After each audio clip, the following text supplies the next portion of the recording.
We take you to the ballpark for exclusive pregame coverage of Liberty baseball from Van Wagner on the Liberty Flames Sports Network, presented by Abish Financial Services. Absolute gorgeous afternoon here in Lynchburg, Virginia for Flames baseball. Welcome into the Sid Bream radio booth atop Worthington Field at Liberty Baseball Stadium for Game 2 of this Conference USA Series between the Liberty Flames and the Jacksonville State Gamecocks. I'm Nick Pierce alongside Ryan Mao as the Flames come into today looking to even the series up at a game apiece. Last night, Game 1 went the way of the Gamecocks. Jacksonville State winning it 8-4. Come from behind win for Jax State as they improve to 13-0 in Conference USA. Now 29-6 overall. With the loss, Liberty fell to 23-10, snapped an 8-game win streak, and dropped to 9-4 in Conference USA. And just like that, the Flames find themselves now in third place and 4 games out of first behind these Gamecocks here. So big opportunity for the Flames here today as they try to get it righted. And last night, Ryan, a game that got off to a really good start for the Flames. Led it 2-0 after 2, led it 3-1 after 3. But we saw Jax State rally a run in the 4th, and then the big blow, the 5-run 6th inning, when they got to Flame starter Ben Blair in a way that no one had previously been able to do here this year. Yeah, the 6th inning, that 5 spot was the breaking point there. And third time through the lineup for Ben. Just mislocated some stuff. Uncharacteristic, a couple of HBPs from him, and Jax State cashed in with some timely hitting and made him pay. Jax State last night getting 3 hits from its third baseman, Trey King, down in the 7-hole. He knocked in 3 runs. He was the big culprit in all of that, but a 2-hit night for Brady Thomas as well. He was one of the guys that got hit by a pitch in the 6th inning we were just referencing. Really up and down the lineup, they were getting contributions at key times. And then out of the bullpen, Maddox McDougal pitched really well for them last night. 3 scoreless innings en route to the win.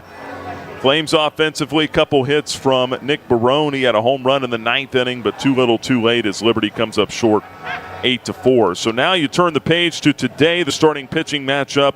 Right-hander Jackson Lucas gets the ball for the Flames. 2-1 with a 4.37 earned run average.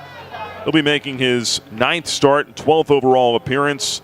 On the other side for Jacksonville State, it'll go with senior left-hander and Alabama transfer Bo Bryans, 6 feet tall, 200-pounder. 3-0 record with a 3.95 earned run average. But the control's been an issue for him at times. A lot of walks coming into today. Yeah, the 23 walks and 27 in the third. Almost 1 an inning, and then you pair that with the 5 HBPs. So command does come and go for him. And, the Flames are going to have to do what they did yesterday and try to chase a starter out early in the game. The difference is they're going to have to keep their foot on the gas after they do that. Yeah, Flames yesterday 0 for 9 with runners in scoring position. Had a lot of opportunities early in the ball game to really blow the doors off. Only got the 2 runs in the first inning on a pair of bases-loaded walks. Could not get the big hit. Left the bases loaded a couple of times last night. We'll see if the offense can get those timely hits here today. A couple of changes in the lineup. Liberty will DH Landon Seeley today, and Kyle Vidston will get the start behind the plate. They will hit 7th and 8th, respectively, in the order. Everybody else looks to be about the same. We'll have a look at both starting lineups for both teams coming up a little bit later on here on the Bojangles On Deck Circle. An absolute gorgeous day. Temperatures pushing up near 80 degrees right now, and sunny skies here in Lynchburg as the Flames and Gamecocks get it underway here in a little less than 30 minutes. We'll take our first break. When we come back, we'll check in on the rest of Conference USA. Some good ball games last night, some late heroics. We'll talk all about it coming up on the other side of this break. You're locked into pregame coverage of Flames baseball from Van Wagner on the Liberty Flames Sports Network, presented by Abish Financial Services. It's bow time. Carolina legends aren't born. They're handmade, only in Bo's Real Southern Kitchen. It all starts with fresh, never frozen chicken marinated for 24 hours in a flavor-packed blend of bold Southern seasonings. Then we hand bread and fry it to crispy, juicy, mouth-watering perfection. That's not just any chicken, that's the Carolina legend. Order some Bojangles and taste what everyone's been craving since 1977. It's bow time.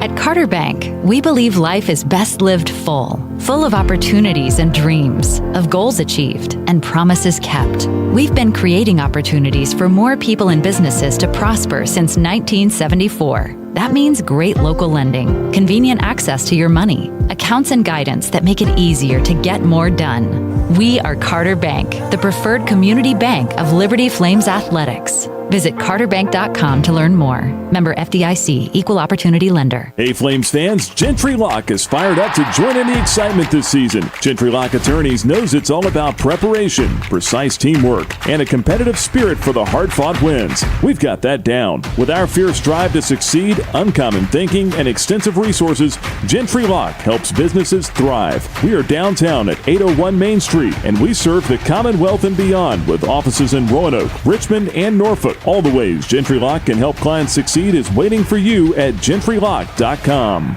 Thompson Brooks Insurance has been serving Virginia for over 35 years, helping individuals and businesses with their insurance and investment needs. The team at Thompson Brooks is experienced in understanding Medicare, retirement planning, life insurance, the healthcare marketplace, and group insurance benefits. Call Thompson Brooks Insurance at 434-385-8500. That's 434-385-8500, or visit them online at thompsonbrooksinsurance.com. Thompson Brooks Insurance, planning today for tomorrow. You're listening to pregame coverage of Liberty Baseball from Van Wagner on the Liberty Flames Sports Network, presented by Abish Financial Services. Now, back to the Flames on Deck Circle, presented by Bojangles. Game 2 of the 3-game series, Liberty and Jacksonville State this afternoon in Lynchburg, Virginia. I'm Nick Pierce alongside Ryan Mowell. It's the Bojangles on Deck Circle. Flames and Gamecocks coming up in less than 30 minutes. On the way, we'll hear from the head coach, Bradley LaCroix, talk about last night's ball game and what his club needs to do today to even this series up at 1 apiece. Jax State, the 8-4 win here last night. Elsewhere yesterday around Conference USA, saw FIU get a win in its first game against Kennesaw State. 3-game series last night. The Panthers come from behind to win that one 3-2. Andrew Ildefonso with a home run to get him on the board in the 6th inning, trailed at 2-0, and then that made it 2-1. And then in the 8th, Samuel Fisher with a 2-run double to give FIU the lead, and the Panthers end up winning it 3-2 over Kennesaw State. So now FIU 3-10 in the conference, 2 games back of Middle Tennessee in the number 9 spot in the standings. That's where FIU would need to get to be in the conference tournament. Only the top 9 teams out of 12 make it. Kennesaw State with a loss falls to 6-7 in the league. Elsewhere last night, Sam Houston trying to work its way back into the top 9 teams in the league. They fall to Dallas Baptist 6-4. Adam Bergolf, the catcher for the Patriots, big night, 3 for 3, a pair of homers, a 3-run shot. He had 4 RBIs en route to the 6-4 win for Dallas Baptist. The Patriots go to 9-4 in Conference USA. The Bearcats fall to 4-9. Elsewhere, Louisiana Tech blows by Middle Tennessee 8-1. The final in that one. Western Kentucky a winner over New Mexico State 7-3. And Missouri State pummeled Delaware 14-1. The final score in that one. The Blue Hens have now lost 12 straight baseball games. Elsewhere today, Missouri State and Delaware already going in the second game of their series. Bottom half of the second, Missouri State and Delaware tied at 1 apiece up in Newark. Elsewhere, Dallas Baptist, Sam Houston will play game 2 of their series coming up here at the top of the hour. Middle Tennessee and Louisiana Tech the same. New Mexico State at Western Kentucky at 4. Kennesaw State at FIU at 5. So an updated look at the standings now. Jax State with a win last night now has the longest win streak actively in Conference USA at 5 straight. The Gamecocks 13-0. That's the best start for any Conference USA team anywhere and in any year. 29-6 overall record. The Gamecocks with the win increased their RPI now to 22. Remember, last night that's a quad 1 win for Jax State because getting the win on the road against a top 60 team, which Liberty was 30 coming into last night, that gives you a quad 1 victory. The Flames, with the loss, only dropped 2 spots in the RPI. They are down to 32. Missouri State stays at 15 after its win yesterday. So you've still got 3 teams, Ryan, right now basically in the top 30 in Conference USA, but it's a big game today for the Flames. You certainly don't want to get swept this weekend by Jax State. A win today would guarantee that. But then you give yourself a chance to win the series, which I think is paramount here for the Flames in the NCAA tournament resume. Yeah, absolutely. This is a critical game. Just momentum-wise, you don't want to drop the 2 right out of the gate here, and then you're trying to fight to salvage a series. So if the Flames can bounce back and even this thing up and have a chance to win it tomorrow, they're going to still be in a good position and fully in control of their destiny. And some things yesterday, too, that is a little bit uncharacteristic of this ball club. You mentioned it certainly of Ben Blair, but then offensively we've seen this team over the last couple of weeks get the big hits when they needed them, hit with men in scoring position, advance runners. We didn't see any of that last night. So as a coach, and this is something we'll talk with Coach LaCroix about a little bit too, you want to address it, but you don't necessarily want to harp on it either, do you? Yeah, I mean, it's something to touch on, right, because your team has been doing it well for the last couple of weeks, and last night was just an off night. You think you mentioned 0 for 9 with runners in scoring position. Yeah. It's just something you got to draw attention to. You just point it out. You don't want to harp on it because you don't want that to become a thing mentally, but you want to let them know, hey, that wasn't good enough last night. They know that, you know that, and you've got to learn from yesterday's mistakes. Jackson Lucas going today with that changeup here against the Gamecocks. You said you like that matchup. Yeah, I mean, when Jackson Lucas has his changeup, which is plus, that's the equalizer against left-handed hitters. And this is a left-handed hitting heavy lineup.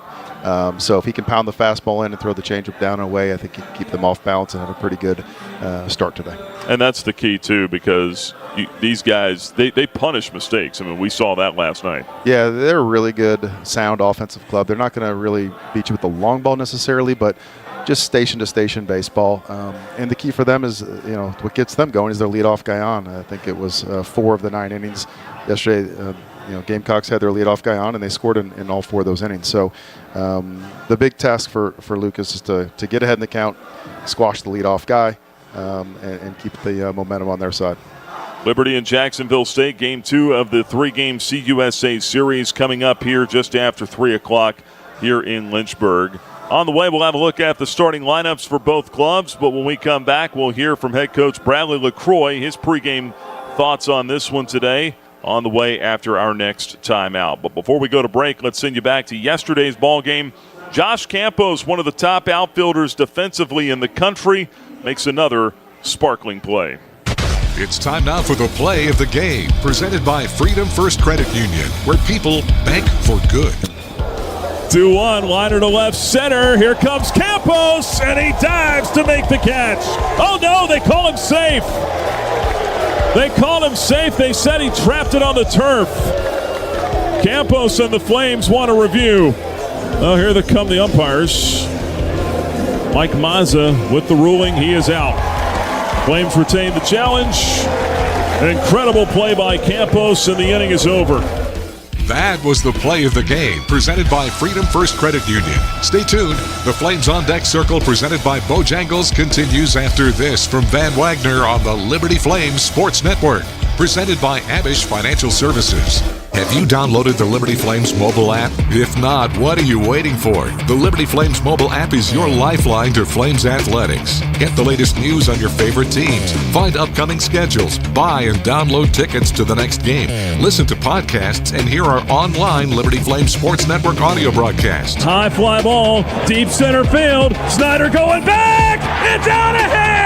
It's all on the Liberty Flames mobile app. Download it for free from your mobile app store today. At Carilion Clinic, the success of their employees is based on a culture that welcomes them and nurtures their growth. As the largest nonprofit employer west of Richmond, Carillion's team members are always learning and forever curious. Carilion is more than a healthcare system. It's a team of unique individuals doing what matters most, caring for the community. Visit CarillionClinic.org/careers and search their opportunities. Come join 13,000 employees who are Carilion proud. Thousands of our teammates make and deliver 300 of the world's best brands and flavors, locally. From the heartland to the coast, in big cities and small towns. Our products are moving, and our trucks are rolling. We share a passion and a purpose, and we love to refresh and serve our communities. We are Coca-Cola Consolidated, your local bottler.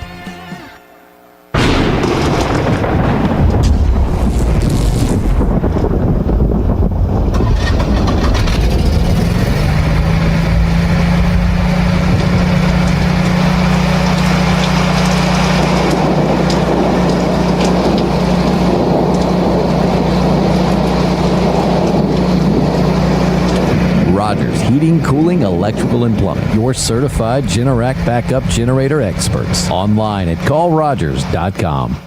You're locked into pregame coverage of Liberty Baseball from Van Wagner on the Liberty Flames Sports Network, presented by Abish Financial Services.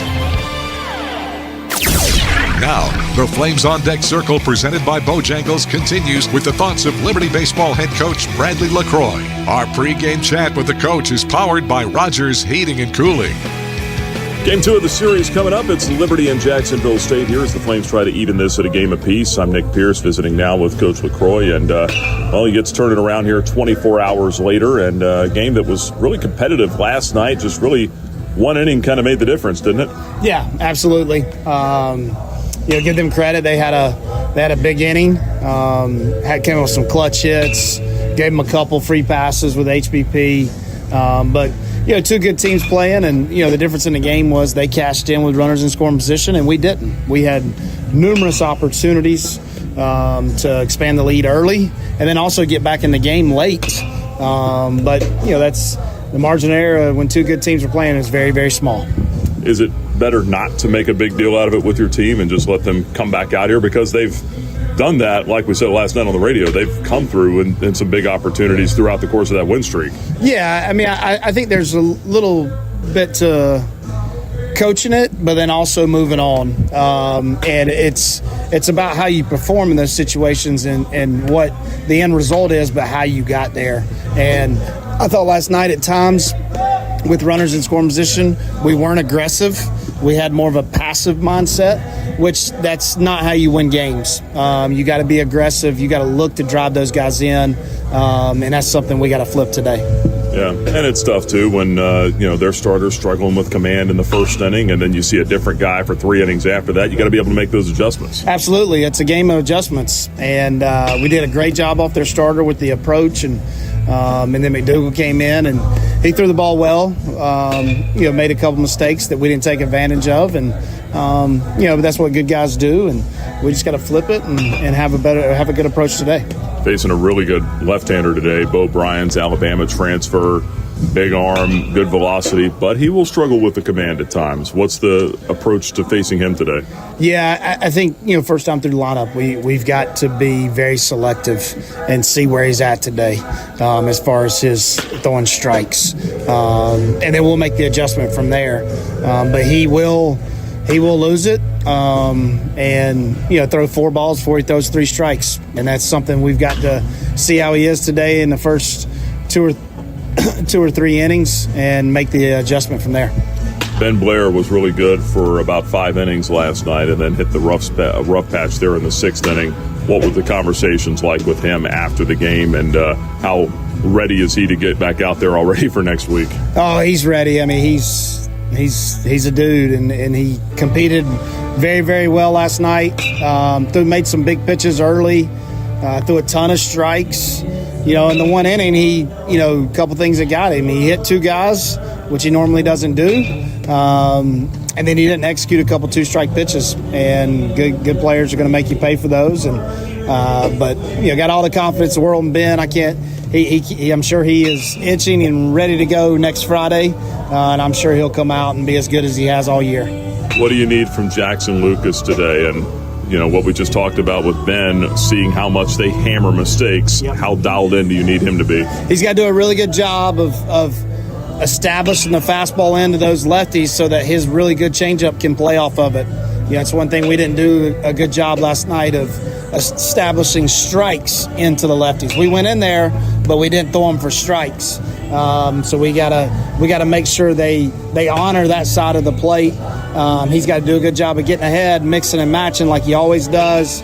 And then one thing I thought we did really well last night is we handled their bunt game. We made all the plays. We did a really good job of controlling the running game. So Jackson's going to have to do that tonight too. Coach, appreciate the time. Good luck. Yeah, absolutely. Thanks, Nick. Thanks, Coach. Our pregame chat with Flames head coach Bradley LaCroix is powered by Rogers Heating and Cooling, servicing Greater Lynchburg's HVAC and electrical needs. Schedule your service at callrogers.com. Move those coffee chains, Flames fans, and go local. Central Virginia's own Ironclad Coffee Roasters and Baking Company is the premier coffee partner of Liberty Athletics. Pay them a visit at one of their cafes in the Richmond area or at the Richmond International Airport. They'll also ship their specialty grade coffee straight to your door. Visit ironcladcoffee.com, that's www.ironcladcoffee.com, to check out the coffee Flames fans are talking about. Frank Good Builders is a proud supporter of the Liberty Flames. Frank Good Builders and its partners design and build beautiful custom homes in the Lynchburg and the surrounding areas. From designing a plan to picking out fixtures, Frank Good Builders works with you to design and build your truly custom dream home. Frank Good Builders can be reached at 434-238-3710 or frankgoodbuilders.com. The doctors at Crossroads Family Dentistry say go Flames and good luck this season. Stephen Hatch, James Peary III, Trey Woolwine, and Carol Roberts have over 50 years of experience serving Lynchburg and the surrounding area. Their dental office in Forest is open and ready to serve you. Crossroads Family Dentistry provides all family and cosmetic dental needs and accepts major dental insurances. They're located at 14761 Forest Road in front of Brauburgers. More information is available at crossroadsfamilydentistryva.com. Turn up the heat. Foster Fuels is a proud partner of Liberty Athletics. Fostering warm moments for 100 years, Foster has been providing exceptional propane and gas services throughout Central Virginia and surrounding areas. From propane to fireplaces and tank installs to tankless water heaters, Foster does it all. Visit fosterfuels.com or download the app to order fuel, pay your bill, and more. Get the customer service you deserve and turn up the heat with Foster Fuels and the Liberty Flames. We're walking you up to first pitch with the Flames on Deck Circle, presented by Bojangles. The excitement of Liberty baseball is just around the corner. From Van Wagner, this is the Liberty Flames Sports Network, presented by Amish Financial Services. About 10 minutes away from first pitch, Liberty and Jacksonville State on this Saturday afternoon. Middle game of this three-game set. The Flames look to get a win today and even it up at a game apiece. Nick Pierce and Ryan Mao back here with you at the ballpark, giving you a look at the starting lineups driven by Lynchburg Nissan. And we'll start with the visitors from Jacksonville State University in Jacksonville, Alabama. The Gamecocks come in 29-6, led by third-year head coach and former big leaguer Steve Beazer. In the leadoff spot again, playing center field today, it's Jackson Pate. He'll be followed by the switch-hitting shortstop Caleb Johnson hitting second, and then Cooper Blauser, second baseman, will bat third. Brady Thomas is your cleanup hitter. He's the designated hitter. Batting fifth and catching, it's Grayson Ash, followed by the third baseman Trey King hitting sixth. Luke Williams in left field again today. He bats seventh. Greg LaChance is the right fielder batting eighth. And Matthew Cash, the start again today at first base, batting ninth. So they go Pate, Johnson, Blauser, Thomas, Ash, King, Williams, LaChance, and Cash. And on the mound, it's the lefty Bo Bryans for Jacksonville State. For the Liberty Flames, led by second-year skipper Bradley LaCroix, the Flames are coming in 23-10 overall. In the leadoff spot, playing shortstop again today, it's Tanner Marsh, followed by the right fielder Riley DiCandido hitting second. Jordan Jaffe, the third baseman, bats third. Jackson Sorensen is your cleanup man at first base. Nick Barone had a home run last night. He bats fifth in left field. And Easton Swafford is at second base hitting sixth. Designated hitter Landon Seeley in the lineup today hitting seventh. Kyle Vidston will start at catcher and bat eighth. And Josh Campos back in center field again batting ninth.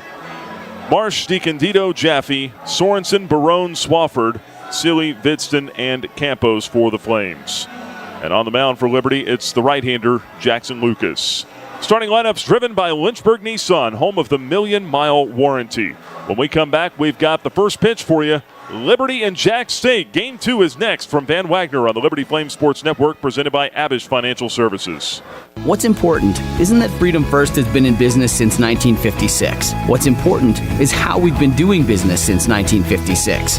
Since day one, we have been accountable to our members, not stockholders. We make loans that cost less, offer savings plans that pay more, and give back to our community. And that hasn't changed. What has changed is our ability to serve you with more locations and more technology to simplify your financial life. Freedom First. It's a place where anyone in our region can bank for good. Are your feet preventing you from living life?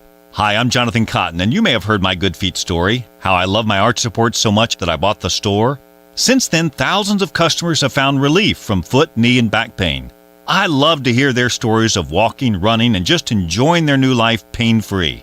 Don't let foot, knee, or back pain keep you from living the life you love. Come into the Good Feet store for your free fitting and test walk.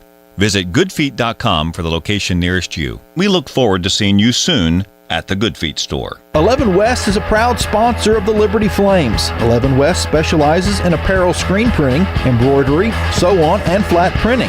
From the design phase with their graphics arts team to the finished product, 11 West collaborates with each client to craft custom apparel and promotional products. For more information, visit 11west.com, call 540-639-9319, or stop by their location at 6598 New River Road in Radford. 11 West, outfitting America and logo wear.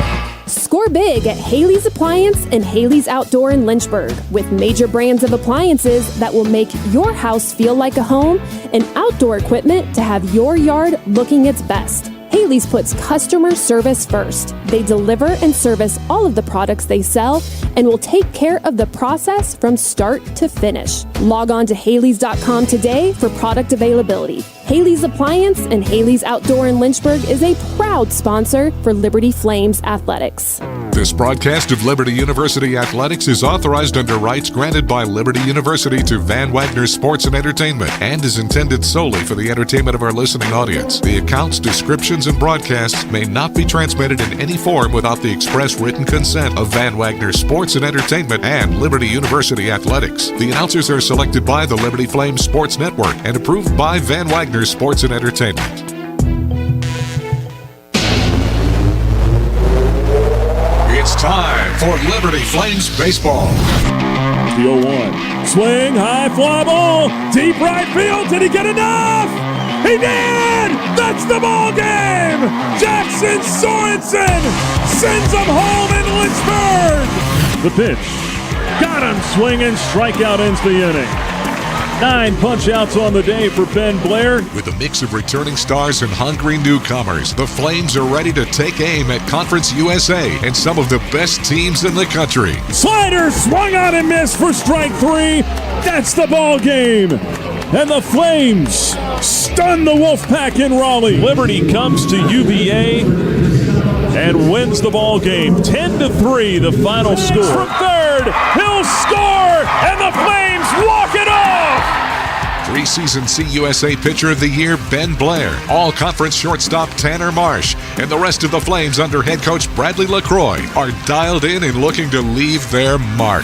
You know, I think LaCroix really built us a team this year that has, like, really good chemistry. You know, we all want to be here. We all want to win. We all have that faith. I want to win with these guys. The guys I've played with the last year, 2 years, guys I love. We're all hungry. We're all ready to get out there and prove ourselves. Follow Flames Baseball all season long right here on the Liberty Flames mobile app, libertyflames.com, and Liberty Baseball on social media.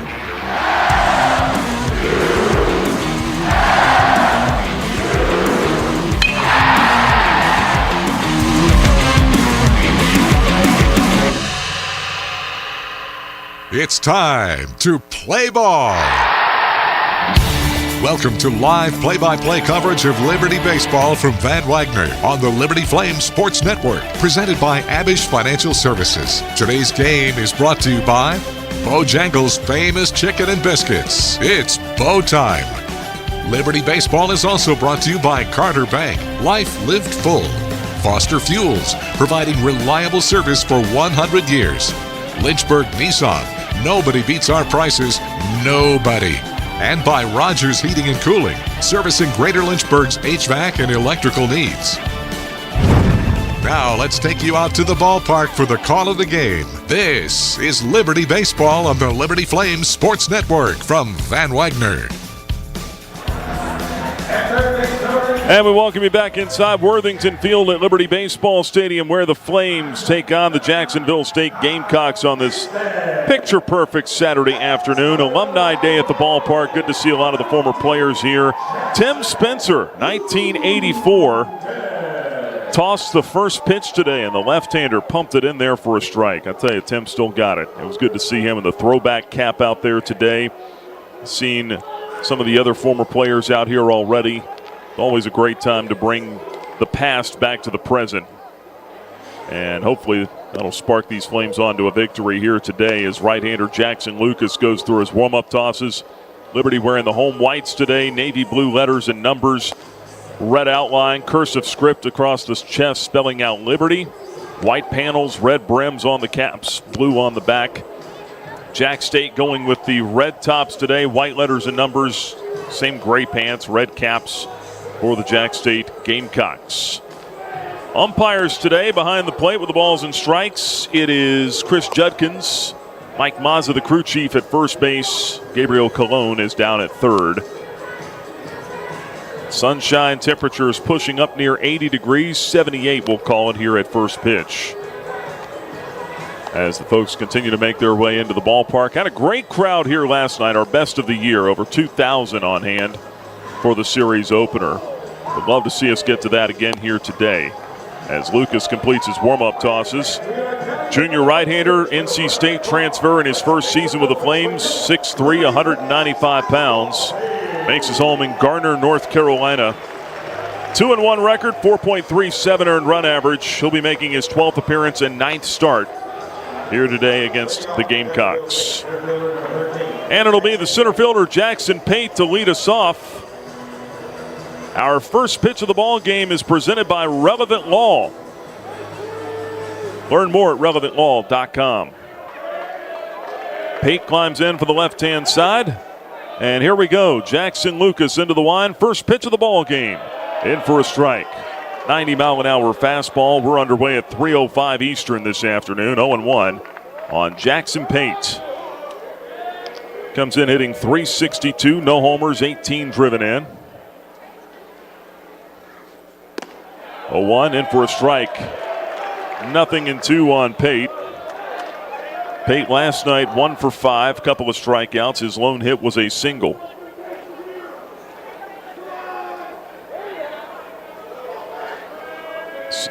Lucas comes with the 0-2 pitch. Off the plate outside with the changeup. It's 1-2. You got Jackson Lucas, Jaxon, against Jackson Pate, Jaxon. The 1-2. Swung on, a flare out to short right field, and that's going to fall in for a base hit in front of DeCandido. Pate's going to try for 2. Riley's throw to second, not in time. And Jackson Pate's got himself a leadoff double in the top of the first inning on a flare out to right field. Yeah, Lucas went with the changeup there. Caught a little too much plate, and this is what Jackson State did last night. They had four leadoff guys on, and 3 of them by leadoff double. And here they go again with another leadoff double, and they're very dangerous station to station, and they're really good at executing in this situation. What's frustrating about that is it wasn't even that terrible of a pitch, and he didn't make solid contact either. Here's Caleb Johnson now, switch hitter batting left. He'll shorten to bunt, gets it down off to the third base side. Lucas comes to get it. Throw on to first is in time. They get Johnson, but the sacrifice moves Pate over to third base, and Jacksonville State off and running with what it does. Runner at third, 1 out. Yeah, it wasn't a bad pitch at all by Lucas. It's hit him where they're not. And Blauser is driven in, 37 runs. He's got 16 extra base hits this year, including 3 homers. He's turned into a little more of a complete hitter this year. 1-0 pitch, in for a strike. Something off speed there, evens the count at 1-1 now on Blauser. Last night, 1 for 5. RBI single in that 5-run 6th inning for the Gamecocks. Flames keep. Now 1-2 count. Lucas ready. Right-hander sets at the letters, and the 1-2 is on the way. On the ground to short. Marsh up with it cleanly. Sends it over to first base. That'll get a run home. Out recorded, but an RBI for Blauser makes it 1-0 Jacksonville State in the first. They're just so good offensively at executing. And this is what they did last night. They're already off and running. This is their style of baseball. Get the leadoff guy on, sacrifice him over, and then execute situationally. Great job offensively there by Blauser. Here's Brady Thomas now with the bases clean and 2 out. Big swing and a miss on a breaking ball there, and it's 0-1. Jackson Lucas, fastball changeup primarily, but he will mix in the slower breaking ball as well. Got a curve. Fastball there, 91 mile an hour. Heater misses up and in. 1 ball and 1 strike. He's got a cutter as well, but we were talking a little bit about that pregame that the cutter is not necessarily a great pitch against this lineup. Here's the 1-1 from Lucas. Swing and a miss. Off speed there, had him out in front. 1-2.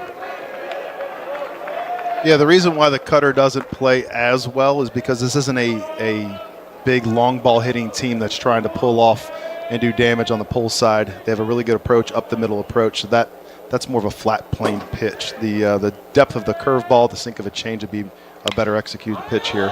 1-2 changeup popped up, shallow left field. Marsh going out, Barone coming in. It's Nick with the catch, and that's out number 3.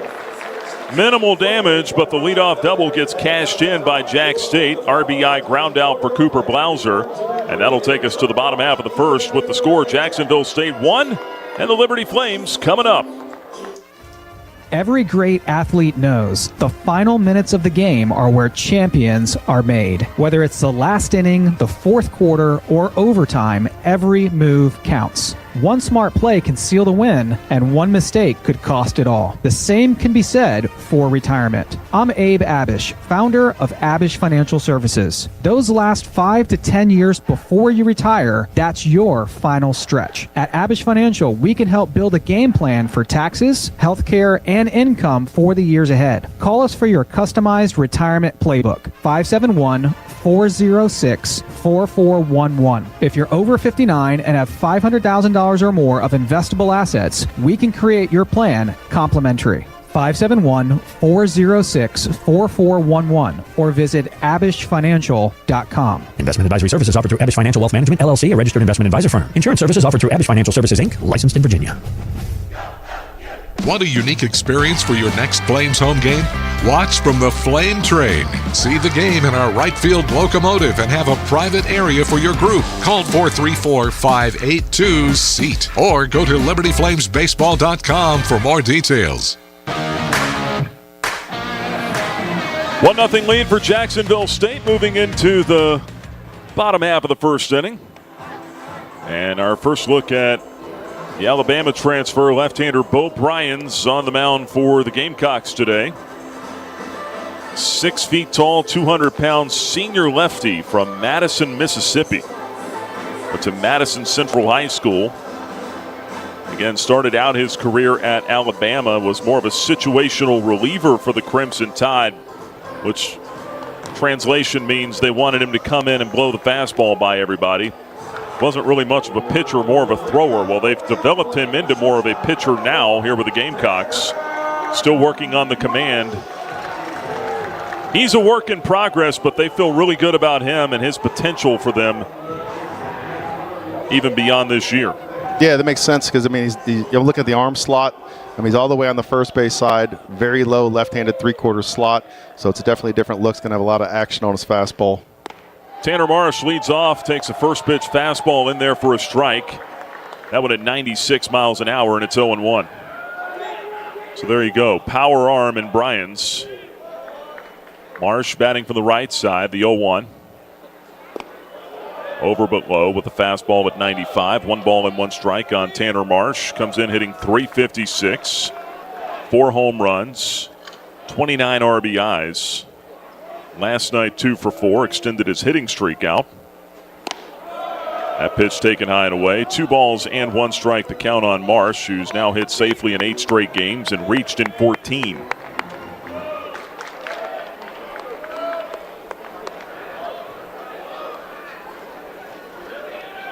Two-one pitch.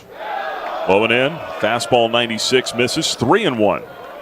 I'm really interested to see how the Flames do against Bo Bryans because he struggles with command. We talked about a free pass an inning. Gives up about a hit an inning.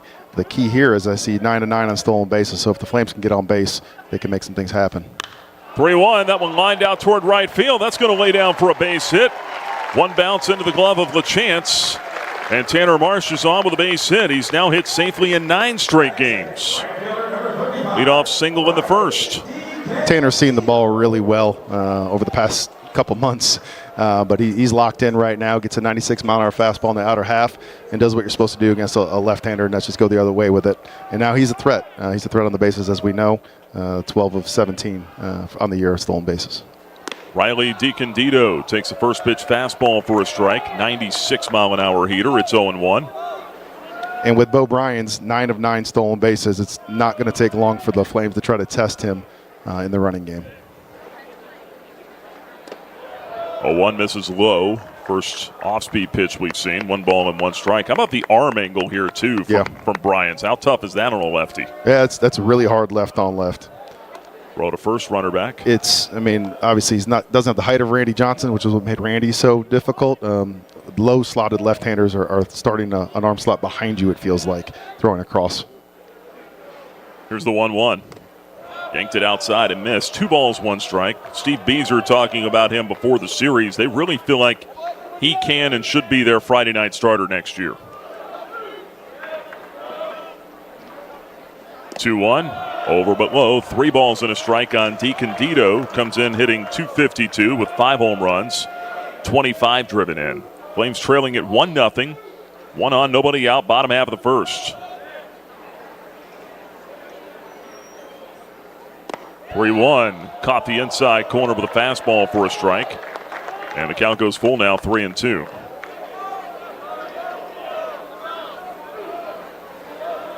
See if Marsh is running here. He is. 3-2 pitch. Called strike 3 at the plate. Throw down to second base off target. Stolen base for Tanner Marsh. His 13th of the season. Flames lose the out at the plate, but they get a man in a scoring position with 1 out. Yeah, Marsh was running on first movement. Bo Bryans, there's 2 type of left-handers. There's the predetermined guy, and there's the slow-lifting reader that's reading the runner. He's a predetermined, so if you feel like you can jump it, you can jump it first movement, which he did. There's Jordan Jaffe now with a man at second, and the first one low and in. That gets away from Grayson Ash and rolls into the Flames dugout. Marsh will be given third base on the steal for Tanner. And there's 1 out now with a man at third. And this is what we mentioned. He struggles with command, Bryans does, and so the free pass, the stolen base, the wild pitch, just giving away a couple free bases, and this is where the Flames have got to be better and come up with that big hit. Pitch to Jaffe downstairs. That skips away from Ash. He can't find it. Tanner Marsh can walk home. A pair of wild pitches gets Liberty on the board. It's 1-1 in the first.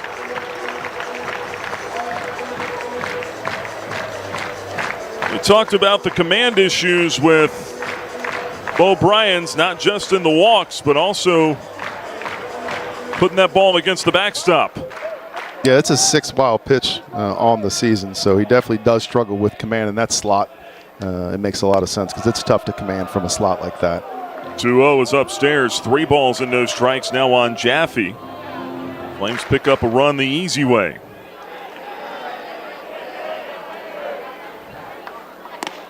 Next one, in for a strike to Jaffe. He was taking all the way. 96-mile-an-hour fastball touched the inside corner, 3-1.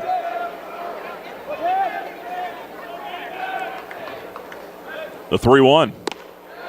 And for a strike, 3-2. It's almost like a big thoroughbred, right? I mean, you you got to break it.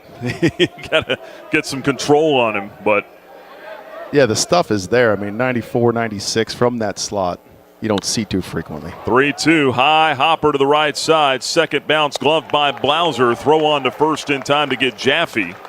Busting it down the line, but he is out number 2. That'll bring up Jackson Sorensen. Got to think, you give him another year development. This guy's got a chance. He'll be playing pro ball somewhere. Yeah, I mean, again, you don't see the low left-hander slot like that in the mid-90s too typically. So when he gets command, he's going to be really difficult. Jackson Sorensen takes a fastball outside for ball 1. 1-1 our score. Bottom half of the first. 2 out, nobody on. Tanner Marsh, a single, stole second. Strike called to Sorensen. Got a third on a wild pitch, scored on another wild pitch. Yeah, not the first time Tanner Marsh has done it almost himself, it seems like, right? I mean, I've seen it all year long. Beats out a ball down the line. 1-1 pitch taken just off the plate outside. It's 2-1. Or draws a free pass, then he steals a bag or two, and next thing you know, he's on third, creates a balk. Remember that? I mean, it's just impressive that he can produce a run on his own. Sorensen lifts this into the air to shallow center field. Pate didn't get a great read, but recovers. Comes in and makes the grab for out number 3. That'll be it for the Flames in the first. 1 run, 1 hit, no errors, nobody left. After 1, all tied at 1 apiece. This is Liberty Baseball from Van Wagner on the Liberty Flame Sports Network, presented by Abish Financial Services. Lynchburg Nissan is at it again. Right now, save big with up to $7,300 off MSRP on select vehicles, or get 0% financing for 60 months on 4 of our most popular models. 0%, 60 months, 4 models. But hurry, this is a limited time offer you don't want to miss. Got a trade? Get up to 130% of fair KBB value. No matter the condition. Stop by, give us a call, or shop online at lynchburgnissan.com for the best selection and unbeatable deals. And remember, Lynchburg Nissan is the home of the 1,000,000-mile warranty. Nobody beats our prices. Nobody. Hey, Flames fans, Gentry Lock is fired up to join in the excitement this season. Gentry Lock Attorneys knows it's all about preparation, precise teamwork, and a competitive spirit for the hard-fought wins. We've got that down. With our fierce drive to succeed, uncommon thinking, and extensive resources, Gentry Lock helps businesses thrive. We are downtown at 801 Main Street, and we serve the Commonwealth and beyond with offices in Roanoke, Richmond, and Norfolk. All the ways Gentry Lock can help clients succeed is waiting for you at gentrylock.com. Now back to more Flames baseball from Van Wagner on the Liberty Flames Sports Network, presented by Abish Financial Services. Each team with a run in the first inning. We're tied at 1 apiece now going to the top half of the second here in Lynchburg. Nick Pearson, Ryan Mao with you. And it's time to look at our keys to the game. Presented by the Retirement Key podcast from Abish Financial Services. I think we've already seen a couple of those factor in here too today. We've talked about it here. What are the keys for Jackson Lucas today? Yeah, Jackson's got to get the lead guy out. I mean, this Gamecock offense is just really good station to station. If they get their lead guy on, they're great at move him over, get him in, and we saw that there in the first inning. Grayson Ash leads off and rifles the first pitch foul to the left over top of the trainer, Dan Prusser. Don't hit him. Yeah, we need that guy. Yeah, we need him to help anyone else that gets hit. 0-1 the count. Hopefully we don't need that guy too much, but you do need that guy. 0-1 on Grayson Ash. 317 hitter with 7 jacks on the year. 0-1, low and outside, 1 ball and 1 strike. And then for the Flames offensively today, what are some keys? Yeah, the keys for the Flames, take your free passes because you're going to struggle with command with Bo Bryans on the mound. Challenge him on the running game, stolen bases, dirt ball reads. 1-1, sent foul back, 1-2. And the biggest one, which they struggled with last night, and Coach addressed it, and that is, coming up with a big hit. Runners in scoring position, you gotta produce. Keys to the game presented by the Retirement Key podcast. Abish Financial Services, the official advisor of Liberty Flames Athletics. Find the Retirement Key podcast on Apple or Spotify. The 1-2, line drive center field right at Campos. Perfectly in line with him. He makes the grab for the first out of the second inning. Already seen a stolen base in this game. As you know, you got to have good feet to steal a base. The Good Feet store can help your feet feel their best. Find the store nearest you at goodfeet.com. Tanner Marsh must be wearing that place out. Yeah, Tanner Marsh, I mean, he creates runs on his own, and his feet are amazing. He didn't just have good. He's got great feet. First pitch low and in to Trey King. 1 ball, no strikes on the left-handed hitting third baseman. And you love the response, right? You obviously don't want to go down 1 in the top of the first, but your team immediately fires back, and that was the Tanner Marsh show there in the first. Trey King had a big night last night, 3 hits. Cues this one off the end of the bat. Little roller down the third baseline. It'll stay foul. Thought it might curl back there. Maybe had a little English on that thing, but it's a ball and a strike on King. Yeah, he was a big culprit last night. Yeah, 3 for 3, 3 RBIs, pair of doubles. Yeah, he had a big night last night.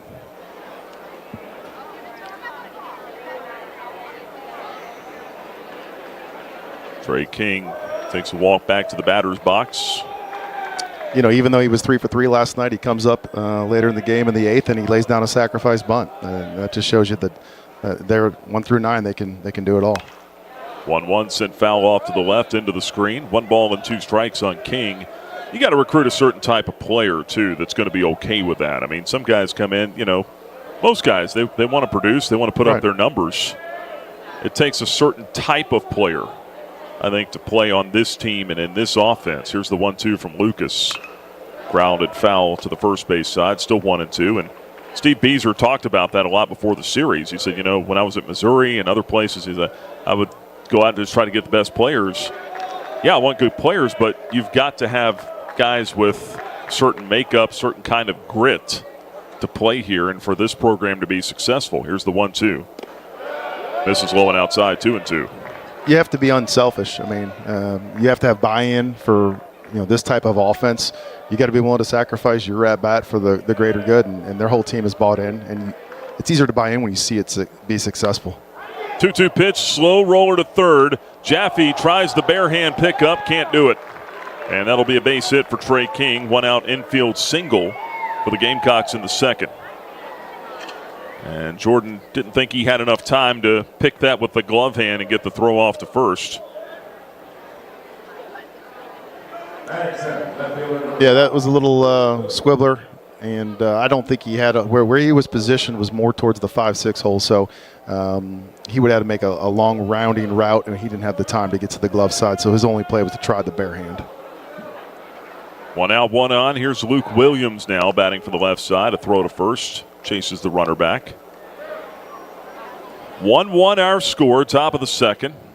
Williams with a little bit of a different kind of batting stance here. Greg Counsell, like. Yeah, there you go. Lucas turns, throws to first, runner back. He's got that bat flattened out on his left shoulder, batting from the left side. Counsell was more straight back, I believe, on his. Yeah. Angled downward with the head of the bat. Now squares around to bunt, pushes it up the third base line. Jaffe lets that roll harmlessly foul. Strike 1 on Luke Williams. Yeah, Luke Williams went for the bunt for hit instead of a true sacrifice, obviously, with 1 out there. Felt like the third baseman, Jaffe was playing back into the hole and had an opportunity. And you're trying for a perfect placement or foul, and that one just squirted foul. No balls and a strike on Williams. Back out there in left field today. 0 for 2 last night. Reached on a walk and scored twice. Open stance from the left side. Throw to first, runner back. Oh, they say about batting stance. It doesn't matter where you start. It's all about where you finish. Does the bat get through the zone? Do you make solid contact? Throw to first, runner back again. Yeah, I mean, everyone's got, you talked about his hand placement, his open stance. Those are a player's signature, right? Everyone's got a different signature. We all write our name, but we all have a little different penmanship. And so that gives you an opportunity to make it yours and your style. 0-1 to first again. Yeah, it doesn't matter what the signature looks like as long as the check cashes, right? That's right. So even though he starts open, he'll probably get, and he does, he closes off to more of a traditional landing spot. And even though he's got his bat laid on his left shoulder, it'll get up to the load position like everybody else. Here's the 0-1. Check swing in for a strike. Took something off there. Change up at 81 miles an hour, and it's 0-2 now. Does anybody write checks anymore? My kids wouldn't even know what a check is. Yeah, does anyone know what a checkbook is? A checkbook register. Flames have a shift on now. 3 men on the right side of the infield. Here's the 0-2 to Williams. And he tries to go the other way, but shoots it foul into the screen. Still 0-2. Some hitters like the open stance. One, because they like that rhythm and momentum of feeling like you are going in toward the plate a little bit. The other reason is visually, when you're open stance with your right foot drop back as a left-handed hitter, you got both eyes squarely on the pitcher, so sometimes you feel like you track better. Here's the 0-2 pitch. Instead to first again. I like doing it just because it looked like Chipper Jones. You look cool. Yeah, that's exactly. right. That's right. You know, if your toes are aligned or closed off, you're looking through just the corner of your eye trying to pick up a pitch. So for sometimes it's a visual thing based upon your dominant eye. Here's the 0-2. High bouncer to first and a foul ball. And as crazy as that is, we would test our guys to find out which eye was dominant, right? Because if you're a left-handed hitter and you're left eye dominant, well, if I have a regular traditional stance, my left eye can't even really see the pitcher. So you've got to start with an open stance to get your dominant eye tracking the baseball. So did you bring an optometrist out there to practice? You know what I did? I would, you know when you put your finger out front, you close one eye, and then you open it, close the other, and see how much the finger moves? That whole deal? No? Yeah. No, we did that. The first time I'd heard that before was in high school. 0-2 pitch inside, 1 ball, 2 strikes. I got asked, what's your dominant eye? I didn't know. Like, Coach, I have no idea. I haven't heard that before. 1-1 our score. 1 out, runner at first, top of the second inning. Luke Williams up there with a 1-2 count. Flames keeping a close eye on Trey King at first. Lucas will turn, throw over again. King back in with a dive again. Trey King, 4 out of 5 in stolen bases. They got Jordan Jaffe over there at second base depth on the right side in the shift. Swafford, not a rover, but he's plugging the hole over there on the right side. Marshall on the left side, the 1-2. O&M with a breaking ball. 2-2 now on Luke Williams.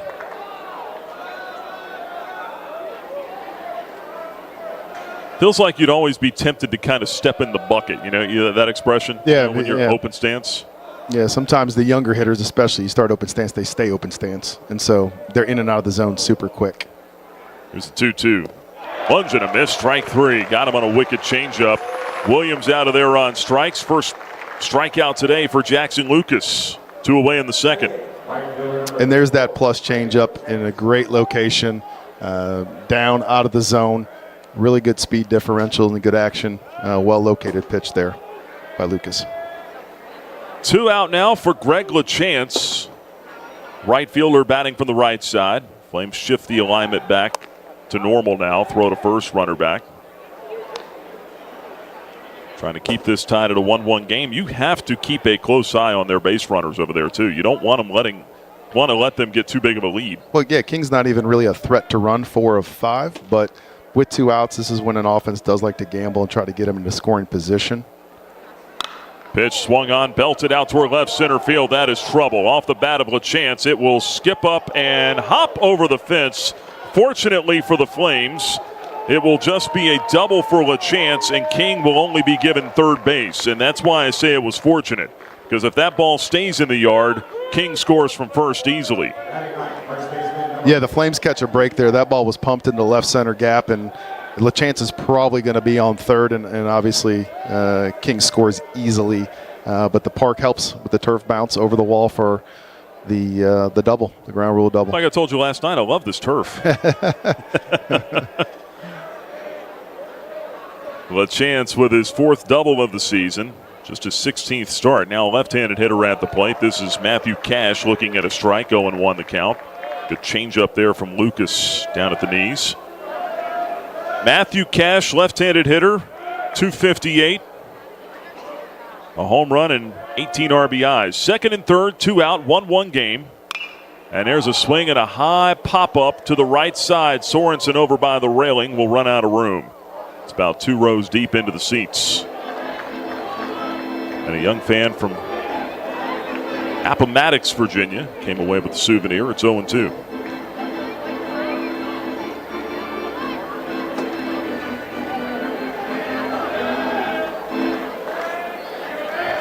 It's kind of gloves they wear in Appomattox.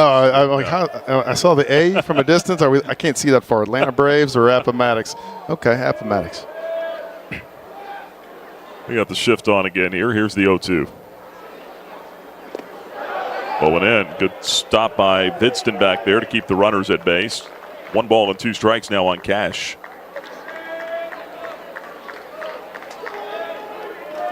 Another good crowd today. Maybe not quite as many as last night, but pretty close.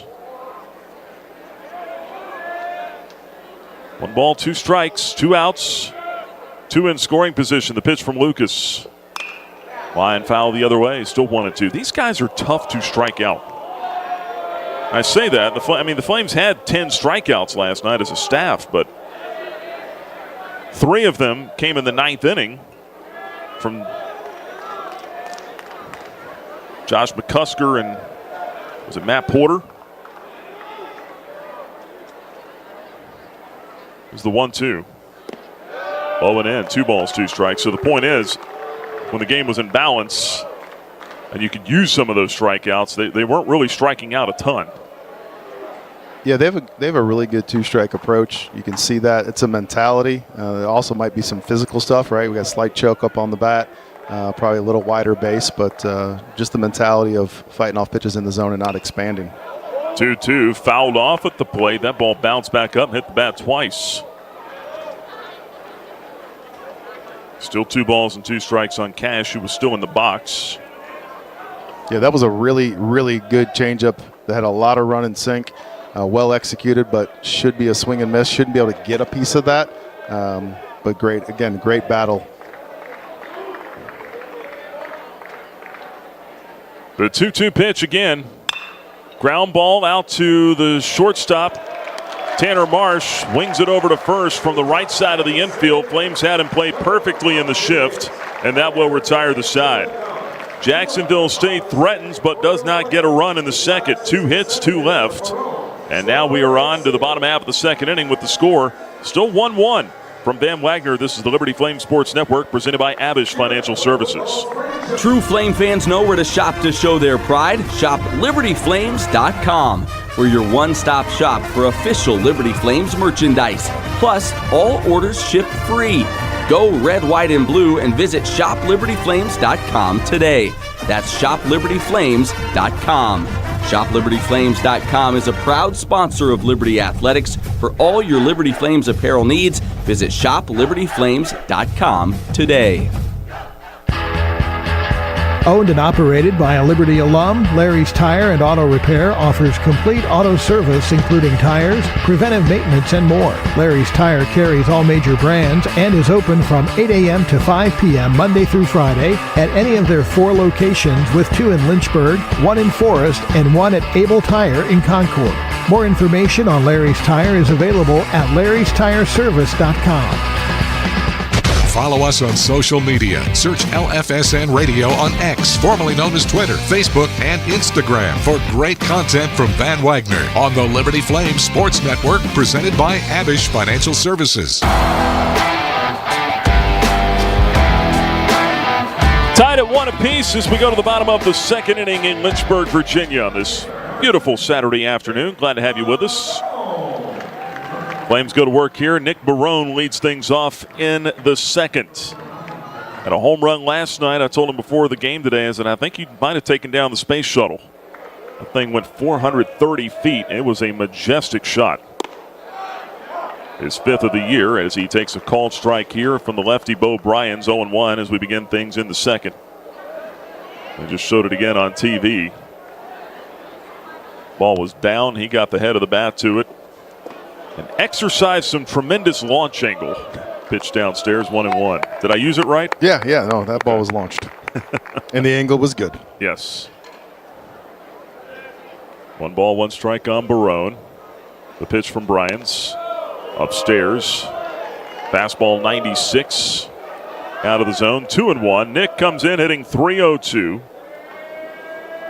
He's got 14 extra base hits now and 29 driven in. 52 RBIs a year ago. 2-1, check swing, couldn't pull the trigger at 95 miles an hour. It's in for a strike, 2-2. He's also been quite the threat on the bases. He has 15 out of 15 in stolen bases this year. He's among the league leaders at one point. 2-2, fought off foul late on the fastball. Rattles it off the railing of Jax State's dugout. Still 2-2. Coming into today, Barone fifth in the league with those 15 stolen bases. Cooper Blauser leads the league with 18. 2-2. Downstairs. Off speed missed and a full count. 3 balls and 2 strikes on Nick Barone, who's worked it back in his favor. Jackson Sorensen will follow. Then Easton Swafford. Actually, take that back. Easton Swafford will follow, then Landon Seeley. Lifted foul out of play to the right, still 3-2.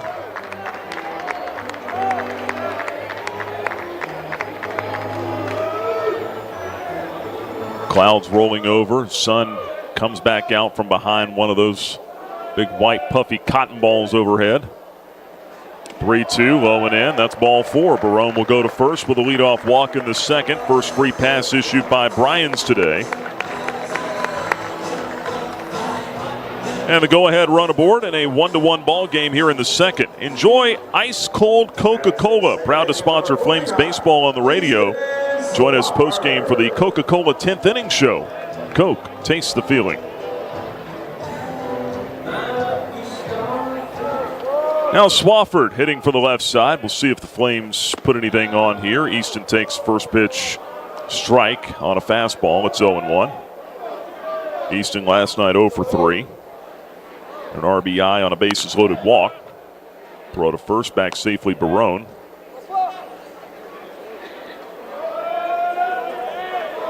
All right, base runner here. You're trying to time up Bryans. It's the 0-1. Not going, low and outside. 1 ball, 1 strike. Yeah, Bryans, again, he predetermines ahead of time whether he's pitching or picking. And so you can guess right and get a great jump. And he does cross his lead foot beyond the rubber. There's the bunt by Swafford, but it's right back to the pitcher. Bryans goes to second for the lead runner there. Not a very good bunt. Fielder's choice takes out Barone, and there's 1 out of the inning. 1-6. Landon Seeley.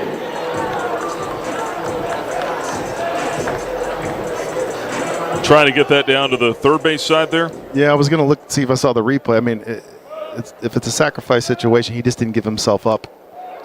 First pitch inside to Landon Seeley, the right-handed batter, 1-0. He didn't show early, which is why it was poorly placed, which tells me he might have been trying to bunt for a hit as opposed to sacrifice. 1 out, the 1-0. Strike called on the inside corner to Seeley. 96-mile-an-hour fastball there. Evens the count at 1-1. Because if you're sacrificing, you do show the bunt early. You're giving yourself up.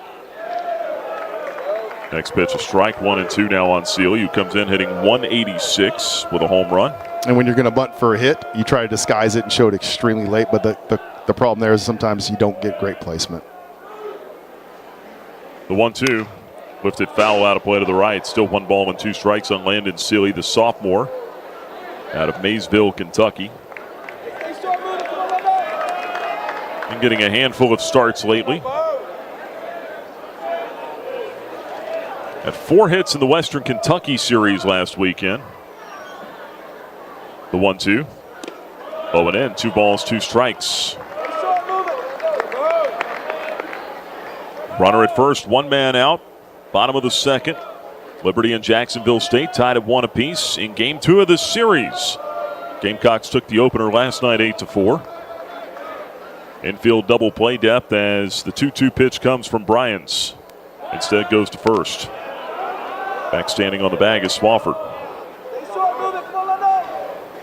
Swafford, 2 for 2 in stolen base tries this year. Not going. The pitch swung on and missed. Could not get the 96-mile-an-hour fastball. And Landon Seeley is out number 2 in the second. Second strikeout for Bo Bryans today. Kyle Vidston. Bring up Kyle Vidston now.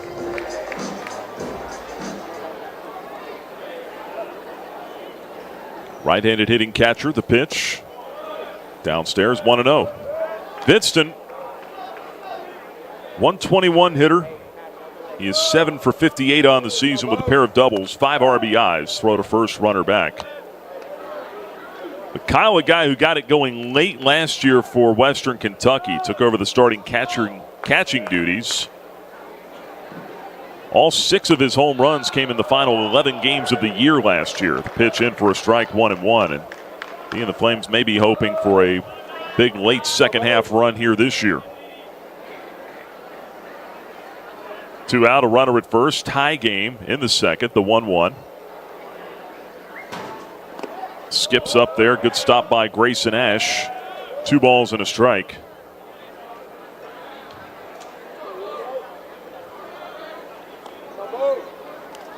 Third baseman King guarding the line over there.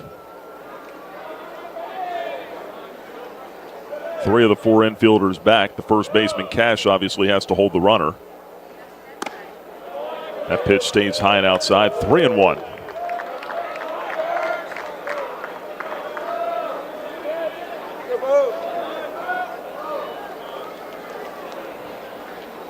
The 3-1. Vidston takes it high and outside for ball 4. There's the second walk from Bo Bryans. That'll put him at first and second now. And that'll get Josh Campos to the plate. And he's about due to break out. Campos had the average well up over 300. Sitting 319 on March 20th. Down under 260 now as he takes the first pitch strike, 0-1. Josh comes in hitting 250 today. 5 home runs, 23 knocked in. Struck out 4 times last night, went 0 for 5. The 0-1. Couldn't get that one at 95. It's 0-2. Yeah, Josh had a rough day yesterday, and against this left-hander, you just got to go the other way. Let the ball travel. Give yourself a little bit more time for pitch recognition. No balls, 2 strikes, 2 on, 2 out. The pitch is fought off foul to the right. Still 0-2 on Campos.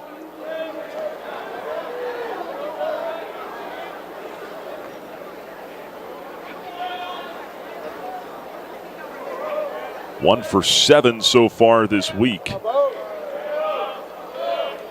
at the plate. Here's the 0-2.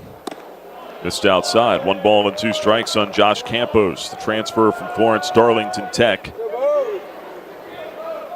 in his first season with Liberty.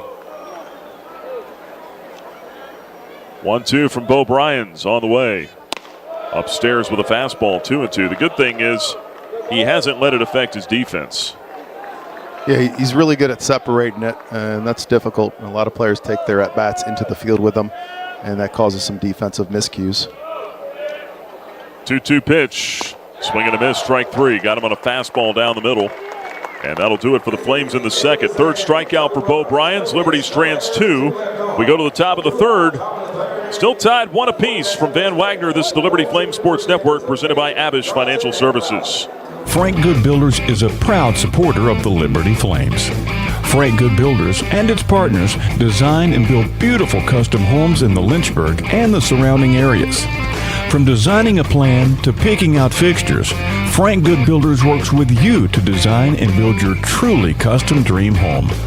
Frank Good Builders can be reached at 434-238-3710 or frankgoodbuilders.com. You're listening to Flames Baseball from Van Wagner on the Liberty Flames Sports Network, presented by Abish Financial Services. Time now to check the out-of-town scoreboard, built by Frank Good Builders. Liberty and Jax State tied at 1 apiece, headed to the top half of the third inning. Elsewhere around the out-of-town scoreboard here. Top half of the 5th inning. Missouri State at Delaware. And the Bears lead that one 8-6 at last check. So Delaware trying to fight back today after losing last night. And now an updated score, bottom of the fifth, 10-6, Missouri State on top there. So the Bears trying to take the series. Elsewhere, Dallas Baptist with a 2-0 lead at Sam Houston in the bottom of the second. Middle Tennessee up 1-0 again this time at Louisiana Tech this afternoon. They led 1-0 yesterday, lost 8-1. 1-0 now in the top of the third. And coming up later, you've got Kennesaw State at FIU. That'll be a 5 o'clock first pitch. The Panthers try to win a series for the first time. Out-of-town scoreboard built by Frank Good Builders. Jackson Pate, the left-handed hitter, leads it off for Jacksonville State. Changeup misses low. 1 ball, no strikes the count. Jackson Pate playing for Jacksonville State. Seems kind of fitting. Doubled and scored back in the first inning, the 1-0. Line toward left. Barone angling into the line, now drifting back. Got a good read, makes the catch for out number 1 in the third.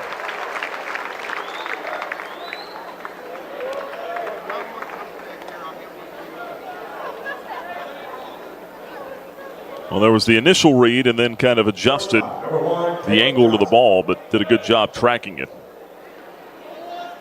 Switch hitter Caleb Johnson now batting from the left side.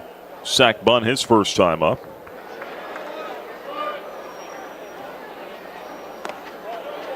First one in for a strike to him. It's 0-1.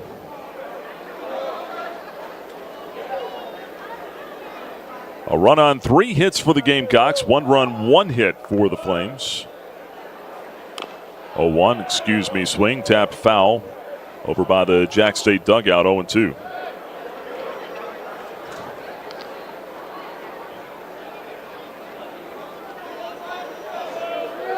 Johnson last night 1 for 4 with a double and a run. Struck out 3 times. 0-2 from Lucas. Lunge and a miss, strike 3. Had him way out in front there of a breaking ball down and in. Second strikeout for Jackson Lucas, 2 gone in the third. That was just a really good pitch sequence. Got him with the changeup out in front to get him to 2 strikes, and then it went with the big breaking ball in to the left-hander to finish. That might have been a strike either way. Pretty good pitch. 2 down, nobody on. Here is Cooper Blauser now hitting from the right side. Swings on the first one, a roller to third, right at Jaffe. Sends it over to first, and that'll end the inning. Ho-hum, 1-2-3 inning for Jackson Lucas in the third. Flames take a few more of those. We'll go to the bottom half of inning number 3 in Lynchburg. Still a 1-1 ball game. From Van Wagner, this is the Liberty Flame Sports Network, presented by Abish Financial Services. Peary and Woolwine Family Dentistry say go Flames and good luck this season. Peary and Woolwine Family Dentistry provides dental health services including dental implants, cosmetic dentistry, extractions, and more. Their office treats patients of all ages and accepts major dental insurances. Peary and Woolwine Family Dentistry is located at 2229 Mural Road next to EC Glass High School in Lynchburg.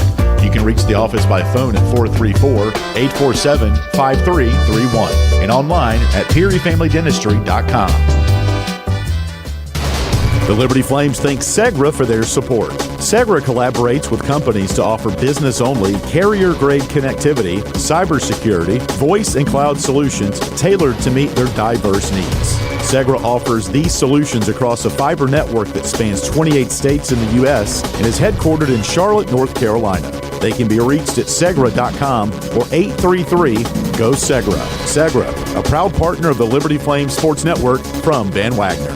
The Flames play here. You are locked into Liberty Baseball from Van Wagner on the Liberty Flames Sports Network, presented by Abish Financial Services. Jax State 1, Liberty 1. Moving to the bottom half of the third inning in Lynchburg on this Saturday afternoon. Nick Pierce and Ryan Mao with you. Alumni Day at the ballpark. A lot of former players here. A lot of folks here in general. Good crowd on hand for a second straight day. Series finale tomorrow at 1:05. Then the Flames are back out on the road next week. Play at Duke on Tuesday night under the lights. And then 3 games down at Dallas Baptist, deep in the heart of Texas. Friday, Saturday, Sunday next week. Tanner Marsh leads things off for Liberty in the home third against the lefty Bo Bryans. First one to Marsh, misses outside with a fastball, 1-0. Bryans started out his collegiate career at Jones College, community college. Spent 2 years there. He was a two-way player, actually. Here's his 1-0 to Marsh. Taken for a strike, evens the count at 1-1. Tanner had a base hit his first time up today. Singled and scored in the first.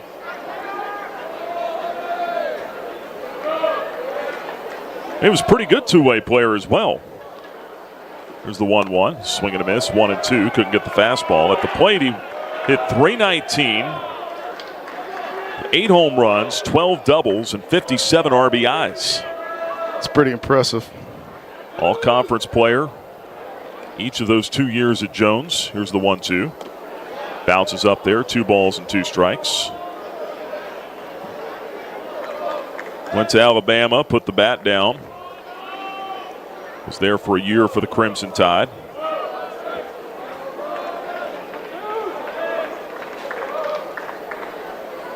Got his only win in a midweek game against UAB. 2-2 low and in. Full count, 3 balls and 2 strikes. And out of high school, Madison Central High in Mississippi, he was ranked the number 2 left-handed pitcher in the entire state according to Perfect Game. There's a 3-2 to Marsh. Swung on, fly ball, hit out to right center field. Drifting back, Pate. And he will tuck that away for the first out of the third inning. So the kid's got some credentials. We've already talked about his look on the mound, just how tough that is with that arm slot. The velocity certainly is there. He's one of those, I say, put him in the oven for about another year. Yeah, he's close. If he's close to being done. If he can get that off-speed command sharpened up a little bit, he's got a shot. Riley DiCandido, the left-handed hitter, takes ball 1 outside. 1 out, nobody on, bottom of the third. 1-1 our score here in Lynchburg, the 1-0. Off the plate outside, it's 2-0.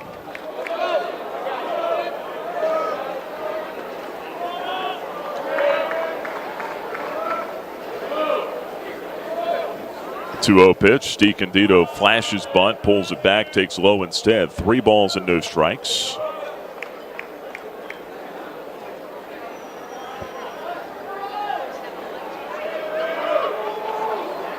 Good to see so many people here at the ballpark as the 3-0 misses low and away for ball 4, especially on Masters weekend. You figure a lot of folks would be parked in front of a TV somewhere. Now I guess you just take your phone out, right?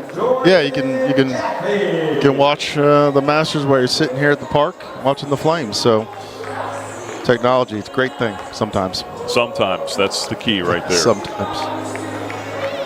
Jordan Jaffe, the batter here. Go ahead run at first. Bryans misses low and in. Ball 1. They got a right-hander starting to throw in the bullpen for him. For Jax State.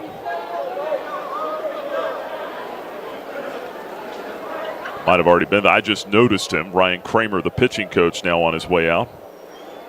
Look at a pitch count for Bo Bryans. Now up over right at 60. 60 pitches, 28 strikes, 32 balls. That's not a great ratio. No, he's struggling with command. His stuff's still good enough where he doesn't get dinged up too much. The question is, how long can the Gamecocks, ride him? They just started getting the pen action going, so it tells you that they don't have too much longer of a leash on it. I would think, 1 to 2 more innings again, and then they're looking for that bridge guy like they had last night in McDougal. Like how Kramer comes out there with his mound visits. He gets an arm around each guy. Hey, come on, bring it in for the real thing. That's here, right. Guys. That's right.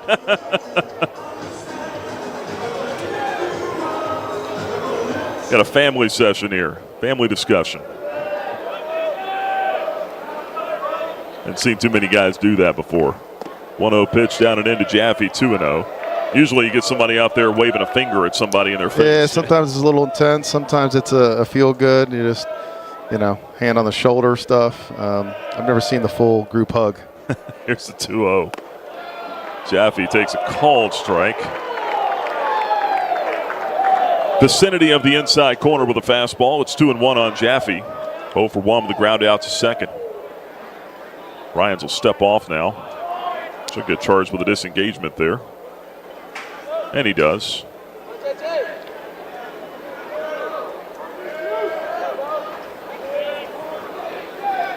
2-1 pitch. That one's in for a strike. Good spot with the fastball there, 2-2. For Carl Kuhn, when he was a pitching coach up at UVA. I knew where you're going. He'd get that finger wave going.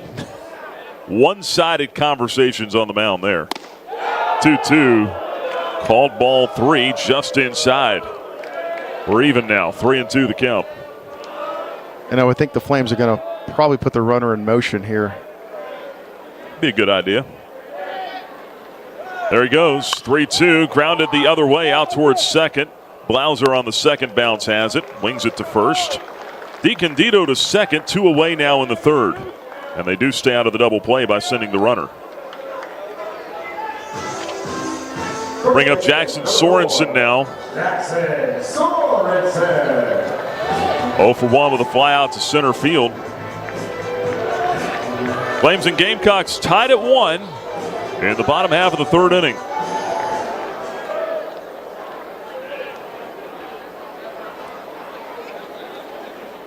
First pitch, Sorensen takes a fastball for a strike, 0-1. Sorensen last night had an RBI. No, he didn't. He had 2 hits and a run. That's what I meant. Had an RBI the other night at Virginia Tech. 2 for 5 last night. 0 for 1 today. 1 ball and 1 strike. The count as the next one missed.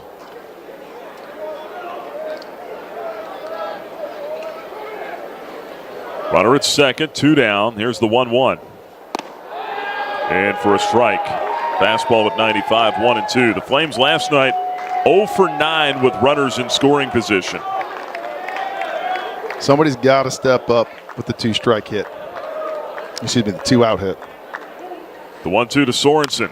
Swung on, rollover ground ball to first. That'll be handled by Cash. Steps on the bag, and there's out number 3.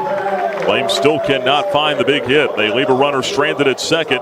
We'll go to the top of the 4th. Liberty and Jax State knotted at 1. From Van Wagner, this is the Liberty Flames Sports Network presented by Abish Financial Services. John Barkley loves Tuesday nights with his pals. You guys ever seen a perfect game? Here we go. A night when scores made aren't nearly as important as friendships kept. Get out your phones. Gonna be epic. So he doesn't miss a night. John counts on Sentra to keep him healthy and at his best. Perfection begins now. Start your video.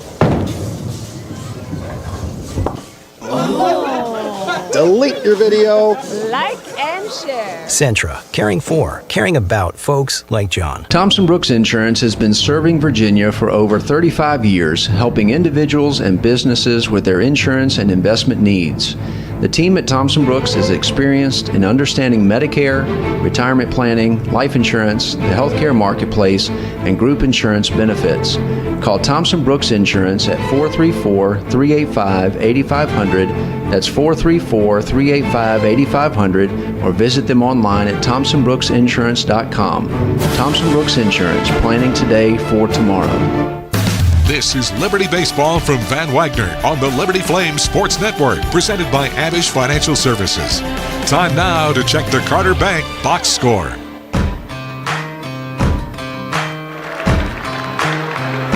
Nice moment in between innings. The baseball alumni in attendance here today being recognized on top of the third base dugout. Several former Flames with us today, including former shortstop Pat Gilliard, former outfielder Phil John, former catcher Ryan Shea, many others, ranging from the early 80s all the way to just 3 or 4 years ago. Brady Thomas leads it off for Jax State here in the top of the 4th. We'll get to our Carter Bank box score in just a moment. First pitch from Jackson Lucas. Thomas swings and skies it foul off to the left, out of play. 0-1. Thomas 0 for 1 with a fly out today. For the Gamecocks, a run on 3 hits, no errors, 2 left. For the Flames, 1 run, 1 hit, no errors, 3 left. Thomas dribbles it foul over by his own dugout. 0-2. Gamecocks got their run in the first inning on an RBI ground out by Cooper Blauser. That scored Jackson Pate. Flames got their run in the first inning on a wild pitch that scored Tanner Marsh. Knotted at 1 since. The 0-2 to Thomas. Here it is. Tapped foul again off to the right. Still 0-2. 4, 5, and 6 in the order due up for Jax State in the 4th inning.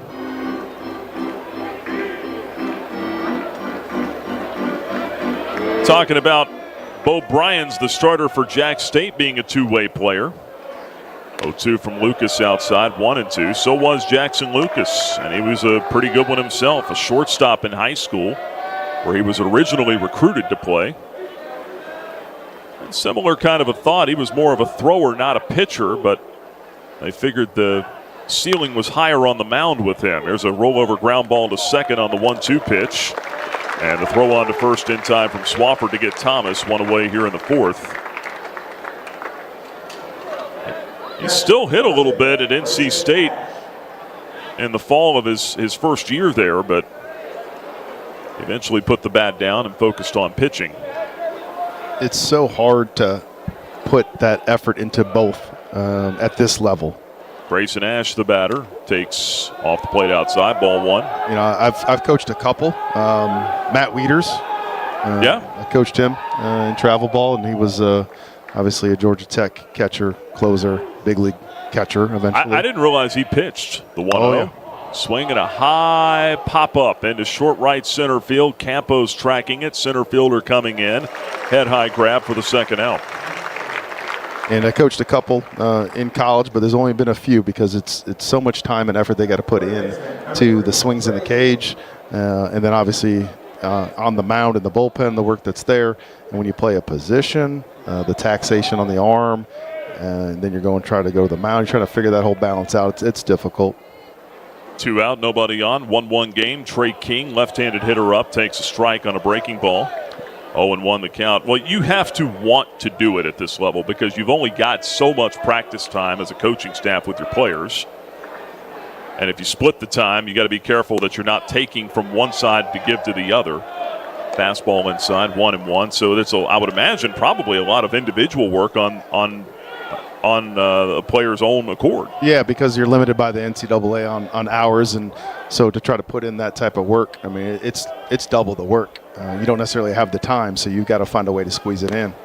1-1 pitch in for a strike with a curveball, 1-2. And we would always recruit the best athletes. You recruit the shortstops at the high school. You tell them, hey, you want to pitch and hit, you can try it here. Eventually it'll work itself out. We're going to find a path that we think is best for you here and potentially in your future at the next level.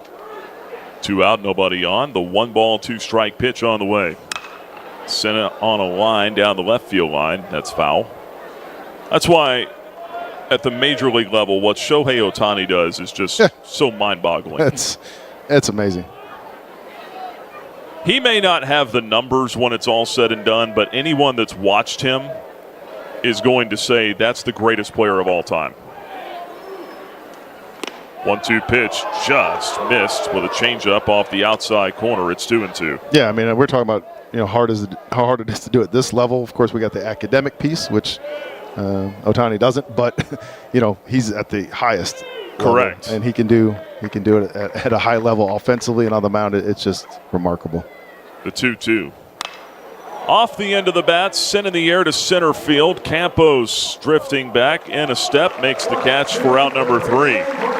Well, Jackson Lucas is settled in. He's retired 7 straight.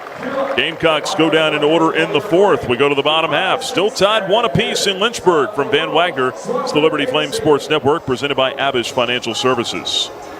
At Carilion Clinic, the success of their employees is based on a culture that welcomes them and nurtures their growth. As the largest nonprofit employer west of Richmond, Carilion's team members are always learning and forever curious. Carilion is more than a healthcare system. It's a team of unique individuals doing what matters most, caring for the community. Visit CarilionClinic.org/careers and search their opportunities. Come join 13,000 employees who are Carilion proud. At Carter Bank, we believe life is best lived full of opportunities and dreams, of goals achieved and promises kept. We've been creating opportunities for more people and businesses to prosper since 1974. That means great local lending, convenient access to your money, accounts and guidance that make it easier to get more done. We are Carter Bank, the preferred community bank of Liberty Flames Athletics. Visit carterbank.com to learn more. Member FDIC, Equal Opportunity Lender. Enjoy Flames baseball with flexibility with a Flames 10-ticket pack. You can mix and match 10 tickets to the games of your choice for just $50. Get yours at libertyflamesbaseball.com.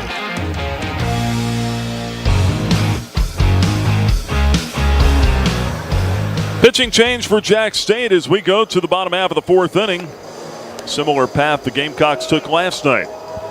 Went to the bullpen after 3. Haley's Appliance brings us the new pitcher. It's a right-hander here for the Gamecocks as they bring on Ryan Garrigady to pitch. 1-1 ball game.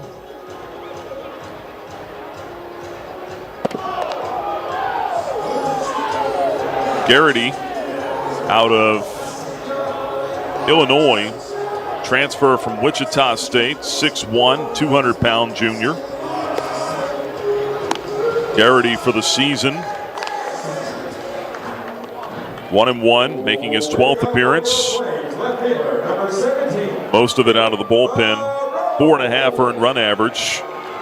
And a guy that struggles with command too, 16 walks, 27 strikeouts over 22 innings. Opponents just hitting .217 against him, so a right-hander, but probably similar kind of plan here. Be selective for these Flames hitters. Yeah, get something over the plate that you can do damage with. Nick Barone leads it off in the home fourth. The pitch, lunge and a miss. Off speed on the first one. Slow breaking ball. It's 0-1. Barone, Swafford, and Seeley the scheduled 3 in the fourth. The 0-1 from Garrity. Downstairs. Breaking ball off the turf. 1 ball and 1 strike.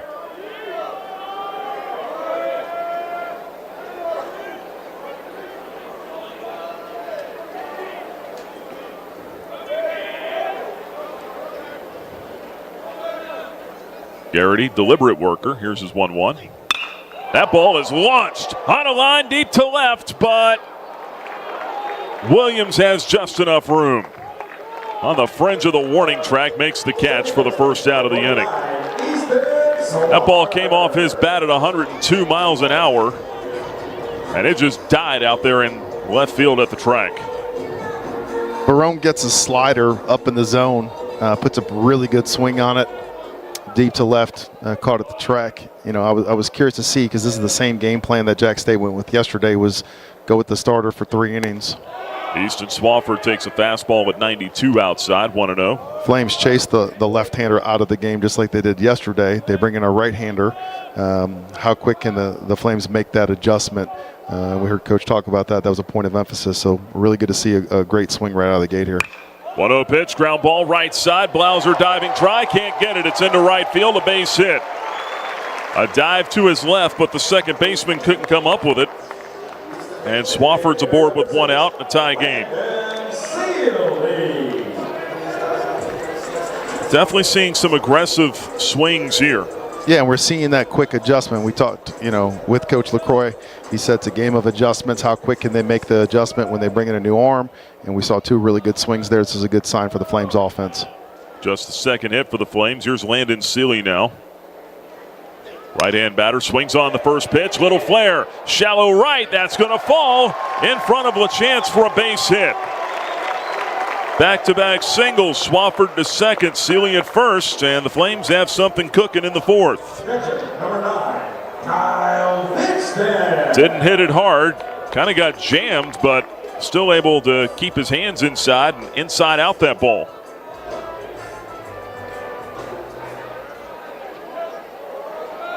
Kyle Vinston at the plate now. He drew a walk his first time up. First pitch, low and away. 1 ball, no strikes.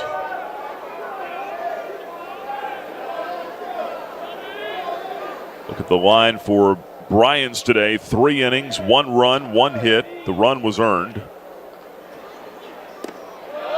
Pitch to Vidston just off the plate outside, 2-0. 3 walks, 3 strikeouts for Bryans. Through 72 pitches, just 32 strikes. Or 36 strikes, excuse me. 2-0. That's in for a strike. Fastball at 90. 2-1 now on Kyle Vidston.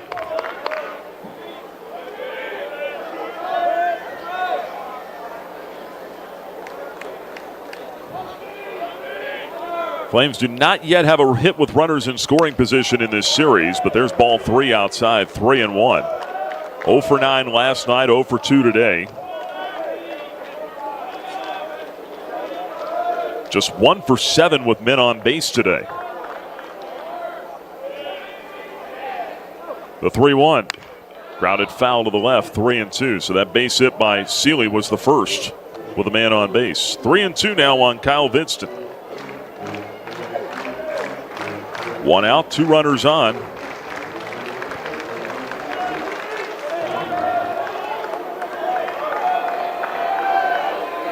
Payoff pitch is on the way. Ground ball to third. Gloved there by King. Goes to second for 1. On to first. Not in time. Vidston beats the wrap to stay out of the double play. Jax State may want to challenge this. Yeah, Garrity signaled over to the coaching staff. He thought the double play was turned. My first glance, I think Vidston may have beat it. I'm looking forward to seeing the replay. It was close. It's definitely a bang-banger, but looking forward to seeing this. The umpire is Mike Mazza, the crew chief at first base today, and then Gabriel Colon, the third base umpire, go underneath to take another look. This is significant because if they overturn this and call Vidston out at first base, it'll end the inning. If the call stands, the Flames will have men on the corners with 2 outs and a chance for Campos.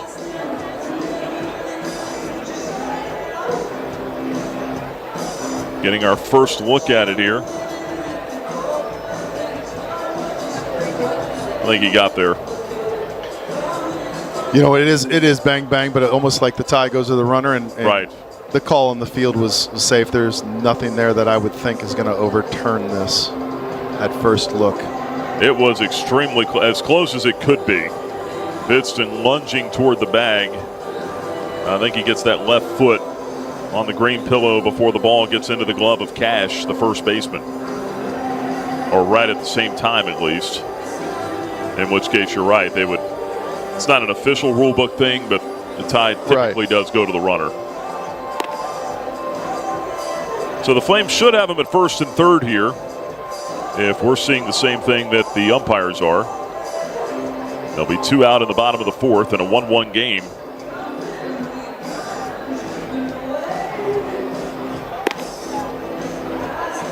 If this call stands, this is the situation the Flames have struggled with last night and so far today. They've got to come up with a big 2-out hit, and Josh Campos is due. He's been struggling to see the baseball, put good swings on it.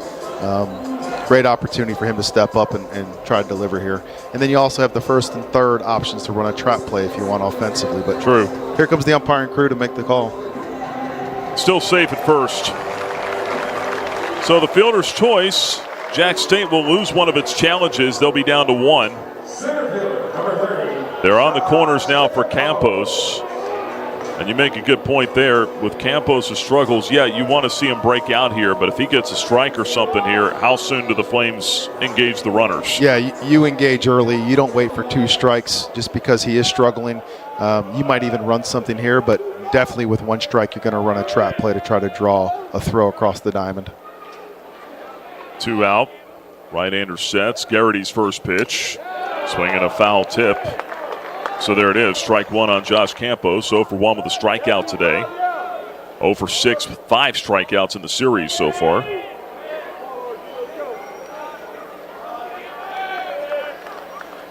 Two out.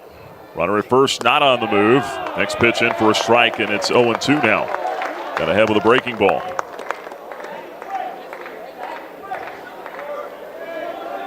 Swafford at third, Vidston at first. Flames tried to entice one of those throws last night in a similar situation. Jax State wouldn't bite. Here's the 0-2, runner not going. Check swing, it's low. The appeal to first, he didn't go. Slider down, had a notion, but checked up, and it's 1-2 now on Campos. Yeah, I would anticipate here for sure a delay, steal, and stop, something to try to draw the catcher to throw it across and try to steal a run here. 1-2 count. It's on the way from Garrity. Swung on, pop-up, foul down the first baseline. That'll hit the berm. Out of play. Still 1 ball, 2 strikes on Campos. Shadows starting to stretch out toward home plate, the batter's circle. Hitter and catcher still in the sunlight for now. Intersecting about halfway up the third baseline now with the shadow from the overhang. Runner at third, Swafford in the shadows. On a warm Saturday afternoon, temperature around 80. Here's the 1-2. Runner's not moving. Owen outside, slider miss. Now delayed steal from Vidston. He takes off for second. No throw down from Ash, the catcher. Kyle will just walk the last 5 feet or so to the bag. And the count's 2-2. So eventually got something going there, but no offer from Jax State. But now a base hit could get you 2 runs. Second and third, 2 out. The 2-2 to Josh Campos. Swing and a miss, strike 3. Got him on a fastball away. Strikeout ends the inning. And that's it for the Flames in the fourth. No runs, 2 hits, no errors, 2 more left.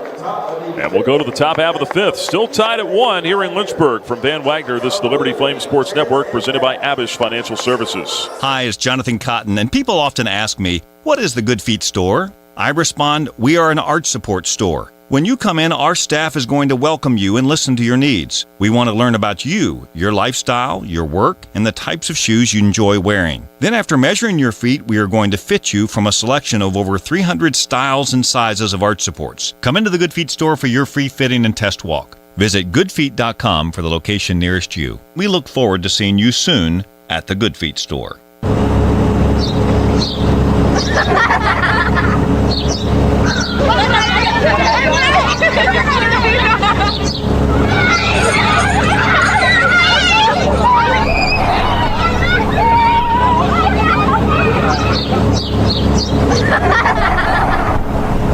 Rogers Heating, Cooling, Electrical, and Plumbing. Your local HVAC experts. Online at callrogers.com. Now back to more Flames baseball from Van Wagner on the Liberty Flames Sports Network, presented by Abish Financial Services.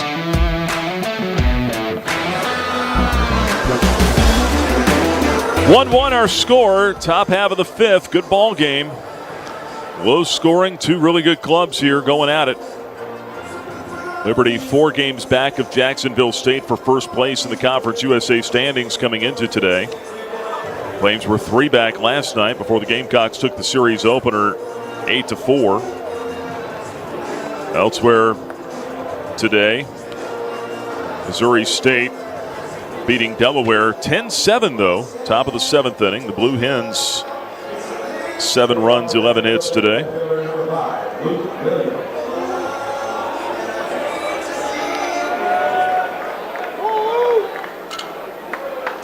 Luke Williams will lead it off for the Gamecocks. Takes a first pitch strike from Jackson Lucas. It's 0-1. The significance of that, Missouri State a game in front of Liberty in the standings. The Bears come into today 10-3. Good changeup, swung on and missed. 0-2 now on Williams. And of course, the Flames lost 2 of 3 to Missouri State earlier this year, so They would have the tiebreaker, the 0-2 outside. 1 ball and 2 strikes now on Luke Williams. All about the Conference USA Tournament. Late May at Kennesaw State's campus this year. 1-2 to Williams. Long look in from Lucas. Right-hander into the wind. Here it comes. 0-in. 2 balls, 2 strikes.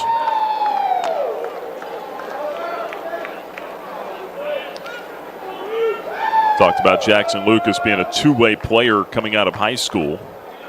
Here's his 2-2. Change-up fouled off at the plate, or curveball rather. Still 2-2. He was also a multi-sport athlete in high school. He was a quarterback for his high school football team. Also played some receiver, shooting guard on the basketball team.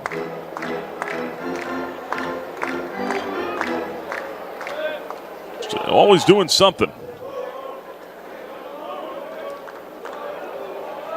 Played some travel baseball as well. 2-2 outside and a full count. 3 balls and 2 strikes now. Yeah, I still love the guys that do multiple sports. I know a lot of people specialize now, their kids at a younger age, and I get that too, but I just like the kids to figure it out and play different sports. Here's a 3-2 to Williams. Fouled off the other way, still 3-2. Well, the first thing I asked him when he told me that, I said, how many times have you been hurt in your career? He said, I've had some back problems here and there. I said, how many arm problems have you had? None. I'm no expert. I've never pitched competitively beyond my backyard.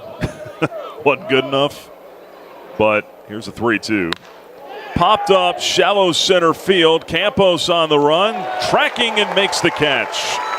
Runs out from under his hat, but he comes out holding the baseball, which is more important. 1 out in the 5th. Yeah, I don't know how much playing multiple sports helps protect the arm. I mean, I guess for the fact that you're not playing baseball year-round, which a lot of the specialized kids do. But I just love what it does for a young person athletically. I mean, every sport's a little different, but, basketball, a little different eye-hand coordination. Greg LaChance, the batter, takes the ball outside, 1-0. Football, a little more physicality. Yeah. I agree 100% with all of that. I think where I fall on it is, and just listening to people that have pitched at a high level. 1-0 pitch down and away, 2-0. I just think nowadays the way it's being taught, the max effort all the time, I just don't know that the body is made for that.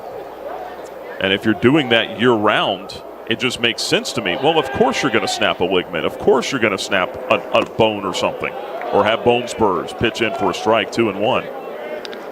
Yeah, the way it's taught now, high velocity, mechanical breakdowns, the video has really enhanced that. So we're seeing a ton of high velocity, but you still see a ton of injuries. 2-1, misses for a ball, 3-1 now on LaChance. Doubled his first time up. Back in the second. And anytime you're throwing 95 to 100, I mean, the stress on the joints is immense. So doing that over and over. 3-1, taken for a late call strike on LaChance. Fastball nipped the outside corner, and it's 3-2 now. And throwing overhand is just not natural in general. So if you're doing it at 100 to 102, it's going to eventually catch up. So maybe it is one of those questions of how many bullets are in the gun before something snaps. Payoff pitch with 1 out. Grounded foul to the left side. Still 3 balls and 2 strikes. Well, there's no question the amount of arm injuries has increased in the last 10 to 15 years drastically. Here's a 3-2. Taken just maybe a tick high. That's ball 4. Curveball looked to be in a pretty good spot there for Jackson Lucas.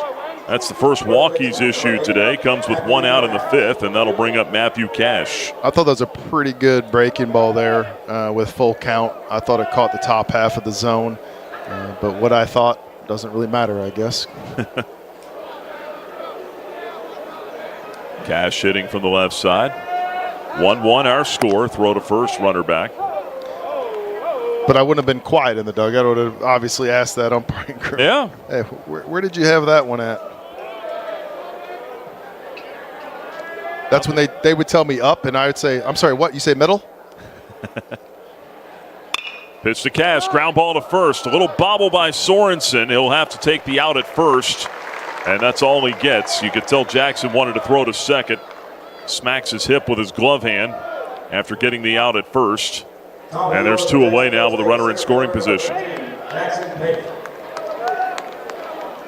Wanted to try to start that 3-6-3 double play, but the little bobble off the leather cost him. But they do get the 1 out. 2 away now with a man at second for Jackson Pate in the top of the order. Just now getting some bullpen action for the Flames. A left-hander up as Pate looks at a strike on a changeup, 0-1. Yeah, you just get him tossing right now just in case things get out of control in a hurry, because that can happen. And you definitely want to have a left-hander up for the bottom half of this lineup, which is stacked with lefties. Here's the 0-1. Lucas deals a strike. Change up in there, and it's 0-2. Jackson Lucas, only 74 pitches here in the 5th inning. And he's doing a great job of getting ahead in the count. Tough to punch this team out, but he's in 0-2, 1-2 counts a lot today. Here comes his 0-2 to Jackson Pate. Blowing in. Curveball missed. And a block by Vidston. Keep the runner at second, 1-2.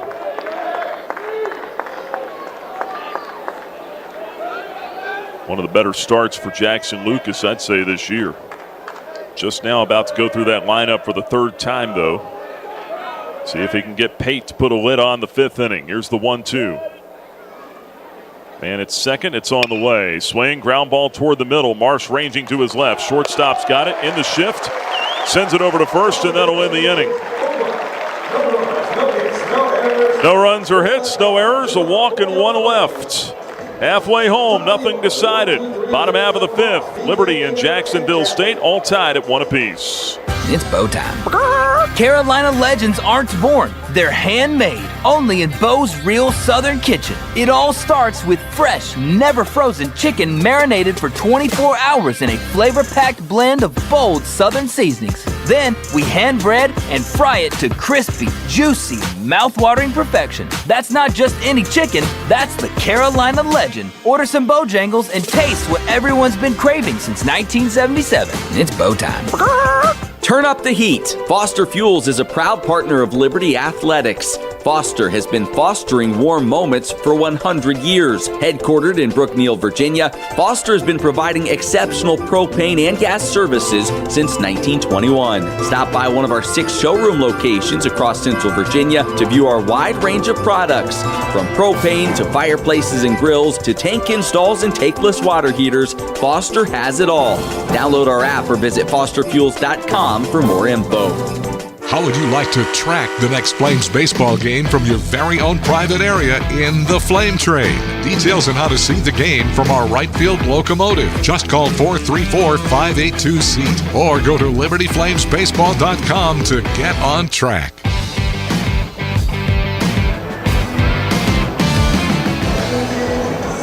Tied at 1 as we go to the bottom half of the 5th inning. Liberty and Jacksonville State in Game 2 of this Conference USA Series. The Flames need a win today to even things up at 1 apiece. Across the street, Flames softball in action today, taking on Western Kentucky. Liberty looking to take the series today. Lady Flames lead it 3-0 over the Hilltoppers in the top of the 4th inning. That was a fight for second place coming into today in the CUSA standings. Conference tournament for softball a little different than that of baseball. They take 8 teams, and it's a double elimination tournament. But you got play-in games for 5 through 8 seeds. The 3 and 4 seeds get a first-round bye, and the 1 and 2 seeds get a double bye. So the significance of being one of the top 2 seeds in the standings in softball is significant. Here's Tanner Marsh, right-handed batter, the pitch. Outside and low, 1 ball and no strikes as Garrity goes back to work here in the 5th inning. Of course, in baseball, we changed the tournament format this year, going to the 9-team 3-pod system. 1-0 to Marsh. Lunge and a miss. Good off-speed pitch there, slider. It's 1-1 now on Tanner. He's 1 for 2 with a single back in the first inning today.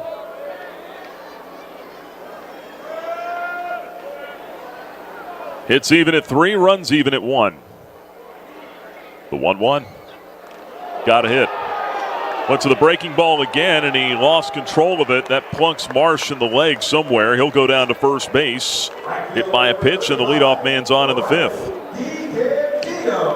Yeah, it looks like the slider just popped out of the hand, and Marsh gladly wearing the breaking ball to grab a free 90. This is what the Flames really need here as a leadoff guy on. Well, it'd be interesting to see what they do as far as a sacrifice, or maybe give Marsh a couple pitches to try to get out on his own. No one up in the pen for Jax State. Left-handed hitter up, DiCandido. Throw over to first. Chases Tanner back to the bag safely. Garrity last pitched at Auburn earlier this week on Tuesday.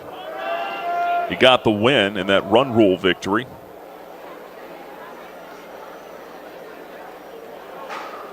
Marsh not running. Pitch to DiCandido outside with a fastball at 91. 1-0 the count. Riley today 0 for 1 with a strikeout and a walk. Garrity, right-handed junior on the mound. Fastball, slider, changeup for him. 1-0, sends it over to first instead. Tanner back standing on the bag. Yeah, Tanner 13 of 18 now on the season, and Garrity has given up 5 of 6, so we'll see if he tries to time him up. And there he goes. 1-0 pitch. Got a great jump. It's low and in. Throw down to second. Plenty late. Feet first slide and a steal for Marsh. His second stolen base of the ball game. Give him 14 on the year now. And it's a 2-0 count on Riley DiCandido. Well, you were all over that. Base hit here could give the Flames the lead.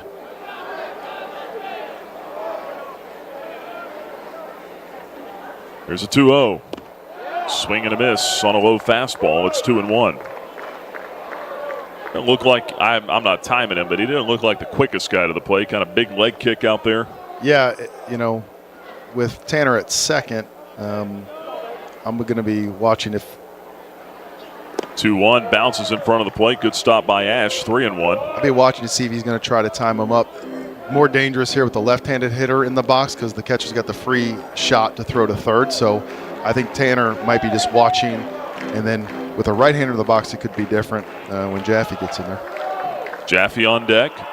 Hitters count for DiCandido. Here's a 3-1. Swinging a tap foul. Back by the dugout, or by the backstop, I should say. 3-2. Tied at 1, bottom half of the 5th.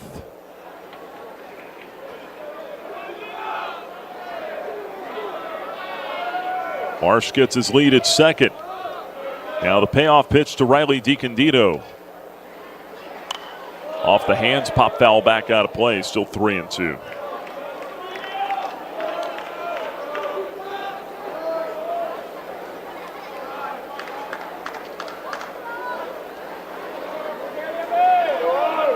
Flames looking for a base hit with men in scoring position. Have not had one yet this weekend. 3-2 on the way. Popped up, foul, off to the left by the Flames dugout, and that will stay in for King. Third baseman has it for the first out of the 5th inning. I thought it might hit the netting at first, but King had just enough room. One gone in the 5th. Here's Jordan Jaffe. Yeah, King did a good job of getting to the rail and finding that ball. With Garrity, Garrity's been like a 1-5, 1-6 at a plate, so it wouldn't surprise me if Tanner tries to get moving here soon. Marsh at second. Now it's turn to throw down to second base. Chase Tanner back. Sun peeks back out here again. The shadows starting to cover the hitter now at home plate.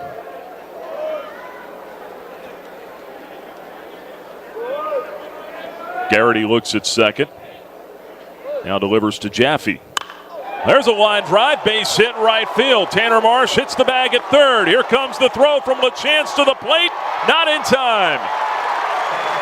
Jordan Jaffe, go-ahead RBI single in the bottom of the 5th. Flames take a 2-1 lead.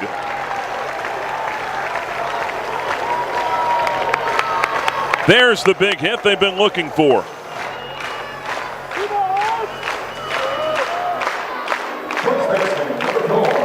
Jumped the first pitch, too. Yeah, Jaffe does a great job of going the other way and finding the hole. And with Tanner's speed, no play at the plate. Great break from him there at second base to score. Got a slider basically middle of the plate. Here's Sorensen. Low and in. 1 ball, no strikes. First hit with a man in scoring position for the Flames in this series.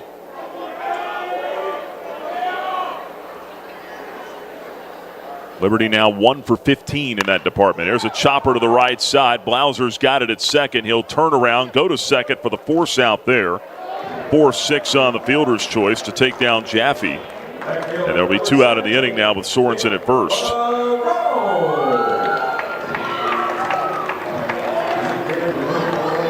That'll bring up Nick Barone. Hit one right on the screws his last time up. Flied out to deep left against Garrity. Back in the 4th inning. Flames on top 2-1 here in the bottom of the 5th now.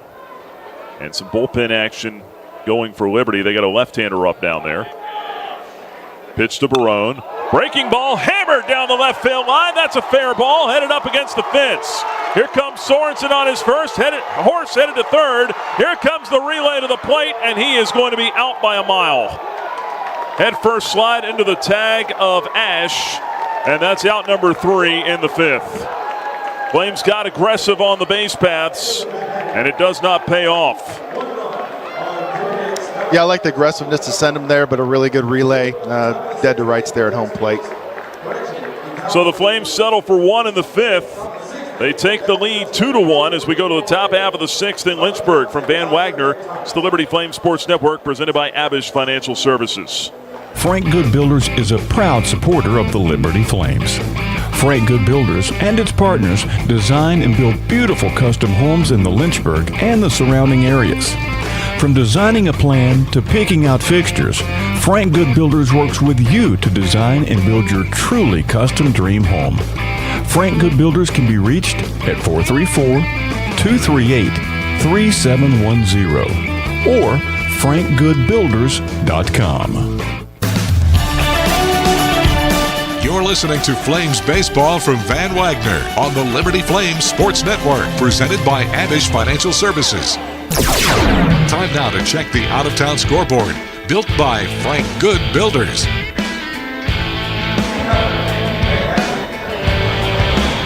Top half of the 6th, Liberty leading Jax State now 2-1. Nick Pearson, Ryan Mal with you this afternoon. Elsewhere around Conference USA, Missouri State beating Delaware now 12-7 in the bottom half of the 7th inning. The Bears look to take the first 2 games in that series. Also, Sam Houston at home with a 3-2 lead over Dallas Baptist in the top of the 4th. Still early there. Louisiana Tech has come back to take the lead on Middle Tennessee 2-1. Kennesaw State, FIU scoreless in the first. New Mexico State, Western Kentucky scoreless in the second. Out-of-town scoreboard built by Frank Good Builders. And now a pitching change for the Flames. They will bring on lefty Josh Swink. As we go to the top half of the 6th, pitching change presented by Haley's Appliance. Excellent work done today by Jackson Lucas for the Flames. Gets them through 5 innings. He's got himself in line for the victory right now. A run on 3 hits allowed, 1 walk and 2 strikeouts on 76 pitches for Lucas today. And now Swink, who was getting loose in the bullpen last night but never came into the ball game. He's been dynamite out of the pen for the Flames this year. 1 and 2, 3 saves, 29 strikeouts to 10 walks over 21 1/3 innings. Has a 4.64 ERA. He'll face a switch hitter Caleb Johnson here, turn him around and make him hit from the right side.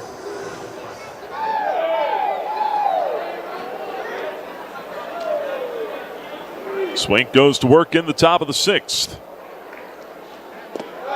First pitch downstairs, 1 ball, no strikes. Flames make the last out at home in the bottom of the 5th.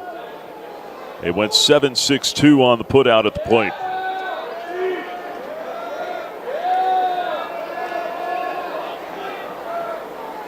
But they take the lead first, 2-1. Pitch in for a strike from Swink on a breaking ball, 1-1 the count.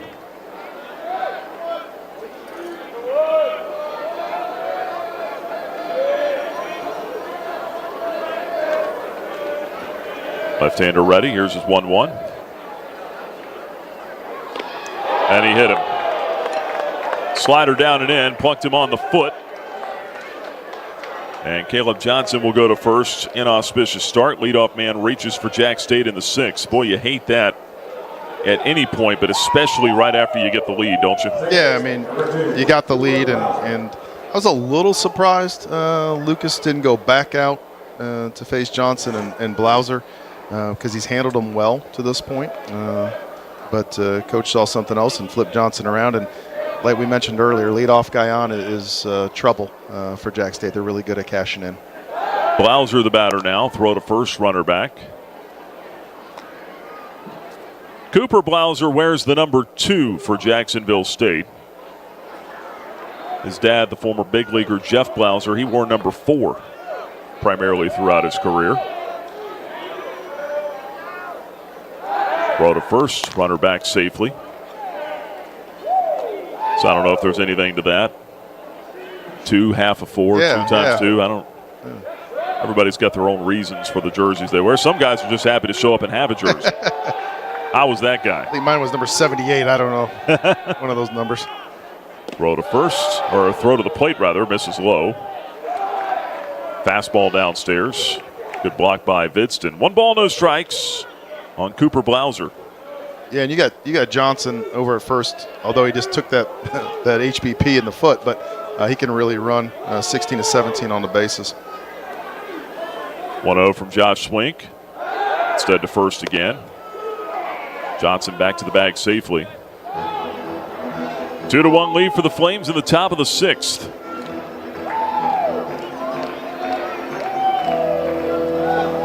Took the lead on the Jordan Jaffe RBI single in the bottom of the 5th.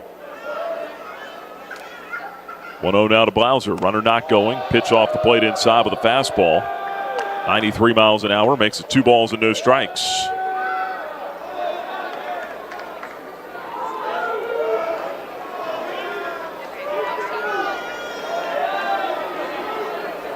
Blauser, sunglasses on at the plate. White batting gloves. 2-0, in for a strike there. Good cutter. 2-1 the count.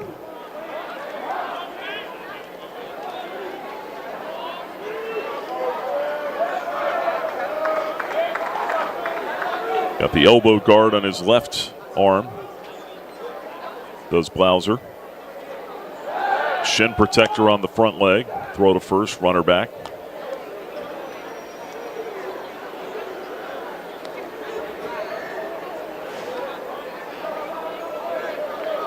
Flames infield back up the middle. Jaffe even with the bag at third just in case of a bunt here. The 2-1, Blauser not showing. The runner goes. It's dribbled foul off to the left. 2 balls, 2 strikes now on Cooper Blauser. Yeah, they went hit and run in that 2-1 count, which is a good count to go in. Wasn't a great jump, and that's what you're looking for in a hit and run. You're getting an average jump, can't get picked, and your hitter's got to put a swing on it to defend you. 2 balls, 2 strikes. Now on Blauser. Redshirt junior out of Alpharetta, Georgia. 2-2 instead to first. Runner scampers back again.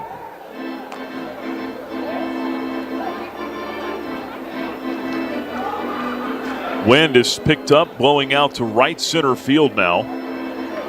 Kind of a peculiar crosswind here this weekend. Normally it blows left to right across the ballpark. It's been the opposite of that here. First couple games, throw to first again. More throws to first base in this at-bat than to the plate. Flames keeping a very close eye on Johnson, to your point, has been very efficient in the stolen base department. 2-2 pitch, not running. Ground ball sharply hit, foul off the dugout railing. To the pull side, still 2-2.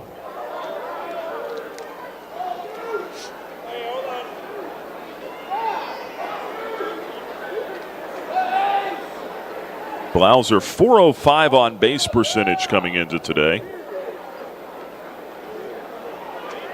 930 OPS if you're into that sort of thing. A really good player for them. Transferred in last year from Clemson. Started out his career, kind of got lost in the shuffle there.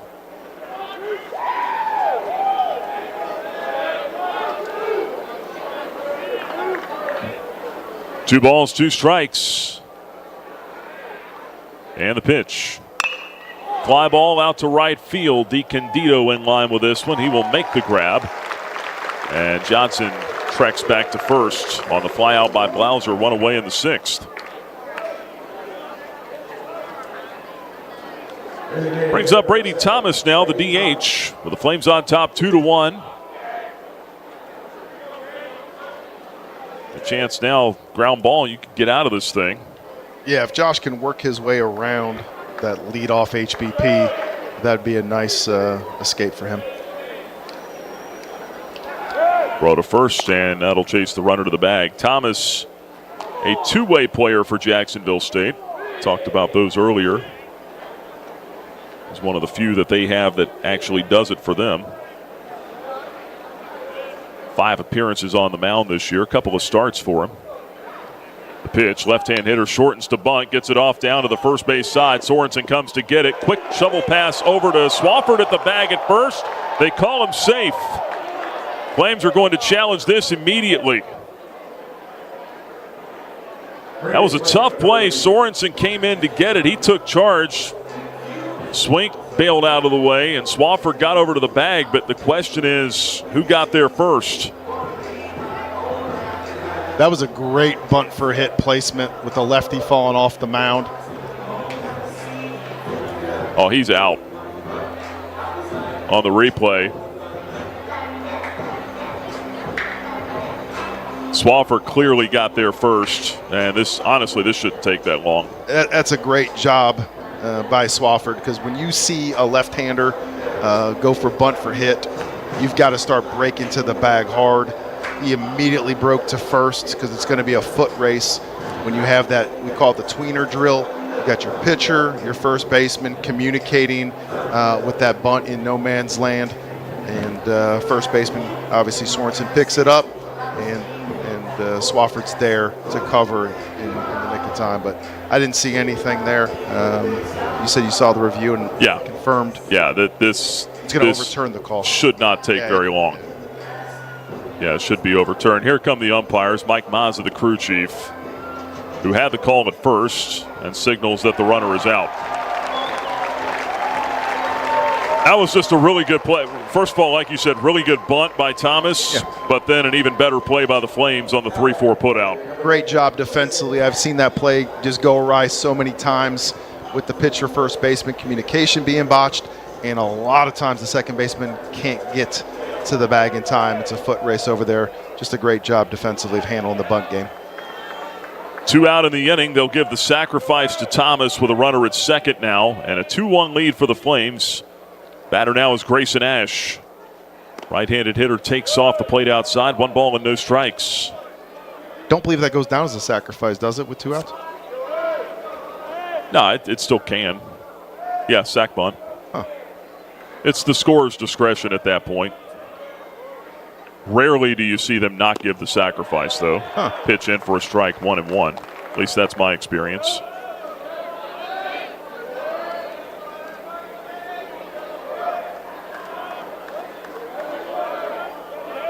I mean, you could be a jerk and just say, no, you were bunting for a hit.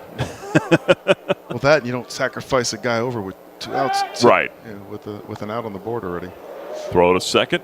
Runner back standing on the bag. And you could tell by the intention of the bunt, it was bunt for hit attempt. And it wasn't a no. If no outs, I get it. 1 ball, 1 strike, 2 outs. Ash 0 for 2 today with a couple of flyouts to center. The 1-1. Off the plate inside, almost hit him. 2 balls and a strike the count. Swink inside with the fastball there. Swink's got to be careful here. He's got the open base. Ash has got 7 home runs, 43 RBIs on the season. You don't want to make a mistake in this situation with the left-handers on deck and in the hole. 2-1. Grounded foul, 2-2. And to that point, I'm all right, perfectly all right, more than all right with him pitching him inside. because if you do hit him, he goes to first. Face the left-handed guy next. But to your point, you don't want to leave anything too good out over the plate. Yeah, you do not want to make a mistake to this guy because he can leave the yard in a hurry. And you do have the left-hander matchup waiting on deck. Here's the 2-2. Line drive, fair ball past third and down the left field line, headed for the corner. That's going to tie the ball game. Johnson in to score. Ash into second with an RBI double. It's 2-2. And I hate to be right in that situation, but you left a slider on the inner half to a hitter that can do damage. So he's able to cash in and come up with a big 2-out hit, and the Flames get punished. And Jax State has done that. They did that yesterday, they did that today. They don't miss mistakes over the white. Nope. They were trying to come in with a breaking ball there. He just didn't get it in far enough.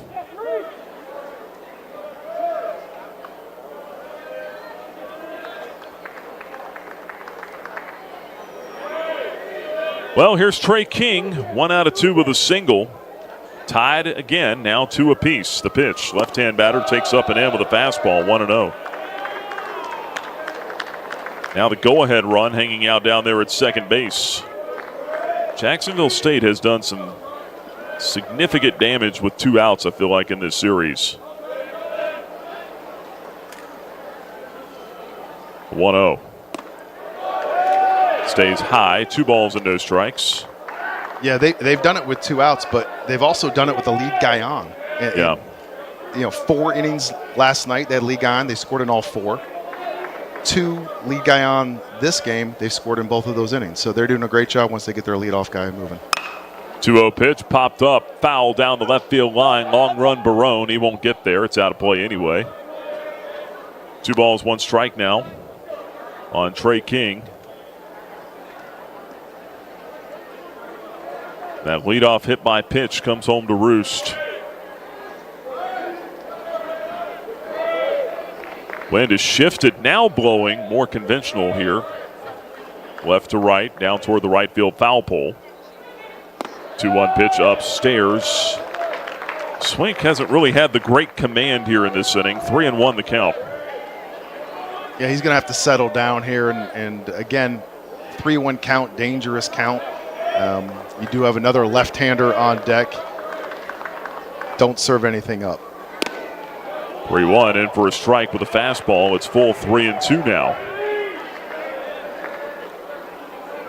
Payoff pitch due to King. Left-handed hitter Williams on deck. 2-2 our score in the top of the 6th. Tying or go-ahead run at second, rather. Here's a 3-2. And a looping liner, shallow center. Campos has to play it on a bounce. Runner around third. Campos throw to the plate, cut off. Sorensen throws it to second, but there's no one covering at first, so the runner will get back. Trey King with an RBI single to give Jax State a 3-2 lead in the 6th.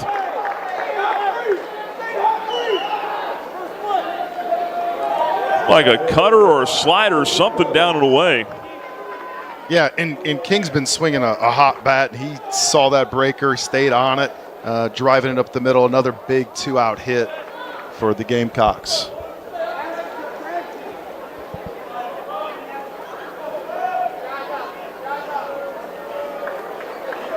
Two runs across in the 6th inning. Jacksonville State on top by a run. It's 3-2. Luke Williams at the plate now, left-handed bat. Swink with a throw to first, and the runner gets back.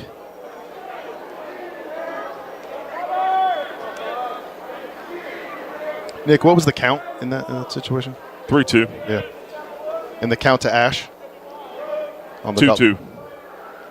Couple 2-strike hits. Pitch up and in. 1 ball, no strikes on Luke Williams.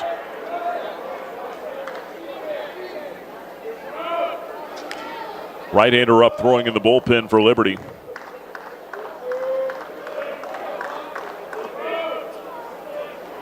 Swink with a 1-0. High bouncer toward first. That'll get over Sorensen's head. It's cut off by Swafford over by the line. Throw down to second base, and they got the runner there. Trey King took a big turn at second. He gets nailed on the throw by Swafford back to the bag. Heads up play by the Flames as they bail themselves out of the 6th inning. But 2 runs come across. Jacksonville State will take a 3-2 lead as we go to the bottom half of the 6th. From Van Wagner, this is the Liberty Flame Sports Network presented by Abish Financial Services. Every great athlete knows the final minutes of the game are where champions are made. Whether it's the last inning, the fourth quarter, or overtime, every move counts. One smart play can seal the win, and one mistake could cost it all. The same can be said for retirement. I'm Abe Abish, founder of Abish Financial Services. Those last 5 to 10 years before you retire, that's your final stretch. At Abish Financial, we can help build a game plan for taxes, healthcare, and income for the years ahead. Call us for your customized retirement playbook, 571-406-4411. If you're over 59 and have $500,000 or more of investable assets, we can create your plan complimentary. 571-406-4411 or visit abishfinancial.com. Investment advisory services offered through Abish Financial Wealth Management, LLC, a registered investment advisor firm. Insurance services offered through Abish Financial Services, Inc., licensed in Virginia.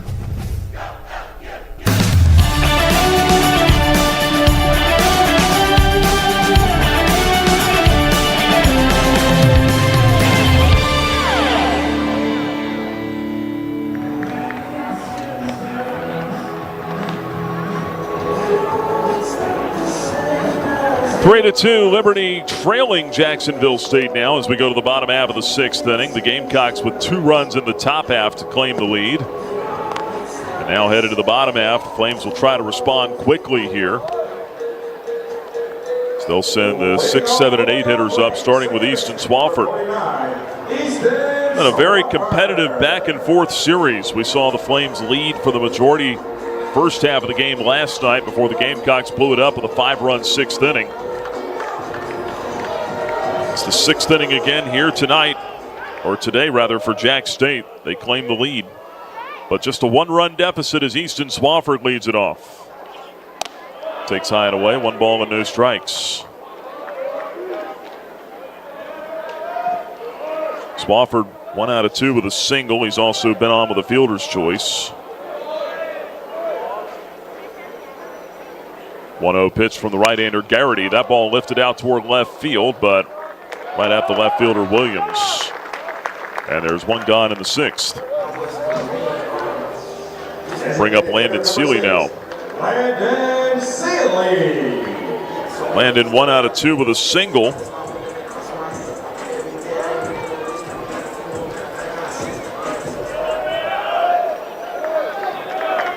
Jacksonville State's done the majority of its damage this year in these middle innings, 5, 6, and 7. Seeley lunge and a miss on the first pitch breaking ball, 0-1.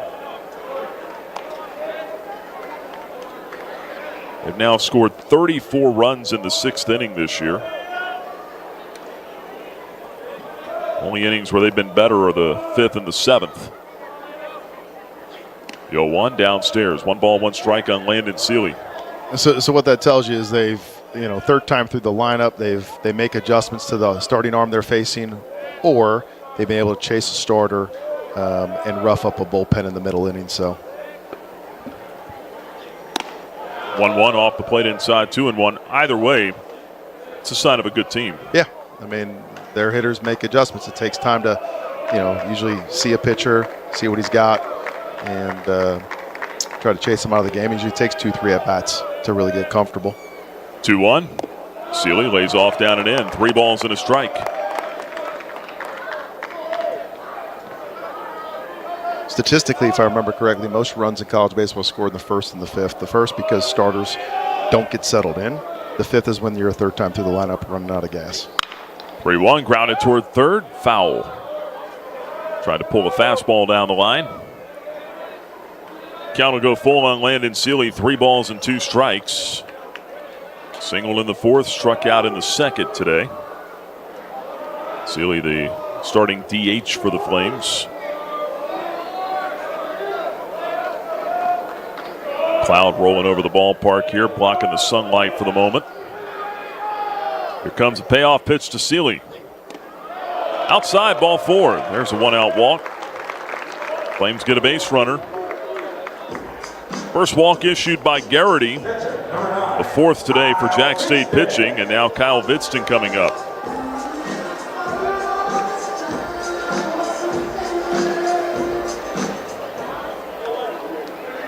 Now the shadows covering home plate. The pitcher standing in the sunlight. Garrity fires the first one. Vidston takes it off the carpet. Runner takes off for second. Throw down from Ash is not in time. Sealy overslid the bag at second base, but able to get back before Blauser gets over there. And that'll be a wild pitch. Runner at second. 1 ball, no strikes to count. That is great base running by Landon Sealy. We call those DBRs, dirt ball reads. Obviously, this is the turf. You've got to see it kick away from the catcher just enough, which it did. Great job of running the bases. 1-0 pitch, swing and a high fly ball. Sent deep to left. Williams to the wall. He's out of room. Kyle Vidston, go-ahead home run in the 6th. Flames take a 4-3 lead. Vidston's first of the year.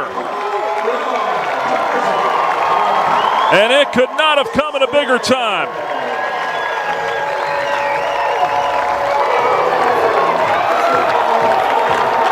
I think a hanging breaking ball here, maybe. Yeah, Vidston gets the breaking ball up in the zone, and he puts an absolute hellacious swing on that thing. Drives it deep to left. What a big time hit.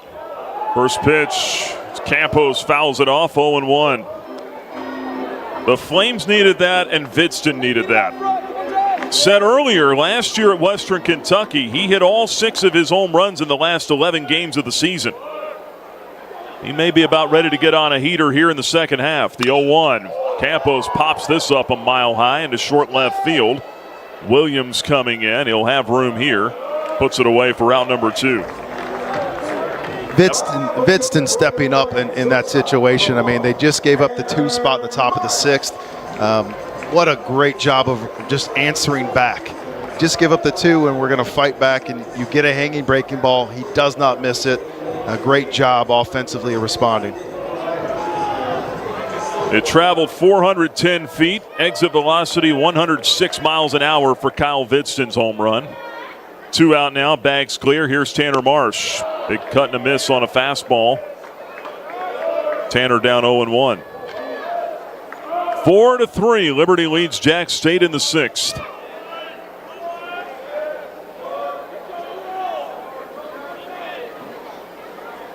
Marsh 1 out of 2.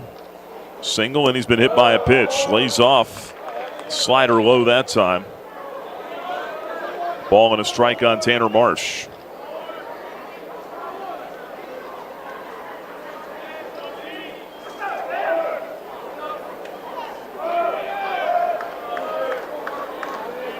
The 1-1.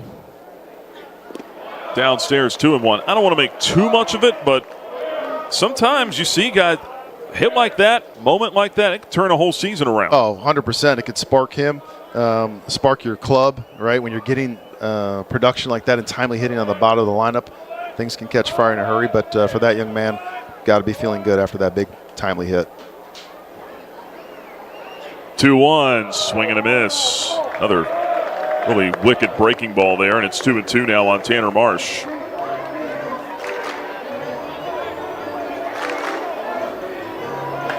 High spin on both of those. Marsh waiting on a 2-2 offering. Here it comes. Just missed. Tick outside, maybe low. But with the slider again, it's full. 3-2 now. Marsh has worked it back in his favor. DiCandido on deck. Such a great take. He's got such great awareness of the zone to lay off a slider just a couple inches off the plate. Here's a 3-2 to Marsh. Way outside to the backstop. Ball 4. Yanked a fastball. And Marsh will go to first. Another walk for Garrity. Well, the last one was cashed in with a home run. Here's DiCandido. We'll see if he can help himself.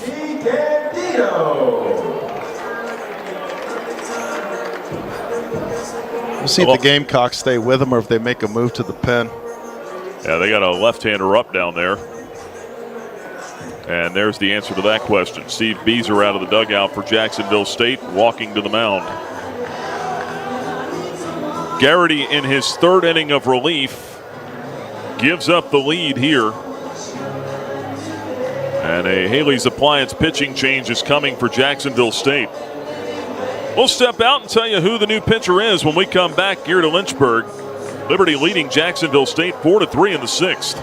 Turn up the heat. Foster Fuels is a proud partner of Liberty Athletics. Fostering warm moments for 100 years, Foster has been providing exceptional propane and gas services throughout Central Virginia and surrounding areas. From propane to fireplaces and tank installs to tankless water heaters, Foster does it all. Visit fosterfuels.com or download the app to order fuel, pay your bill, and more. Get the customer service you deserve and turn up the heat with Foster Fuels and the Liberty Flames.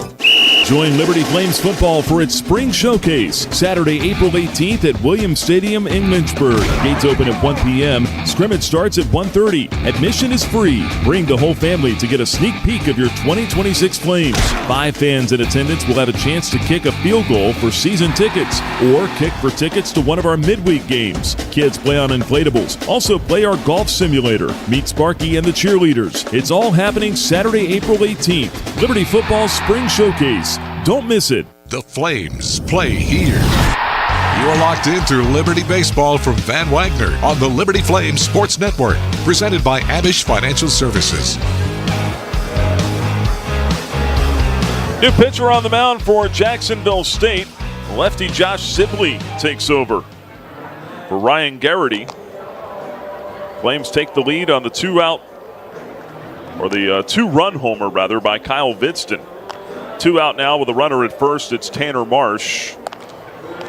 And Sibley taking over on the mound.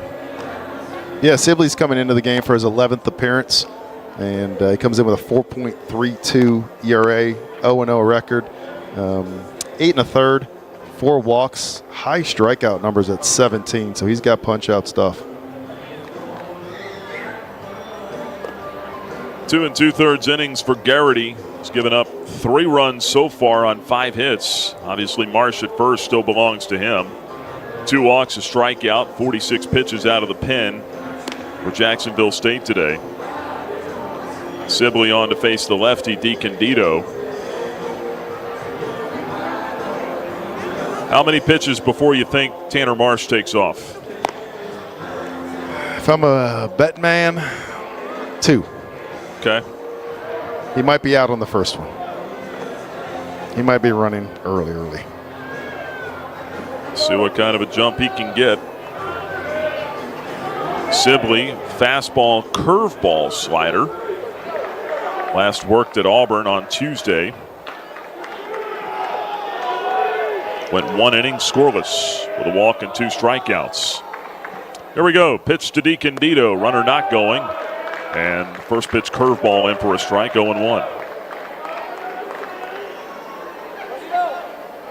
DeCandido today hitless. He's reached on a walk. 0 for 2 with a strikeout. Marsh dancing around at first. Pickoff throw.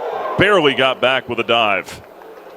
Almost had him leaning there. Yeah, he was going on that second pitch. He was moving. He got caught there leaning, and luckily was able to scramble back just in time. Flames have a right-hander firing in their bullpen for the top of the 7th. There goes Marsh. Pickoff throw goes to first. Now throw down to second. They guessed right. And Marsh is out number 3. 1-3-6 on the pickoff. And that'll be all for the Flames in the 6th. But Liberty goes back in front on the 2-run home run by Kyle Vidston.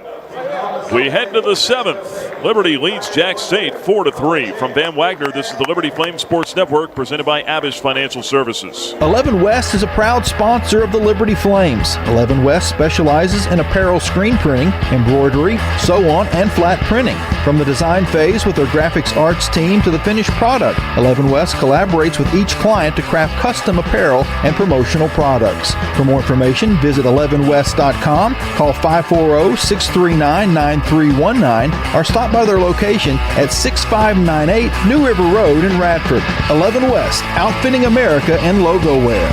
Lynchburg Nissan is at it again. Right now, save big with up to $7,300 off MSRP on select vehicles, or get 0% financing for 60 months on 4 of our most popular models. 0%, 60 months, 4 models. But hurry, this is a limited time offer you don't want to miss. Got a trade? Get up to 130% of fair KBB value. No matter the condition. Stop by, give us a call, or shop online at lynchburgnissan.com for the best selection and unbeatable deals. And remember, Lynchburg Nissan is the home of the million-mile warranty. Nobody beats our prices. Nobody.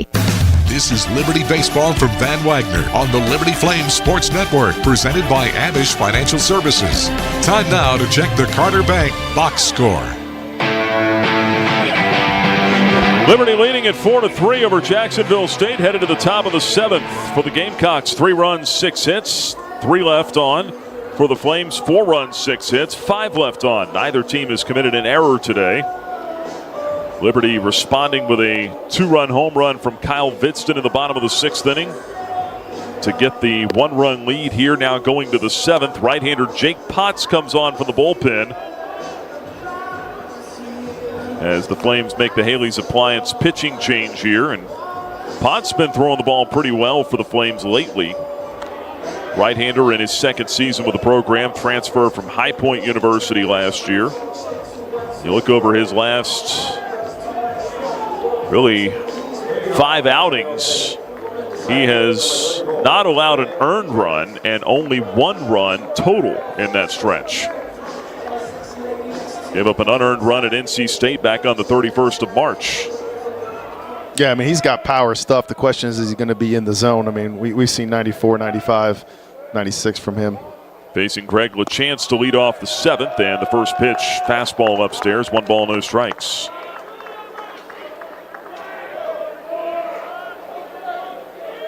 Jake Potts, 3rd pitcher used by the Flames today. There's the 1-0 to LaChance. That's in for a strike. Cutter that time, evens the count at 1-1. Yeah, he throws the cutter 88 to 90, and then he'll run up a fastball 94, 95. He also show a little bit of a curveball and occasional change. 1-1, bunts at it, pulled the bat back.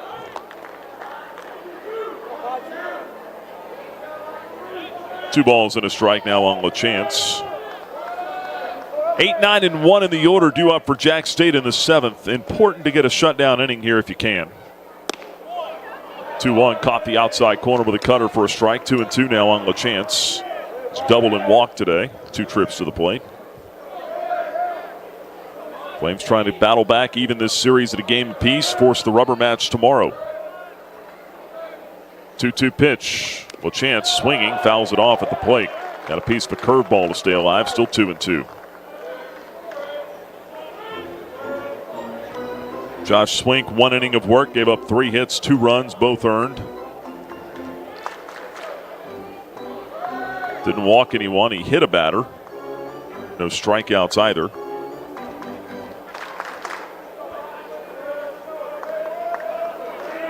There's Potts with the 2-2. And that stayed high with a breaking ball. Full count. 3 balls, 2 strikes on LaChance. Don't want to walk the first guy here. Yeah, don't want to walk the lead off. You want to take care of the bottom of this lineup. You do not want to roll over to the top of the lineup with runners in scoring position. It's 3-2. Swung on, skied to center field. Pretty well hit. Campos drifting back, slows at the fringe of the track and puts it away for the first out of the 7th. Dude has some power. Yeah, that's a loud out, but the Flames will take that all day long. Didn't get enough of it to get that one out of here. That'll bring up Matthew Cash. I was watching LaChance a little bit in batting practice yesterday, and he was getting off some mighty hacks. Sending balls up off the video board. Loud out here, but an out. 1 down, nobody on. Left-handed hitter up. Cash takes high. 1 ball, no strikes. Jackson Lucas started the game. Went 5 innings, gave up 1 run on 3 hits. Pitched well. He'll get a no decision. There's a ground ball sharply hit, but foul up the first base side. 1 ball and 1 strike. The count on Matthew Cash. 0 for 2 with a couple of ground outs today. Yeah, Jackson Lucas did a phenomenal job. Got ahead in the count. This is a team that doesn't punch out easily. So the punch-out numbers weren't there, but weak contact was there. And he limited the free passes, only had the one on the day. Did a great job. Potts ready with a 1-1 offering. Blowing in with the breaking ball. It's 2-1 now on Matthew Cash.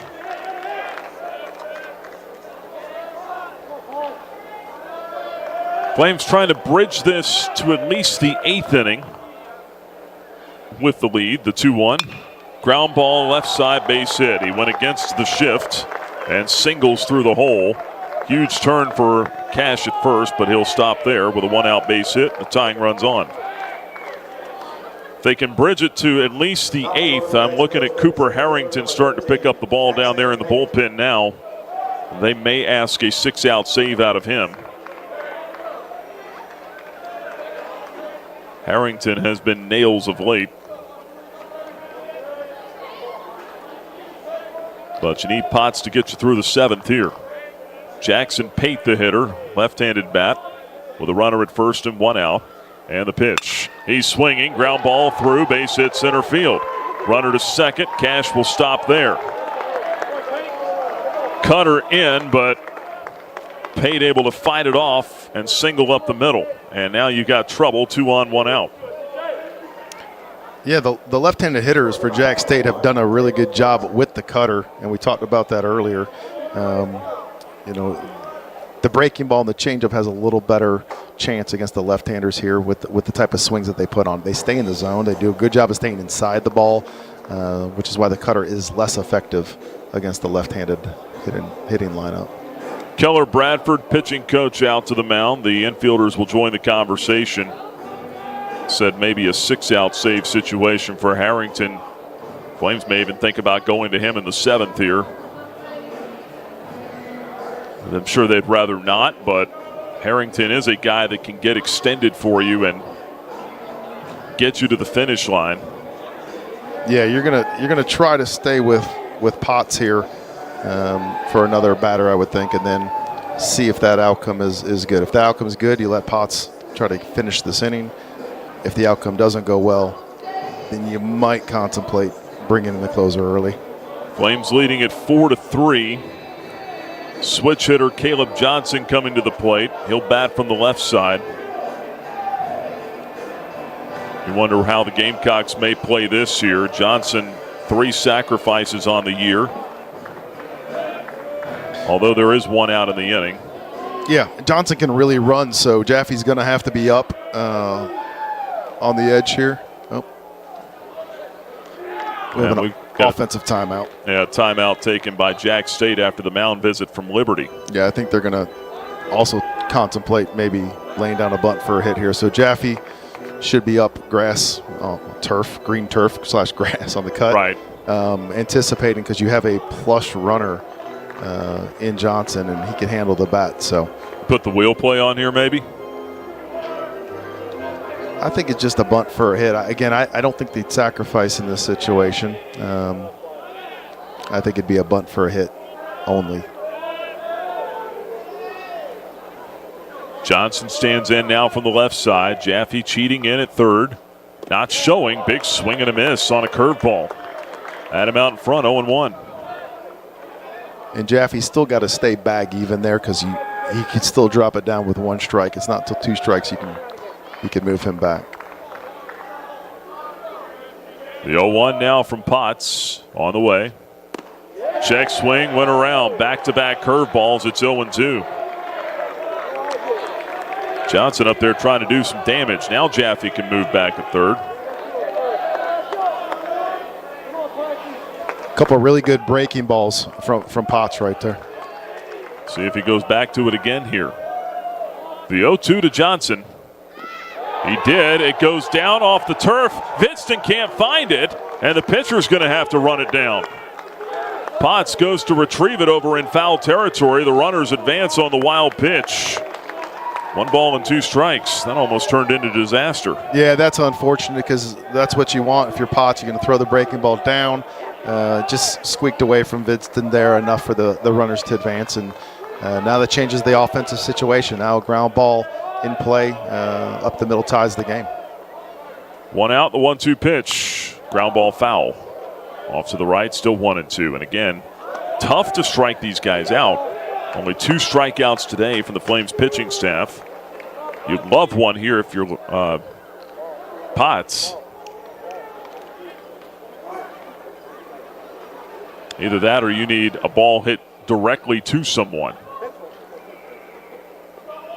Yeah, I mean, this is the guy you want. I mean, you got Blauser on deck. He's swinging a hot bat. This is the guy you got to go hunt the punch out with in this count. 1 ball, 2 strikes. Potts ready. Here's the pitch. Upstairs with the fastball there. 2-2. I like the pitch call there. Tries to change the eye level. My guess he's going back to the breaking ball down here. I would concur with that. 2 balls, 2 strikes. Here comes from Potts. Swung, line drive, right field. That's a base hit. 1 run is in to tie it. Here comes the go-ahead run. That is Pate. He will score. Throw comes to second. Not in time there. 2-run double. Jacksonville State back in front. It's 5-4 in the 7th.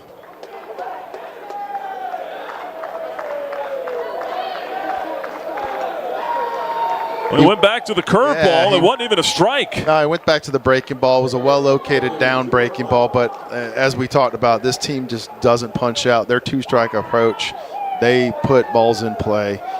Even ones you don't think they can get the barrel to, they find a way. So just another big-time hit right there with 2 strikes. Still only 1 out in the inning, and now Blauser up. A 1-run lead for the Gamecocks in the 7th. Pitch from Potts. Line shot up the middle. That hit Potts. Deflects out to Jaffe. Throw to first. Will be in time there for the out. Johnson goes to third. Let's make sure Jake Potts is okay after that. He got scalded. Yeah, that was a shot off of Potts. I think it got him in the back and shot off. Great job by Jaffe of finding that thing and throwing it across in time. I think you're right. I think lower back, maybe around the leg. Dan Prewster, the trainer, out talking to Jake Potts about it. He never left his feet. Runner goes to third on what will be a 1-5-3 putout for the 2nd out of the inning. Potts convincing everyone he's okay to stay in the game. He's going to take a throw or 2 off the mound here, though. This is just a relentless lineup. Hadn't seen too many of those this year. Kind of remember West Virginia being that way a little bit. Brady Thomas, the batter. 5-4 Gamecocks, runner at third, 2 out in the 7th. And Potts convinced everyone he's okay to stay in, but now Bradley LaCroix, I think, is going to make a pitching change because he wants a different matchup here. Cooper Harrington is ready in the bullpen. Flames did not want to have to go to him in the 7th inning, and they certainly didn't want to have to go to him down a run, but that's going to be the case. Potts is done. Harrington coming in. Haley's Appliance pitching change. We'll step out and tell you about it when we come back here to Lynchburg. Hey, you look like you could use a nap.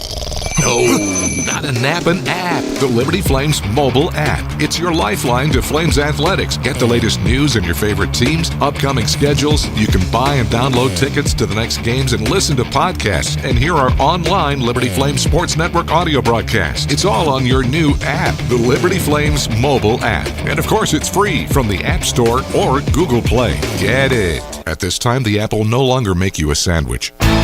Flames Nation, this is Liberty Baseball head coach Bradley LaCroix. My family and I are proud Flames Club members and invite you to join in training champions for Christ on and off the field. Whether you're at the game or cheering from home, your support is valuable and directly impacts our student athletes. Memberships start at just $75 and comes with great benefits like access to premium seating, hospitality, and parking privileges. Join today. Visit libertyflamesclub.org.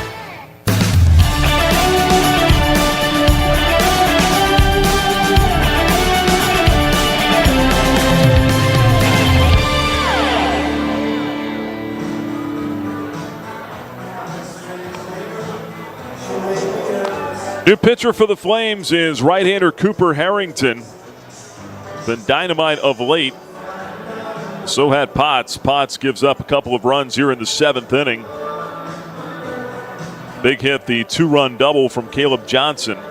Johnson, the runner at third now with 2 outs. Brady Thomas, the left-handed hitter, coming up. And the Flames make the move. They go get Harrington.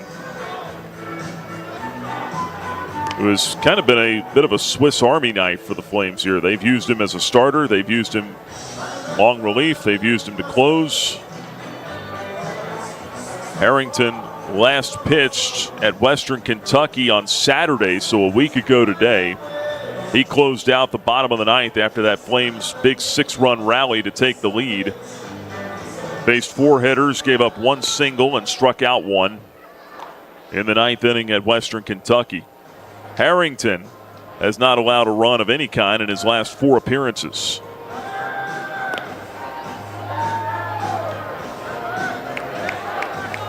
Yeah, Cooper's on for his 12th appearance. 1-0 record, 3.38 ERA, 29 1/3 innings, 5 walks to 35 strikeouts. The guy's got electric stuff, and you're going to need it here. This is a big punch-out situation. They'd love to escape here, down 1. Facing Thomas, left-handed hitter. The pitch. Outside, 1 ball, no strikes. Also, Harrington has inherited 5 base runners this year. None of them have scored up to this point. Potts, 12 pitches, 8 strikes. 2/3 of an inning. 1-0. Check swing, in for a strike. Evens the count at 1-1.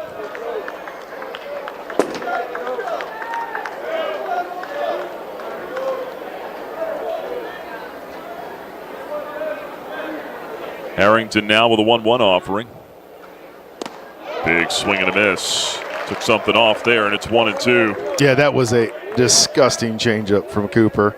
Just pulled the string on an 80-mile-an-hour changeup. Had him way out front. I would anticipate him going back to that again based upon that swing.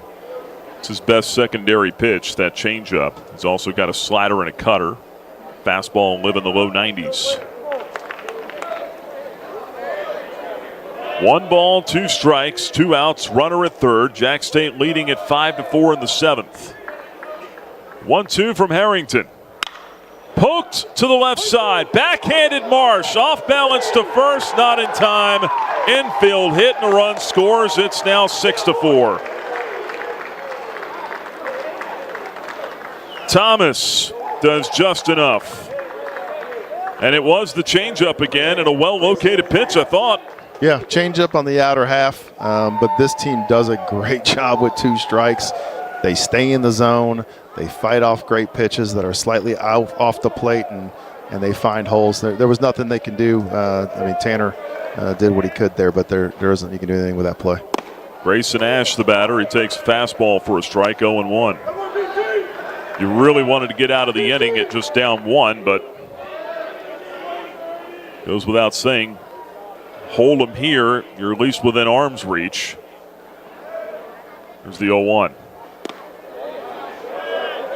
It's just missed low with a changeup. 1 ball and 1 strike on Grayson Ash. Yeah, of course you'd like to have saved it right there and been down 1, but you're still within reach, like you mentioned. 2 runs, especially with this Flames team and what they've shown. Pickoff throw to first, runner gets back. What they've shown over the course of the season and their ability to come back late in ball games. So there's a lot of confidence in that dugout. Down 1, down 2, even down 3. They still like their chances late in ball games. The 1-1. Line drive over Marsh. It's short into left field. A base hit. Ash singles. That'll put him at first and second. His Gamecocks will not quit.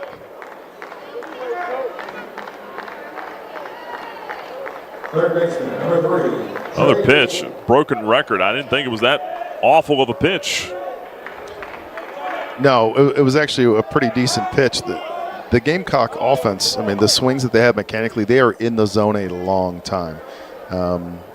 That's a hard teach, but that's what you're trying to do. You're trying to create swings that start in the zone early and stay in the zone late, and that way you can be fooled a little bit and still get a ton of really good contact, and they do that. Trey King hitting from the left side now. The pitch. He sends one in the air out toward left, angling to the line. Here's Barone. He's got it, and that's out number 3. But not before the Gamecocks rally for 3 in the 7th. They take the lead. Now 6-4, Jacksonville State on top. It's time for the 7th inning stretch, powered by Segra. Segra offers customized business technology solutions. Learn more at segra.com. And into the home 7th, Flames trail at 6-4.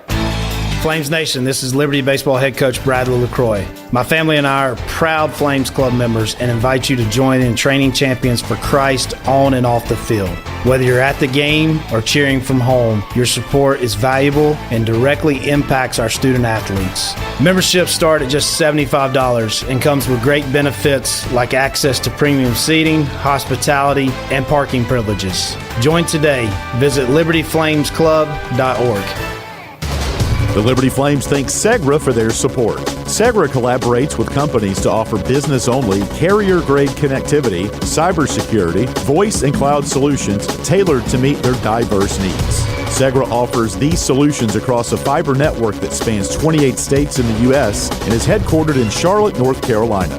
They can be reached at segra.com or 833-GO-SEGRA. Segra, a proud partner of the Liberty Flames Sports Network from Van Wagner. Now, back to more Flames baseball from Van Wagner on the Liberty Flames Sports Network, presented by Abish Financial Services.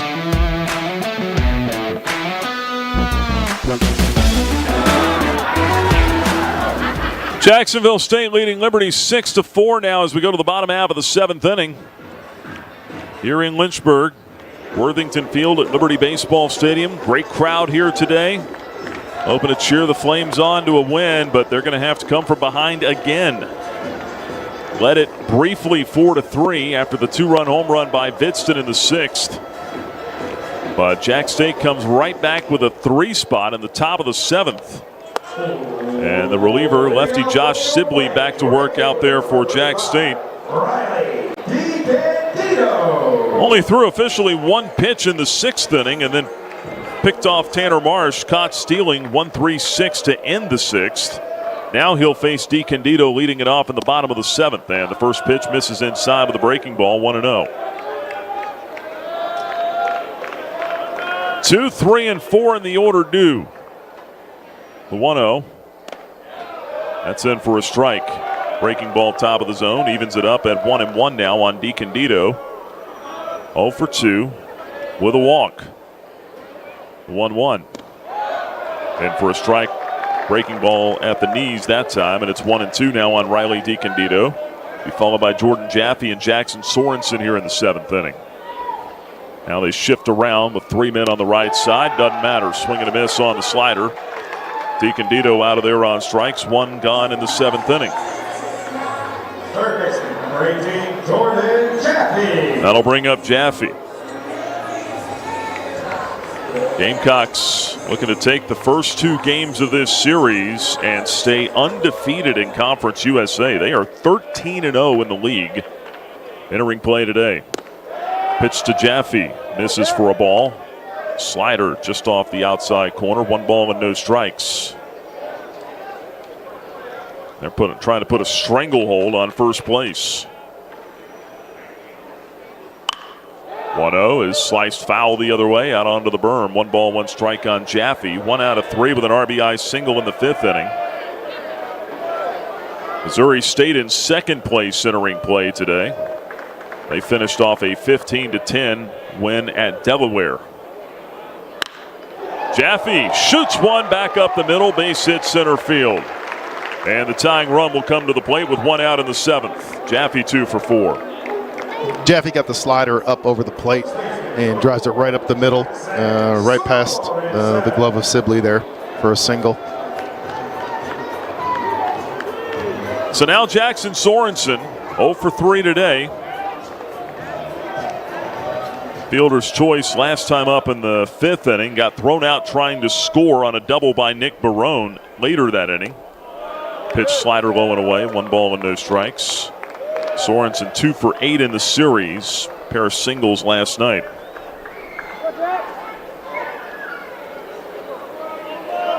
6-4, Jacksonville State on top. 1 out, 1 on in the 7th. The pitch down and away, 2-0 on Sorensen. Right-hander up in the bullpen for Jacksonville State. Barone on deck. That might be who he's for. 2-0. Outside, fastball miss, 3-0. Yeah, absolutely. I mean, Jacksonville State's going to have the right-hander ready for Barone. That is a guy that's seen the ball really well. You definitely want a right-on-right matchup there. Hitters count, 3-0 pitch to Sorensen. Takes it outside. That gets off the glove of Ash, rolling away to the backstop, but it's ball 4. No further advance from Jaffe as he takes second. So strikeout, single, walk, and now the Flames have the tying run on. Nick Barone coming up. I'd be stunned if they let Sibley pitch to him. Yeah, as would I. Oh, they were going to get the pitching change. There we go. Steve Beezer on his way out to the mound. He's going to make the move here with the right-hander up in the pen. Now Barone torches left-handed pitchers. Hitting almost 100 points better against lefties than righties. So Haley's Appliance pitching change for Jacksonville State. They will bring on the right-hander. We'll tell you who it is when we come back. Flames trail at 6-4 in the 7th. 2 on and 1 out. Hey, you look like you could use a nap. No, not a nap, an app. The Liberty Flames mobile app. It's your lifeline to Flames athletics. Get the latest news and your favorite teams, upcoming schedules. You can buy and download tickets to the next games and listen to podcasts and hear our online Liberty Flames Sports Network audio broadcast. It's all on your new app, the Liberty Flames mobile app. And of course, it's free from the App Store or Google Play. Get it. At this time, the app will no longer make you a sandwich. Flames Nation, this is Liberty Baseball head coach Bradley LaCroix. My family and I are proud Flames Club members and invite you to join in training champions for Christ on and off the field. Whether you're at the game or cheering from home, your support is valuable and directly impacts our student athletes. Memberships start at just $75 and comes with great benefits like access to premium seating, hospitality, and parking privileges. Join today. Visit libertyflamesclub.org.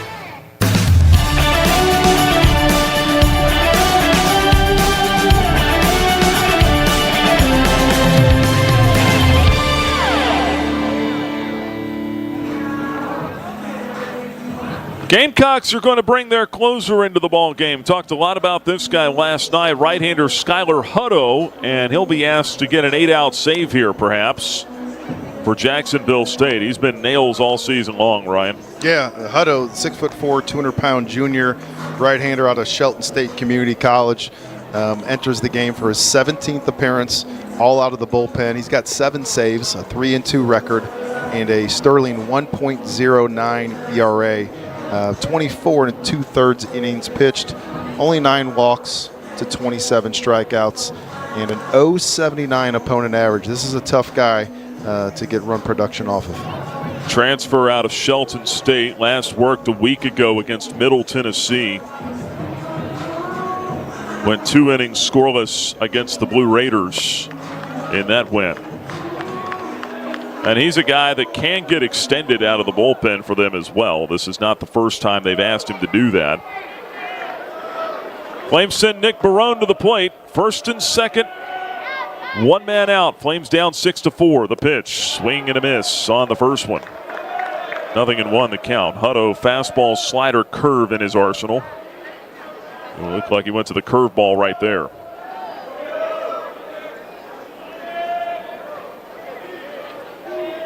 The 0-1 to Barone. Went outside, went back to it, missed. No swing that time. 1 ball and 1 strike. Barone, a double in the 5th inning, hit a long home run here last night. A long one here would give the Flames the lead. Jaffe at second, Sorensen at first. The pitch. 91-mile-an-hour fastball low and away, 2-1.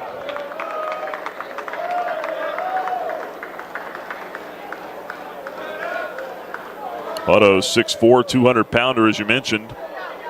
out of Trinity, Alabama. Here's 2-1. Tap foul over by the backstop. 2-2 now. Went back to the curveball there. His longest outing of the season, 3 1/3 innings. That was against Valparaiso on March 6th. He's also went 3 innings against Cincinnati all the way back on February 15th. For the most part, though, 1 to 2 inning guy. Here's his 2-2. Inside. And a full count, 3 balls, 2 strikes. Fastball at 91 off the plate there. A walk would load him up. Easton Swafford scheduled to hit next. Hutto with a 3-2 pitch and 1 out. Runner's not going. Low, he walked him. Curveball down out of the zone. He did not want to give in to Nick Barone right there. And that will load the bases with 1 out in the 7th. The Flames desperately needing a hit here.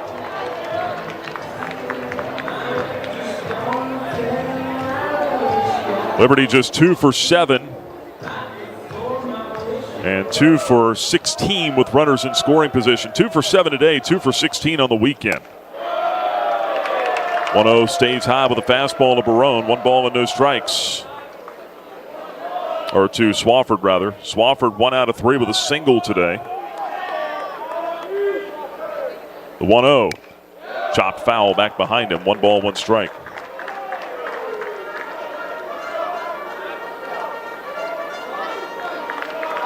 Base hit here probably ties the game. The 1-1. Lunge and a miss. Fastball out away. Swafford couldn't get it. It's 1-2. Yeah, that fastball's got a ton of life on it, by the way. I mean, it's only 90-91, but there's a bunch of deception with his delivery. He hides the ball really well, and then there's just a ton of run and sink on it. 1-2 pitch. Swung, ground ball, back up the middle. That'll sneak through. Base hit center field. Sorensen hits the bag at third. Throw to the plate. It's late. Game tying 2-run single for Swafford. It's 6-6 in the 7th. That ball had eyes and found center field.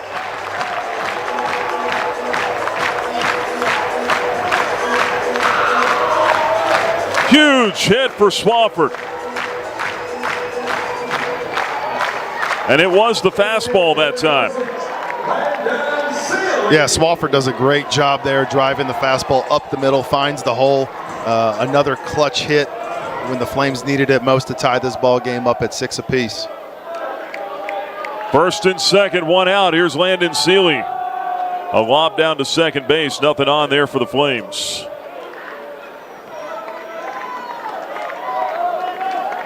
Charge the runs to Sibley.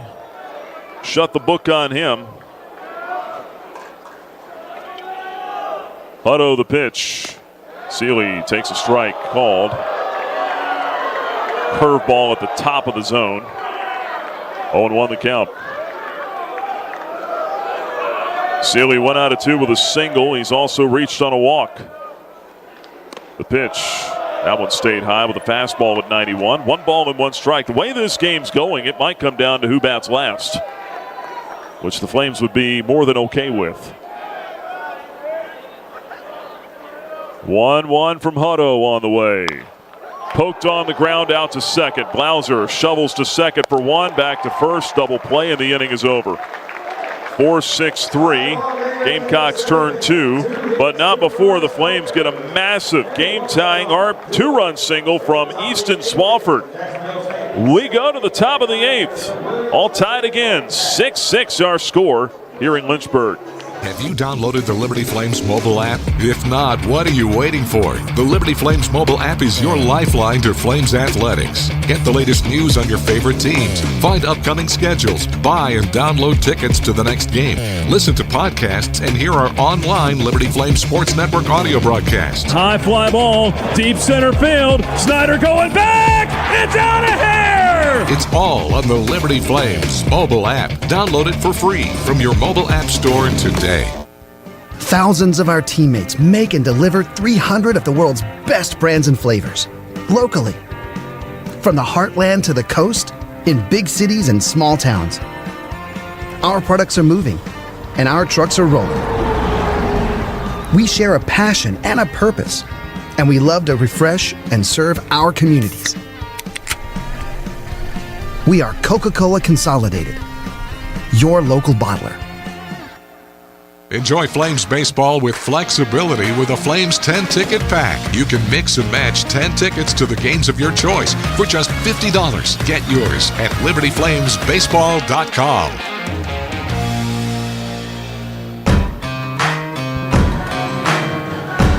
Liberty with a 2 spot in the bottom of the 7th inning, and the Flames have tied this thing back up 6 apiece as we go to the 8th. What a back-and-forth game this has turned into. Nick Pearson, Ryan Mao with you on a Saturday afternoon, Worthington Field at Liberty Baseball Stadium. It was tied at 1 after 4 innings today. The Flames got a run in the 5th to go up 2-1. Jax State took a lead with 2 runs in the 6th to go up 3-2. Flames got a 2-run homer from Kyle Vidston in the 6th inning to go up 4-3. Then the Gamecocks got 3 in the 7th. They go up 6-4. Cooper Harrington back to work, pumps in a first pitch strike to Luke Williams, 0-1. And the Flames come right back with 2 in the bottom of the 7th on a base hit by Easton Swafford to tie it up at 6 apiece. 0-1 pitch stays off the inside corner, not by much. 1 ball and 1 strike now on Luke Williams, the left-handed hitter. And now you got both closers out there. Skylar Hutto for Jacksonville State, Cooper Harrington for Liberty. 1-1. There's a strike. Breaking ball caught the outside corner, 1-2 on Williams. Yeah, you got your best bullpen arms now in the game. Earlier than both managers wanted, but you're gonna let both of those ride. At this point, there's gonna be no action in the pen for a little bit. The 1-2. Swing and a foul tip into the glove of Vidston for the strikeout. 1 away in the 8th. And that is just the 3rd strikeout today for a Flames pitcher, and the 1st since the 3rd inning. Flames struck out 10 last night. That was a wicked slider.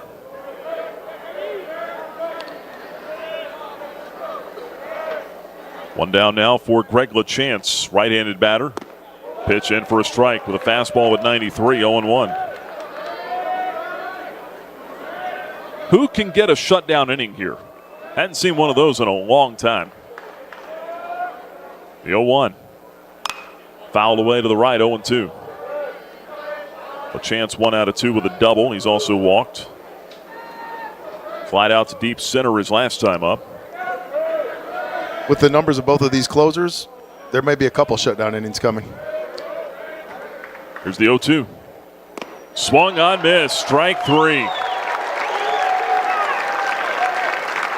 Breaking ball got him for the 2nd out of the 8th inning. There's back-to-back strikeouts. I think the big question is who can manufacture 1 run here late in this game against these 2 back-end arms that are really good. Slider kind of backed up there on Harrington, but effective. First pitch in for a strike to Matthew Cash on the fastball, 0-1.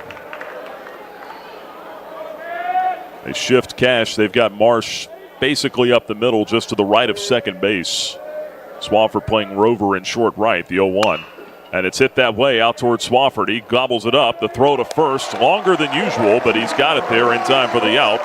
And that's out number 3. How about a 3-up, 3-down 8th inning for Cooper Harrington? Go to the bottom of the 8th. Can the Flames scratch 1 or 2 across? We're tied at 6. From Van Wagner on the Liberty Flames Sports Network, presented by Abish Financial Services. Turn up the heat. Foster Fuels is a proud partner of Liberty Athletics. Fostering warm moments for 100 years, Foster has been providing exceptional propane and gas services throughout Central Virginia and surrounding areas. From propane to fireplaces and tank installs to tankless water heaters, Foster does it all. Visit fosterfuels.com or download the app to order fuel, pay your bill, and more. Get the customer service you deserve and turn up the heat with Foster Fuels and the Liberty Flames. Join Liberty Flames football for its spring showcase, Saturday, April 18th at Williams Stadium in Lynchburg. Gates open at 1 p.m. Scrimmage starts at 1:30. Admission is free. Bring the whole family to get a sneak peek of your 2026 Flames. 5 fans in attendance will have a chance to kick a field goal for season tickets or kick for tickets to one of our midweek games. Kids play on inflatables. Also play our golf simulator. Meet Sparky and the cheerleaders. It's all happening Saturday, April 18th. Liberty Football Spring Showcase. Don't miss it. The Flames play here. You are locked into Liberty Baseball from Van Wagner on the Liberty Flames Sports Network, presented by Amish Financial Services.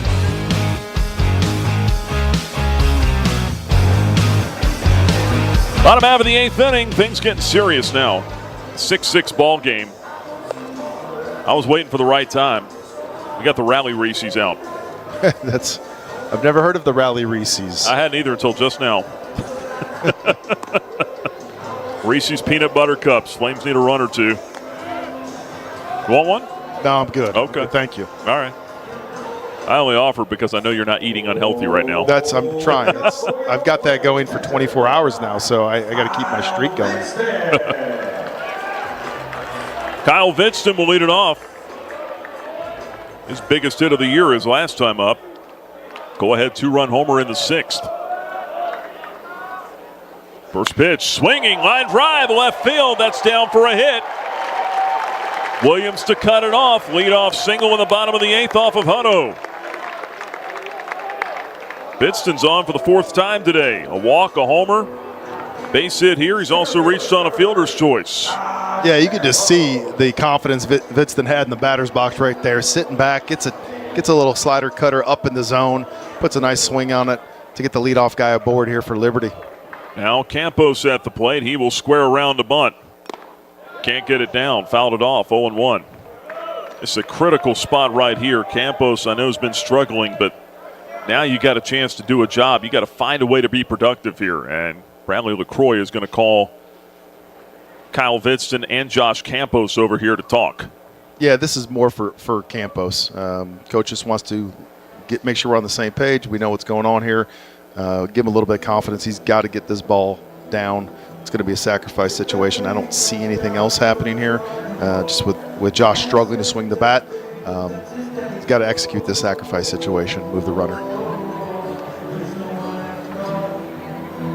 Rally Reese's are off to a good start. Yeah, yes. I'm feeling the sacrifice here for Campos. That may just be the peanut butter kicking in. It could be. Campos only one sacrifice this year. Looking to get it down here. Third baseman playing in, the 0-1. Josh squares around. Here comes the first baseman crashing. Gets the bunt down. Throw's going to go to second, and they got the lead man. Campos got it down, but they crashed Cash in from first, and he makes an athletic play to cut down the lead runner. Yeah, Campos does his job. He showed early what you're supposed to do, but the defense was set up where corners were crashing down. Cash was probably 20, 30 feet from home plate when that ball's put down. I was actually surprised they still went with a throw to second, but it's just a great defensive play. Goes 3-6 on the putout. Campos at first, and Marsh takes a strike, 0-1 on the breaking ball. Well, now Campos, a capable runner, hadn't been on much lately, but you wonder how long before he maybe thinks about taking off. Yeah, and Hutto's only given up 2 stolen bases on the year. He's 2 of 2. Throws over. Throw got away from Cash for a moment, but not far enough. I probably wouldn't run in this situation just because Marsh is swinging the bat really well. I'd let him and DiCandido try to move him. Tied at 6, bottom of the 8th. 1 out, a runner at first. Pitch to Marsh. Ground ball left side. Third baseman's got it. King to second for 1. Back to first. Not in time. Tanner Marsh beats it out.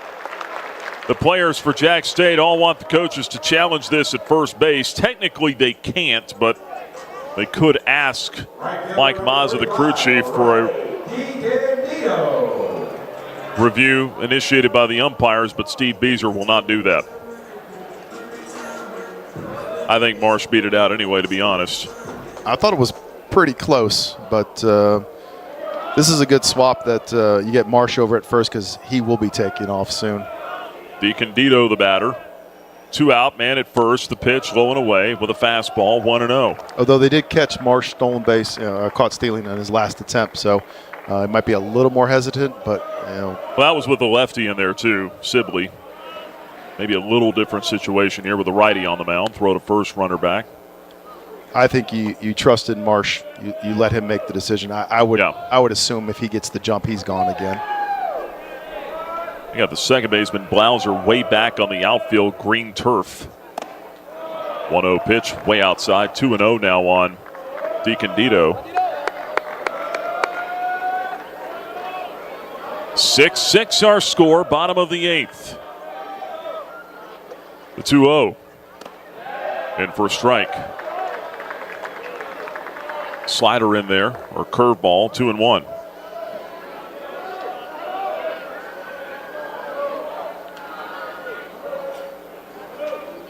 Two-one offering instead to first. No one up in the Flames bullpen. As we said, it's probably going to be Harrington and Hutto for a little bit.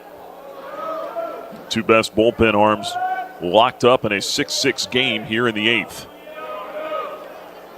What a fantastic ball game to watch if you got no rooting interest. Throw to first, runner back.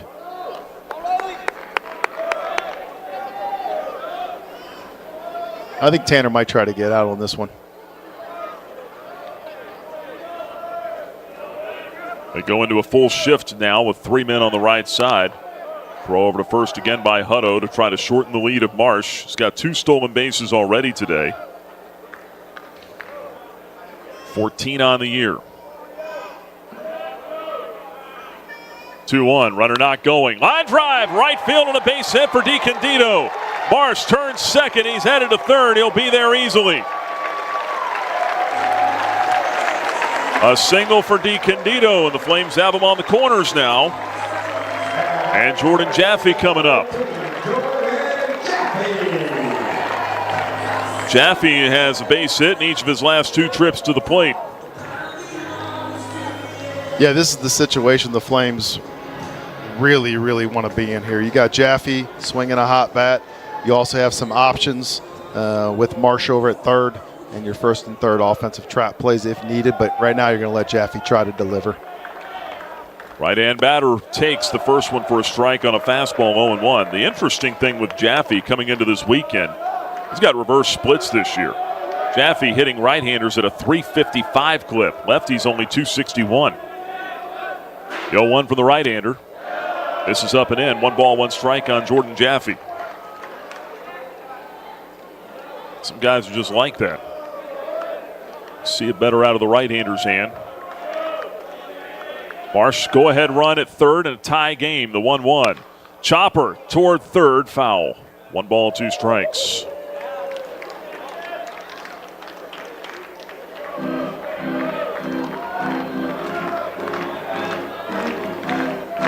Jaffe 2 for 4 today. Looking for a big hit here to give the Flames the lead. 6-6 in the 8th. Hutto sets on the first base side of the rubber. The 1-2. Got him looking. Strike 3 called. Curveball on the outside corner. Throws Jordan Jaffe and the inning is over. Flames get a couple of hits in the 8th inning. They cannot score. They leave runners at first and third. We go to the top of the 9th now with the score all tied at 6. From Van Wagner, this is the Liberty Flames Sports Network, presented by Abish Financial Services. Every great athlete knows the final minutes of the game are where champions are made. Whether it's the last inning, the fourth quarter, or overtime, every move counts. One smart play can seal the win, and one mistake could cost it all. The same can be said for retirement. I'm Abe Abish, founder of Abish Financial Services. Those last 5 to 10 years before you retire, that's your final stretch. At Abish Financial, we can help build a game plan for taxes, healthcare, and income for the years ahead. Call us for your customized retirement playbook, 571-4 571-406-4411. If you're over 59 and have $500,000 or more of investable assets, we can create your plan complimentary. 571-406-4411 or visit abishfinancial.com. Investment advisory services offered through Abish Financial Wealth Management, LLC, a registered investment advisor firm. Insurance services offered through Abish Financial Services, Inc., licensed in Virginia.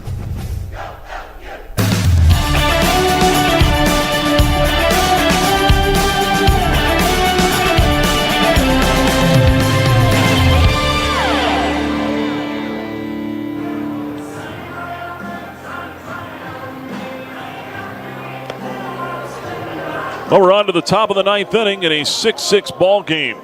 Liberty and Jacksonville State, middle game of this three-game set.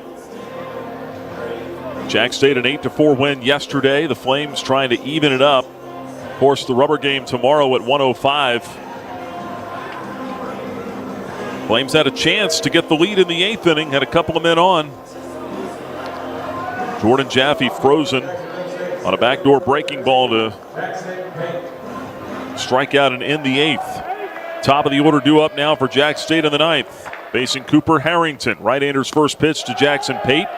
A fastball just off the outside corner for ball one. Pretty good pitch.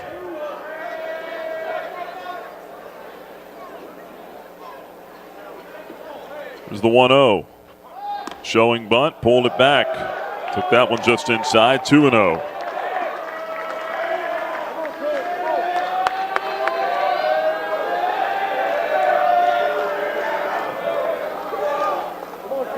Has postseason feel to it, this game. Here's the 2-0. There's a strike call in the inside corner with a fastball at 93. It's the way both teams are managing this game, going to the closers early, now deadlocked 6-6. The response from both teams, 2-1. Swung on, foul tipped. It's 2-2 now. The changeup there. Had him out in front slightly. Yeah, 93-mile-an-hour fastball on the inner corner, and then throws the changeup at 80 miles an hour. Just huge differential in velocity. Now the 2-2. Fouled off the other way into the Flames dugout. Still 2 balls and 2 strikes. Think about if these two teams were to see one another in May, the Conference USA tournament. Could happen. Could be getting an early semifinal, final type preview here. 2-ball, 2-strike pitch. Got him looking. Strike 3 called. 93-mile-an-hour fastball over the inside corner. Third strikeout for Harrington. One away in the ninth.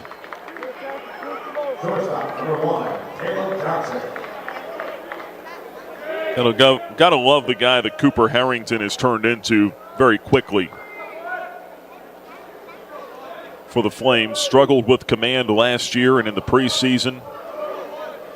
All of a sudden, he has found a lot of confidence and a lot of success. Caleb Johnson, the hitter, takes a strike 0-1 on a changeup.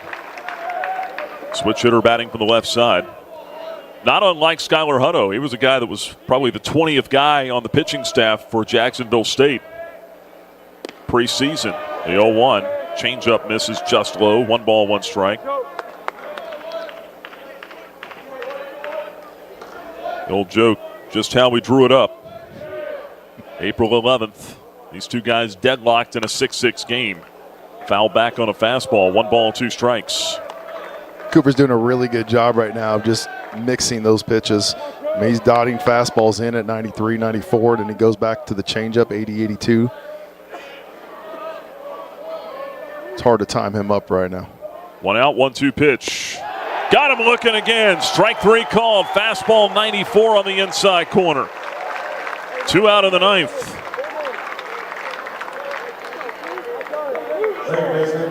And this is what Coach LaCroix talked about pregame as well, being able to get that fastball to the inner third, inner half of the plate on these left-handed batters. Harrington doing an outstanding job there. One more hurdle to clear. Cooper Blauser 0 for 4 today. Right-handed batter takes a strike on the outside corner with a breaking ball. It's 0-1. Blauser just 1 for 9 in the series, but that could also mean that he's due. 2 outs, 6-6 our score, top of the ninth, the 0-1. Called strike 2. Fastball outside corner. 0-2 on Blauser. The swings, the at-bats, not as confident looking now for Jacksonville State. The 0-2 from Harrington. Swung on, fly ball, shallow center. Campos coming in. He's got it, and that's out number 3. 3 up and 3 down go the Gamecocks in the top of the 9th. Flames need 1 to win it. We go to the bottom half. 4, 5, and 6 in the order coming up. Liberty and Jacksonville State tied at 6. From Van Wagner, this is the Liberty Flames Sports Network presented by Abish Financial Services. Hey, you look like you could use a nap. No, not a nap, an app. The Liberty Flames mobile app. It's your lifeline to Flames athletics. Get the latest news and your favorite teams, upcoming schedules. You can buy and download tickets to the next games and listen to podcasts and hear our online Liberty Flames Sports Network audio broadcast. It's all on your new app, the Liberty Flames mobile app. And of course, it's free from the App Store or Google Play. Get it. At this time, the app will no longer make you a sandwich. Flames Nation, this is Liberty Baseball head coach Bradley LaCroix. My family and I are proud Flames Club members and invite you to join in training champions for Christ on and off the field. Whether you're at the game or cheering from home, your support is valuable and directly impacts our student athletes. Memberships start at just $75 and comes with great benefits like access to premium seating, hospitality, and parking privileges. Join today. Visit libertyflamesclub.org.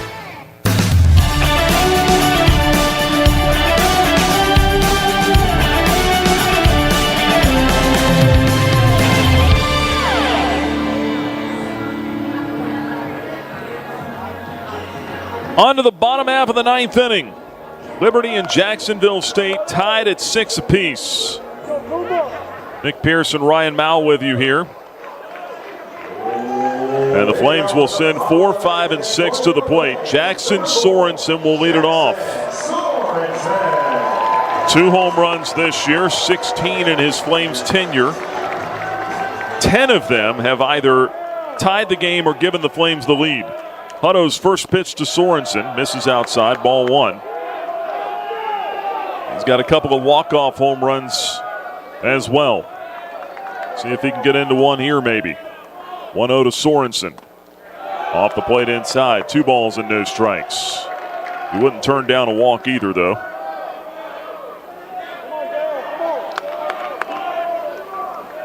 .2-0 from Hutto. Outside, 3 balls and no strikes. Trying to stay away from him here, or is he just missing? No, he's just missing. This is a dangerous situation here for him. I think he's going to be in the take on 3-0. He is, and that's in for a strike, 3-1. He will not be in the take on 3-1. He's going to get his swing off if his thing shows up over the plate. If he gets what he's looking for, he should be hunting the fastball here, I would think. They got a shift on him, the 3-1. Hard hit on the ground right into the shift. Blauser from shallow right field will throw it on to first in time. And there's one away in the 9th. Got a good swing off, but hit it on the ground instead of in the air.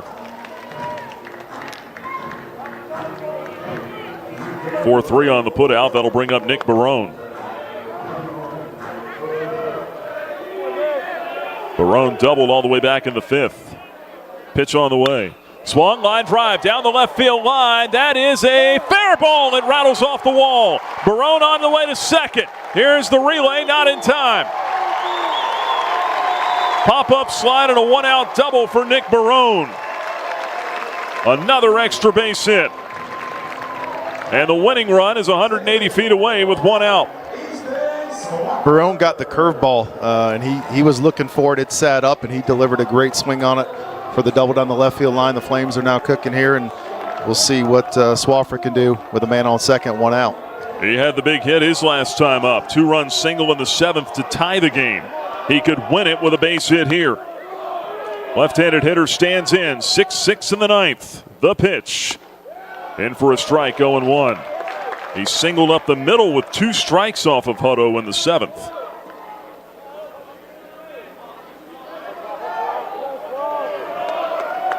Outfielders come in a couple of steps. The 0-1 downstairs. Breaking ball missed. 1 ball and 1 strike. Yeah, your outfield has moved into throw me out depth. Anything on the ground that gets through, they got to have a shot at the plate. And Barone can run a little bit. So Barone edging away at second, the 1-1. High and away, 2 balls, 1 strike. What a big win this would be for the Flames. Trying to walk this thing off here in the 9th. Even the series up. And now they're going to go ahead and intentionally walk Swafford behind in the count. And they'll take their chances instead with Landon Seeley. Yeah, it's not a bad move to intentionally walk. You are behind in the count. You have the open base. With the intentional walk, now you are a ground ball away from the double play to get out of it. I understand the move, especially with the bottom of the lineup coming up for Liberty. So we'll see if Seeley can make him pay for this. And Seeley did hit into a double play his last time up. Need to keep the ball off the ground here. The pitch downstairs. Breaking ball misses. 1 ball, no strikes. Clearly that's what they're trying to do. Staying down with the breaking ball, but got to make it a little more enticing than that. 1-0. Seeley sees it up, takes a strike instead on a curveball. It's 1-1. Landon Seeley today singled back in the 4th inning. 1 for 3 with a walk. Barone the winning run at second. 1-1 pitch. Swung on, popped up, foul. That'll get out of play to the right. 1 ball, 2 strikes. Kyle Vidston on deck. Another reason you're Seeley, you really, even if you don't get a hit or get on here, just stay out of the double play.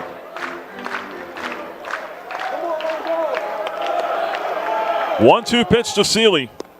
Downstairs, takes it again, 2-2. That was a really strong take by Seeley. That's a pretty good breaking ball. Shows me that he's seeing it well. He's gotten a heavy dose of them. We'll see if he gets another breaker here if they decide to throw in a fastball. 0-2-2 pitch. Swung, hot shot, base hit right field. Here comes Barone around third. Here comes LaChance. He will score in the Flames. Walk it off in the 9th. Landon Seeley, the hero. Some 9th inning magic. And they all run out to grab Seeley. They are bouncing and jumping in left field. A walk-off victory for the Flames to even the series.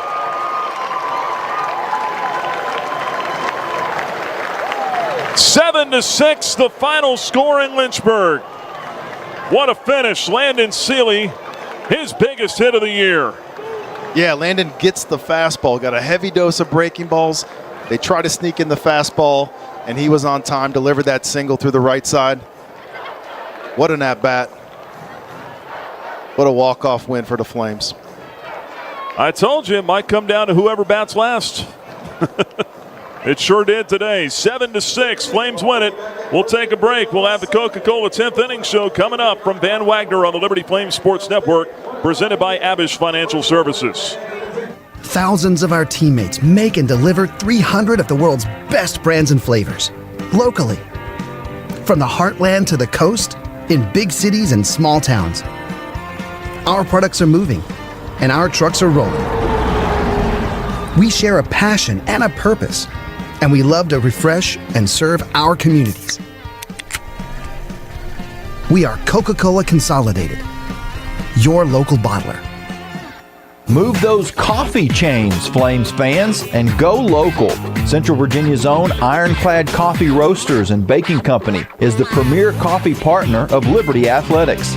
Pay them a visit at one of their cafes in the Richmond area or at the Richmond International Airport. They'll also ship their specialty grade coffee straight to your door. Visit ironcladcoffee.com, that's www.ironcladcoffee.com, to check out the coffee Flames fans are talking about. What's important isn't that Freedom First has been in business since 1956. What's important is how we've been doing business since 1956. Since day one, we have been accountable to our members, not stockholders. We make loans that cost less, offer savings plans that pay more, and give back to our community, and that hasn't changed. What has changed is our ability to serve you with more locations and more technology to simplify your financial life.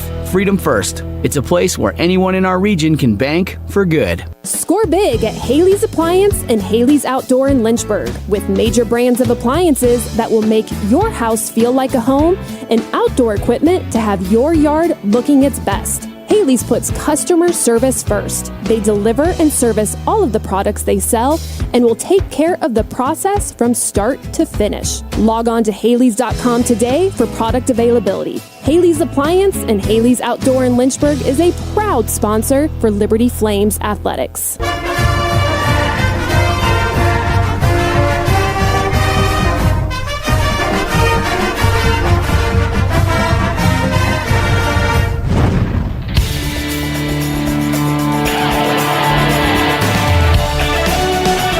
You've been listening to Liberty Baseball from Van Wagner on the Liberty Flames Sports Network, presented by Adish Financial Services. Time now for the Coca-Cola 10th Inning Show. Coke, taste the feeling. Winner, winner, chicken dinner. Flames come back to win this one 7-6 over the Gamecocks. Liberty evens the series at a game apiece. Walk-off base hit in the bottom of the 9th inning for Landon Seeley. We'll try to talk to Landon here in just a little bit. As we welcome you into the Coca-Cola 10th Inning Show, I'm Nick Pierce alongside Ryan Mao. And a pleasure now to be joined by the winning head coach today, Bradley LaCroix. And, Coach, if I said this a little while ago, could come down to whoever bats last. And it sure did as your team finds a way and shows some more grit and determination in the late innings here today. Congrats. Thank you. Appreciate it. Yeah, absolutely. It's a high-level baseball game right there. Two really good teams, matching each other. Some big hits in there, some big pitches, big defensive plays. Unfortunately, like you said, we get to bat last here at home, and we made the most of it. Sure did. And you're how about Landon Seeley right there? I mean, he's been kind of a part-time player this year. Gets into the lineup today as the DH. We saw it last weekend at Western Kentucky, though. He's had some quality at-bats here lately. What did you like about Landon, what he was able to do outside of the obvious and win the game for you? Yeah, it was a good approach. I mean, I'm proud of him. We were thinking about pinch hitting there, putting a lefty in there because lefties do a lot better off him, off the closer there. But Landon had seen him already once, didn't have a good at-bat. But we were trusting Landon to make a different approach. Which he did, and he was committed to hitting the ball that side with the slider and the fastball. And it was a big hit for him. He's kind of been up and down a little bit, had some injury in the fall, but proud of Landon. He comes every day, works extremely hard, and it was a big moment for him and our team. Coach, congrats on the win. Jackson Lucas sets the tone, does a great job. This team's tough to punch out. He gets a lot of weak contact. He was challenged in the zone early in the count, getting ahead, gives you a really solid start, and then you get, obviously, a great performance by Cooper Harrington. Can you talk about the two arms a little bit and what they did for you? Yeah, absolutely. I mean, J-Lou, I think we learned from last night that they can really get on time to a fastball. And we felt going into it that the way – Lucas can mix and match and cross count. If he had command, he could get with some weak contact. And he's not a big strikeout guy anyways. But he did a fantastic job of showing enough fastballs, especially inner half to the lefties, and the changeup was good. And he had the two breaking balls, the curveball and the cutter going. He just kept throwing up zeros. I mean, kind of gave him one in the top of the first, kind of misplayed a ball in right field. But he probably shouldn't have given up any runs. But outstanding job by him. And then Coop Harrington was lights out. We brought him in down a run, and we're trying to win today's game. And he gave up a run. So what? But I mean that's one tough guy right there. How about the poise from your club again? I mean, late innings, give up the lead. And it was back and forth from about the 5th through the 7th right there. Kyle Vidston with that big 2-run home run. I mean, that's not only big for your team in that spot, that's big for him too, right? Yeah, it's huge. To be honest with you, I had a meeting talked with Kyle last night and met with him today early before the game. And, just we talked about some things offensively. He was great. And not that he made a ton of adjustments. I think it was just a headspace thing. And, he had some big hits. The home run was huge. Right after they scored some runs, we came right back, and he had some real quality at bats today. 3 out of 4, home run and a single. I thought he caught really well too. That was huge for him. He's got to build off that going into tomorrow.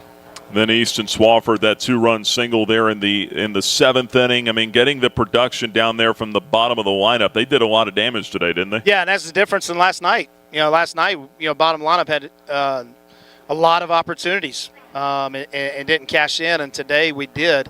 With Swaff and then Landon there at the end, and then obviously Vitti had a really good day too. But yeah, it was huge. If you can stretch that lineup out, lengthen it a little bit, it makes the other team got to make some decisions.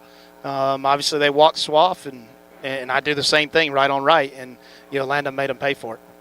Coach, your team has done a great job of just being confident in the back third of ball games, being able to come back, and you get Skylar Hutto in the game. Yeah. You got to feel like, oh my, we're down 6-4. They got their guy on the mound, but your dugout is just extremely confident and believe in themselves. Can you talk about that, and just what that means and how that produces in a game like this? Yeah, no doubt. I mean, that guy's. I'm sure you guys read the numbers off. He's pretty good. He hasn't been hit like that or had traffic like that all year. It's. I think the biggest thing is we took some good swings off him early, hit some balls hard, and that just breeds confidence to the other guys. And, our guys were disappointed after yesterday, frustrated, and I think the belief and the confidence and the will to get it done today, they were not going to be denied, and they played as hard as they could. And important to get that win. Now you even up the series, and you've got a chance to win the series tomorrow with Bradley Zayak on the mound. You got to have a lot of confidence going into that game as well. Yeah, absolutely. I mean, I think he can do some really good things if he's got he's usually got really good fastball command to both sides. If he's got his changeup and his slider, which he usually does, he's going to be able to, get ahead and do some great things. And obviously we're going to have to score some runs. The left-handed pitcher they're going to throw tomorrow is really good. He pitched really good against us last year. I think the good thing for us is, they've used their guys out of the bullpen. And probably I wouldn't think they would be available with the amount of pitches they've thrown. So we gotta get on the starter early, try to get him out, and Bradley's got to give us another quality start. All right, Coach. Appreciate the time. Congrats on the win. You got Landon nearby? I don't see him. I got Nick Barone. How about that? Yeah, that works. Yeah. We'll talk to Nicky B. Hold on. Nicky B. Head coach Bradley LaCroix with us here on the Coca-Cola 10th Inning Show. Flames win it 7-6 over the Jacksonville State Gamecocks. We'll be joined here by Flames left fielder Nick Barone. Had a big day at the plate as well. And Nick scored the winning run in the 9th inning. Nick, you there? Yes, sir. Hey, a one-out double there in the 9th. I know you're probably thinking long ball there, right? I mean, he took a shot down the line. Probably hit it hard enough, but you'll take a double there, right? Oh, absolutely. You get into scoring position. You see Swafford walk. You got Seeley coming up there. I mean, take us through what you're looking for right there, and with Landon at the plate, what you're expecting. I mean, that kid's just good. I mean, he's been he's come through for us when we needed him this year, and for him to step up in a spot like that and deliver for us when we needed it most, that's just unreal. I mean, I wouldn't expect anything less from him. From a base runner's perspective, is it better for you there in that spot, with a runner at first base? There's no decision. Obviously, on that ball, there's probably no decision to make anyway, right? But, there's really no decision to be made. On contact, you got to be taken off. Yeah, I mean, on the ground, it definitely, limits what you got to know you got to do. On the ground, you're going regardless, first and second. When you're just a lone man on second with no one behind you at first, ground ball to your right, there's decisions to be made. So, it makes it a little easier for sure. Yeah, Nick, I mean, the outfield was obviously in to throw them out depth. They didn't respect the speed enough of you because you had a great jump and no play at the plate. So yeah, I mean, I figured they were in. So I was like, I got to, second base, I'm taking a couple steps back so I can make the turn easier because I knew they'd be playing for a play at the plate. But you're having great at-bats. I mean, I had you down for 5 quality at-bats on the day, seeing the ball really well. What does that mean going into tomorrow? I mean, obviously, you're seeing it well. Your team's with a walk-off win like that, offensively, got to feel really good. Going into tomorrow, what's the mindset for the club? I mean, we're just going to treat it like any other game. It's a rubber match against a good team. we got a great starting pitcher in Bradley Zayak going out there tomorrow. He's been lights out for us. We're feeling good at the plate. We're having tough at-bats. We're grinding. We're just going to treat it like another game, not making it bigger than it is. How do you stay composed in a game like this, especially when you know the importance of it? Last night doesn't go your way, and you seeing the game go back and forth there, the 6th, the 7th, teams exchanging the lead. I mean, how tough is it to just stay even keel and in the moment? Yeah, that game, the best way to describe it was like a heavyweight boxing match. It was just punches back and forth, back and forth. I don't even know how many ties or lead changes there were, but, we were just exchanging blows the entire game. We were, we're a tough group, and on both sides, pitching, bullpen did great, and our offense, we were just able to grind it out the plate and outlast them.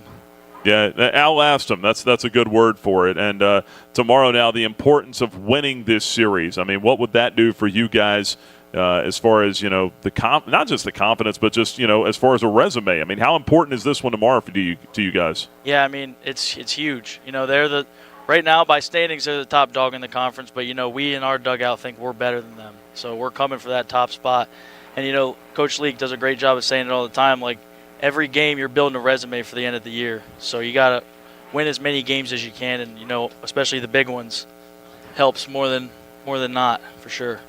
Nick, appreciate the time, man. Go have a nice celebratory dinner. Where is dinner tonight? What do you got? I don't know. My mom's in town, so she'll probably take me somewhere nice, hopefully. Big steak dinner, right? Yeah, absolutely. Steak or chicken? What do you prefer? I'm personally more of a chicken guy. Okay. Can't lie. That might be a hot take, but go get some chicken marsala or something somewhere. Absolutely. All right, Nick, appreciate the time, man. Yes, sir. Thank you, guys. Nick Barone, Flames left fielder with us. He scored the winning run in the 9th inning. Landon Seeley, the walk-off game-winning hit. And the Flames win it 7-6 here over the Jacksonville State Gamecocks. We'll take a break. When we come back, we'll have more of the Coca-Cola 10th Inning Show next from Van Wagner on the Liberty Flames Sports Network, presented by Abish Financial Services. The Liberty Flames thank Segra for their support. Segra collaborates with companies to offer business-only, carrier-grade connectivity, cybersecurity, voice and cloud solutions tailored to meet their diverse needs. Segra offers these solutions across a fiber network that spans 28 states in the U.S. and is headquartered in Charlotte, North Carolina. They can be reached at Segra.com or 833-GO-SEGRA. Segra, a proud partner of the Liberty Flames Sports Network from Van Wagner. Owned and operated by a Liberty alum, Larry's Tire and Auto Repair offers complete auto service including tires, preventive maintenance, and more. Larry's Tire carries all major brands and is open from 8 a.m. to 5 p.m. Monday through Friday at any of their 4 locations, with 2 in Lynchburg, 1 in Forest, and 1 at Able Tire in Concord. More information on Larry's Tire is available at larrystireservice.com. True Flame fans know where to shop to show their pride. Shop LibertyFlames.com. We're your one-stop shop for official Liberty Flames merchandise. Plus, all orders ship free. Go red, white, and blue and visit ShopLibertyFlames.com today. That's ShopLibertyFlames.com. ShopLibertyFlames.com is a proud sponsor of Liberty Athletics. For all your Liberty Flames apparel needs, visit ShopLibertyFlames.com today. John Barkley loves Tuesday nights with his pals. You guys ever seen a perfect game? Here we go. A night when scores made aren't nearly as important as friendships kept. Get out your phones. Gonna be epic. So he doesn't miss a night. John counts on Sentra to keep him healthy and at his best. Perfection begins now. Start your video. Oh. Delete your video.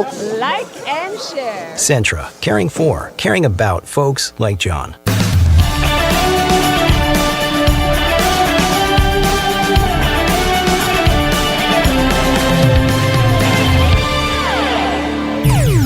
You've been listening to Flames Baseball. Now we're taking you home with the Coca-Cola 10th Inning Show from Van Wagner on the Liberty Flames Sports Network, presented by Abish Financial Services. Liberty 7, Jacksonville State 6. Your final score here this afternoon in Lynchburg. Nick Pearson, Ryan Mao back here with you on the Coca-Cola 10th Inning Show as the Flames win it. They even the series at a game apiece. And I hadn't even mentioned this yet. That's the first Conference USA loss for Jacksonville State this year. The Gamecocks fall to 13-1 in CUSA, 29-7 overall. The Flames with a win go to 24-10, 10-4 now in CUSA, as the Flames rally to win it 7-6 here, one-run victory. Totals presented by Larry's Tire and Auto Repair for Jacksonville State, 6 runs on 11 hits, no errors, 5 left on base. For Liberty, 7 runs, 12 hits, no errors, 8 left on. Cooper Harrington gets the win. Skylar Hutto takes the loss in the battle of the closers here this afternoon. Let's take a look now at how we got to that point. And this was, as Nick Barone appropriately said, like a heavyweight fight, just exchanging haymakers out there. Started off a little more low-scoring, low-key. Jackson Pate got the Gamecocks on the board first in the top of the first inning. Leadoff double off Flame starter Jackson Lucas. Zach Bunt got him to third. He'd score on a ground out by Cooper Blauser to make it 1-0 Gamecocks in the first. That's all they'd get. The Flames would come back in the bottom half, get a base hit from Tanner Marsh. Hit swipe second, get to third on a wild pitch by Jax State starter Bo Bryans, and then scored on a wild pitch right after that to tie the game at 1 apiece. Bryans would end up going 3 innings for the Gamecocks, gave up the 1 run on 1 hit. Little erratic with the command, though, 3 walks, 3 strikeouts. And Jackson Lucas would continue on the mound for the Flames. Ended up going 5 innings today, allowing just the 1 run. In the bottom half of the 5th inning, Flames would grab the lead. They'd do it against reliever Ryan Garrity for Jax State. Led off the inning in the 5th with a hit by pitch for Tanner Marsh. He'd steal second again and ended up scoring 2 batters later on an RBI single by Jordan Jaffe. That put the Flames up 2-1. That's all they get in the 5th. Then in the top of the 6th, here come the Gamecocks. Leadoff man Caleb Johnson reaches on a hit by pitch from reliever Josh Swink. 2 batters later, sac bunt for Brady Thomas. That moved him to scoring position. Then the RBI double for Grayson Ash would score him, and that would tie the game at 2. Next man to the plate, Trey King, RBI single to put the Gamecocks up 3-2 at that point in the 6th. Go to the bottom half of the 6th, however, Flames would have an answer there. 1 out walk to Landon Seeley against Garrity, and then Kyle Vidston to the plate. 1-0 count. He got something in his wheelhouse and deposited it over the left field wall. A 410-foot home run for Vidston. His first of the year, put the Flames up 4-3. That was a huge spot in the ball game, Ryan, for Kyle and for the Flames. Yeah, Kyle got a slider that he could handle, and he put an outstanding swing on it. And you know, it's something that young man needs is to get going. And we saw that home run really spark him, and he had another great at bat later on in the game. So 4-3, Flames led it going into the 7th. Liberty would go back to the bullpen, bring on reliever Jake Potts. Got the first man LaChance to fly out, then gave up a single to Cash, a single to Pate. And the wild pitch moved them both into scoring position then for Caleb Johnson. Johnson with 2 strikes would double home both runners. That would put the Gamecocks back in front at that point, 5-4. Then a 2-out RBI single for Brady Thomas off the next man out of the bullpen. Cooper Harrington would make it a 6-4 lead for the Gamecocks. Harrington would give up another base hit after that, but then get a flyout from Trey King to retire the side. So the relievers for Liberty, Swink goes 1 inning, gives up 2 runs on 3 hits. Potts 2/3 of an inning, gives up 3 runs on 3 hits. And then it was Harrington's ball game after that. So Gamecocks led it at that point. Again, 7-5 or 6-4 rather, going into the bottom half of the 7th inning. In the bottom of the 7th, 1 out, Jordan Jaffe would single, followed by a walk to Jackson Sorensen. All that against reliever Josh Sibley. Sibley that would then be lifted from the ball game. They go to the bullpen, bring on Skylar Hutto, trying to ask an 8-out save out of him. We said that was a big ask at the time. Turns out it was too big. Hutto would walk Barone to load the bases. Then Easton Swafford with 1 out, a base hit up the middle to score both Jaffe and Sorensen, and that tied the ball game at 6. Landon Seeley would hit into a double play ball after that. That's all the Flames would get in the 7th. But some quality at-bats out of Easton Swafford today, had a couple more hits, ended up getting intentionally walked in the 9th. We'll talk about that in a minute, but big response from the Flames in back-to-back innings today. You love to see that from the offense after struggling so much last night. Yeah, and you know, the answer backs. They answer back in the 1st after giving up 1. They answer back in the 6th after giving up 2. And they answer back in the 7th. So you love to see that response from your club, and you really like to see the bottom of the lineup contribute like they did tonight. And then Harrington goes back out in the 8th in a tie game and is absolutely shut down after that. Harrington would retire the last 7 men that he faced. Couple strikeouts in the 8th, 1, 2, 3 through the lower third of the order. Bottom half of the 8th, Flames would threaten but unable to come up with any runs as Skylar Hutto got out of his own mess there with runners at first and third in the 8th. In the 9th, again, Harrington shut down, top of the order, back-to-back strikeouts and a flyout to take it to the bottom of the 9th. 1 out in the bottom of the 9th, tied at 6. Nick Barone doubles down the left field line, ends up at second base. Easton Swafford gets ahead in the count 2-1 before the Gamecocks decide to go ahead and intentionally put him on. And they took their chances with Landon Seeley. 2-2 count. Seeley takes one the other way, a base hit into right field. That would score Barone. And the Flames are celebrating with a 7-6 walk-off victory. Tremendous approach for Seeley at the plate right there. Yeah, it's an outstanding at-bat. And you know, when you get an intentional walk in front of you, you take it as a personal insult. You could tell Seeley wanted to step up for his team and deliver. He got a great at-bat, took some breaking balls out of the zone, got the fastball in the outer half, and delivered a nice swing to the right side of the field to walk him off. So the Flames win it 7-6. Your final score in a ball game that took 3 hours and 9 minutes, 1,717 here to see it. Another tremendous crowd on hand for this one today as the Flames even the series at a game apiece, go to 24-10 overall, 10-4 in the conference. Jax State with the loss, their 5-game win streak comes to an end. They fall to 29-7 and 13-1 now in Conference USA. First conference loss of the season for the Gamecocks.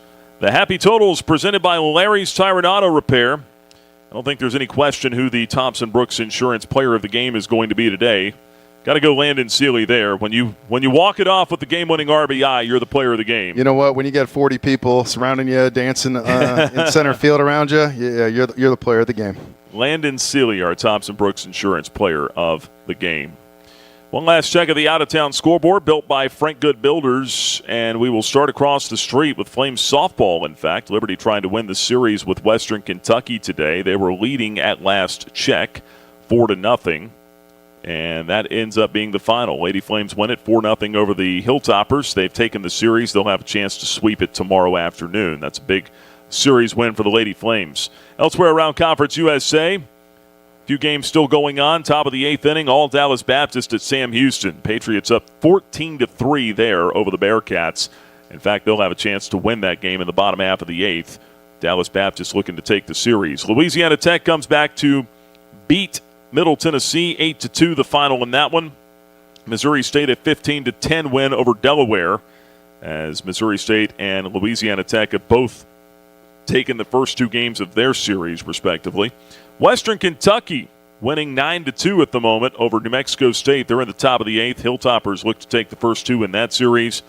And in the top of the 6th, FIU leading Kennesaw State 3-1. The Panthers trying to win a series for the first time in CUSA. And, boy, that would be a sour taste in the mouth of the Owls if they cannot get out of Miami with a series win. But 3-1, FIU leading Kennesaw State right now in the top half of the 6th. Out-of-town scoreboard built by Frank Good Builders. So, updated look at the standings. Flames now find themselves 3 games back of first place, Jacksonville State. Flames now 10-4. The Gamecocks 13-1. Missouri State with the win today now goes to 11-3. So the Flames 1 game back of second, 3 games back of first, and a chance to chip into that deficit a little bit more here tomorrow. And about tomorrow, that'll be a 1:05 Eastern first pitch, 12:30 airtime with our Bojangles on deck circle. Starting pitching matchup should be a good one. Left-hander Stephen Cash on the mound for Jacksonville State, 4-1 with a 2.93 ERA. Right-hander Bradley Zayak for Liberty, 4-0 with a 1.62. You don't often get Sunday starting pitching matchups that sizzle like that, Ryan. No, those are pretty good arms going at it, pretty good numbers, and these are 2 really good teams. There's a lot of comparables between them, and this has been a great day today, and it's going to be an interesting match tomorrow. Yeah, it's been a good series to watch. Look forward to having you with us here tomorrow afternoon for the series finale here in Lynchburg. Until then, that will wrap it up for us. For Ryan Mao and for everyone at the network, my name is Nick Pierce. Thank you so much for making us a part of your Saturday. Flames win it in the 9th, 7-6 over the Jax State Gamecocks. Rubber game coming up tomorrow afternoon. Hope you'll join us then. Until Sunday, I'm Nick Pierce. Sing so long, everybody. Thanks for listening to live coverage of Liberty University baseball from Van Wagner on the Liberty Flames Sports Network, presented by Abish Financial Services. This broadcast of Liberty Baseball has been brought to you by Abish Financial Services, the official advisor of Liberty Flames Athletics. Liberty Baseball has also been brought to you by Bojangles' famous chicken and biscuits. It's Bo Time. Carillion Clinic, inspiring better health. Carter Bank, life lived full. By Coca-Cola, taste the feeling. Centra Health, Crossroads Family Dentistry. Destination Bedford. By 11 West. Foster Fuels, providing reliable service for 100 years. Frank Good Builders. Freedom First Credit Union. Start banking for good with Freedom First today. By Gentry Lock Attorneys. The Good Feet Store. Haley's Appliance and Outdoors. Ironclad Coffee Roasters, craft roasted in Richmond, Virginia. By Larry's Tire and Auto Repair, preventative maintenance, repair, and service at multiple locations and at larrystireservice.com. The Liberty Bookstore, the official online store of Liberty Athletics. Lynchburg Nissan, nobody beats our prices, nobody. Peary Family Dentistry. By Rogers Heating and Cooling, servicing Greater Lynchburg's HVAC and electrical needs. Segra, offering customized business technology solutions at segra.com. And by Thompson Brooks Insurance, planning today for tomorrow. The General Manager of Van Wagner Sports and Entertainment is Justin Metzger. Network Director Alan York. Coordinating producers Nick Pierce, Kyle Sykes, and Victoria Carter. I'm staff announcer Jeff Lawrence with a special thanks to Liberty University Athletics Director Ian McCaw, Senior Associate Athletics Director Robert Goodman, and Senior Associate Strategic Communications Director Ryan Baumberger. Liberty Flames Baseball is an exclusive presentation from Van Wagner on the Liberty Flames Sports Network, presented by Abish Financial Services.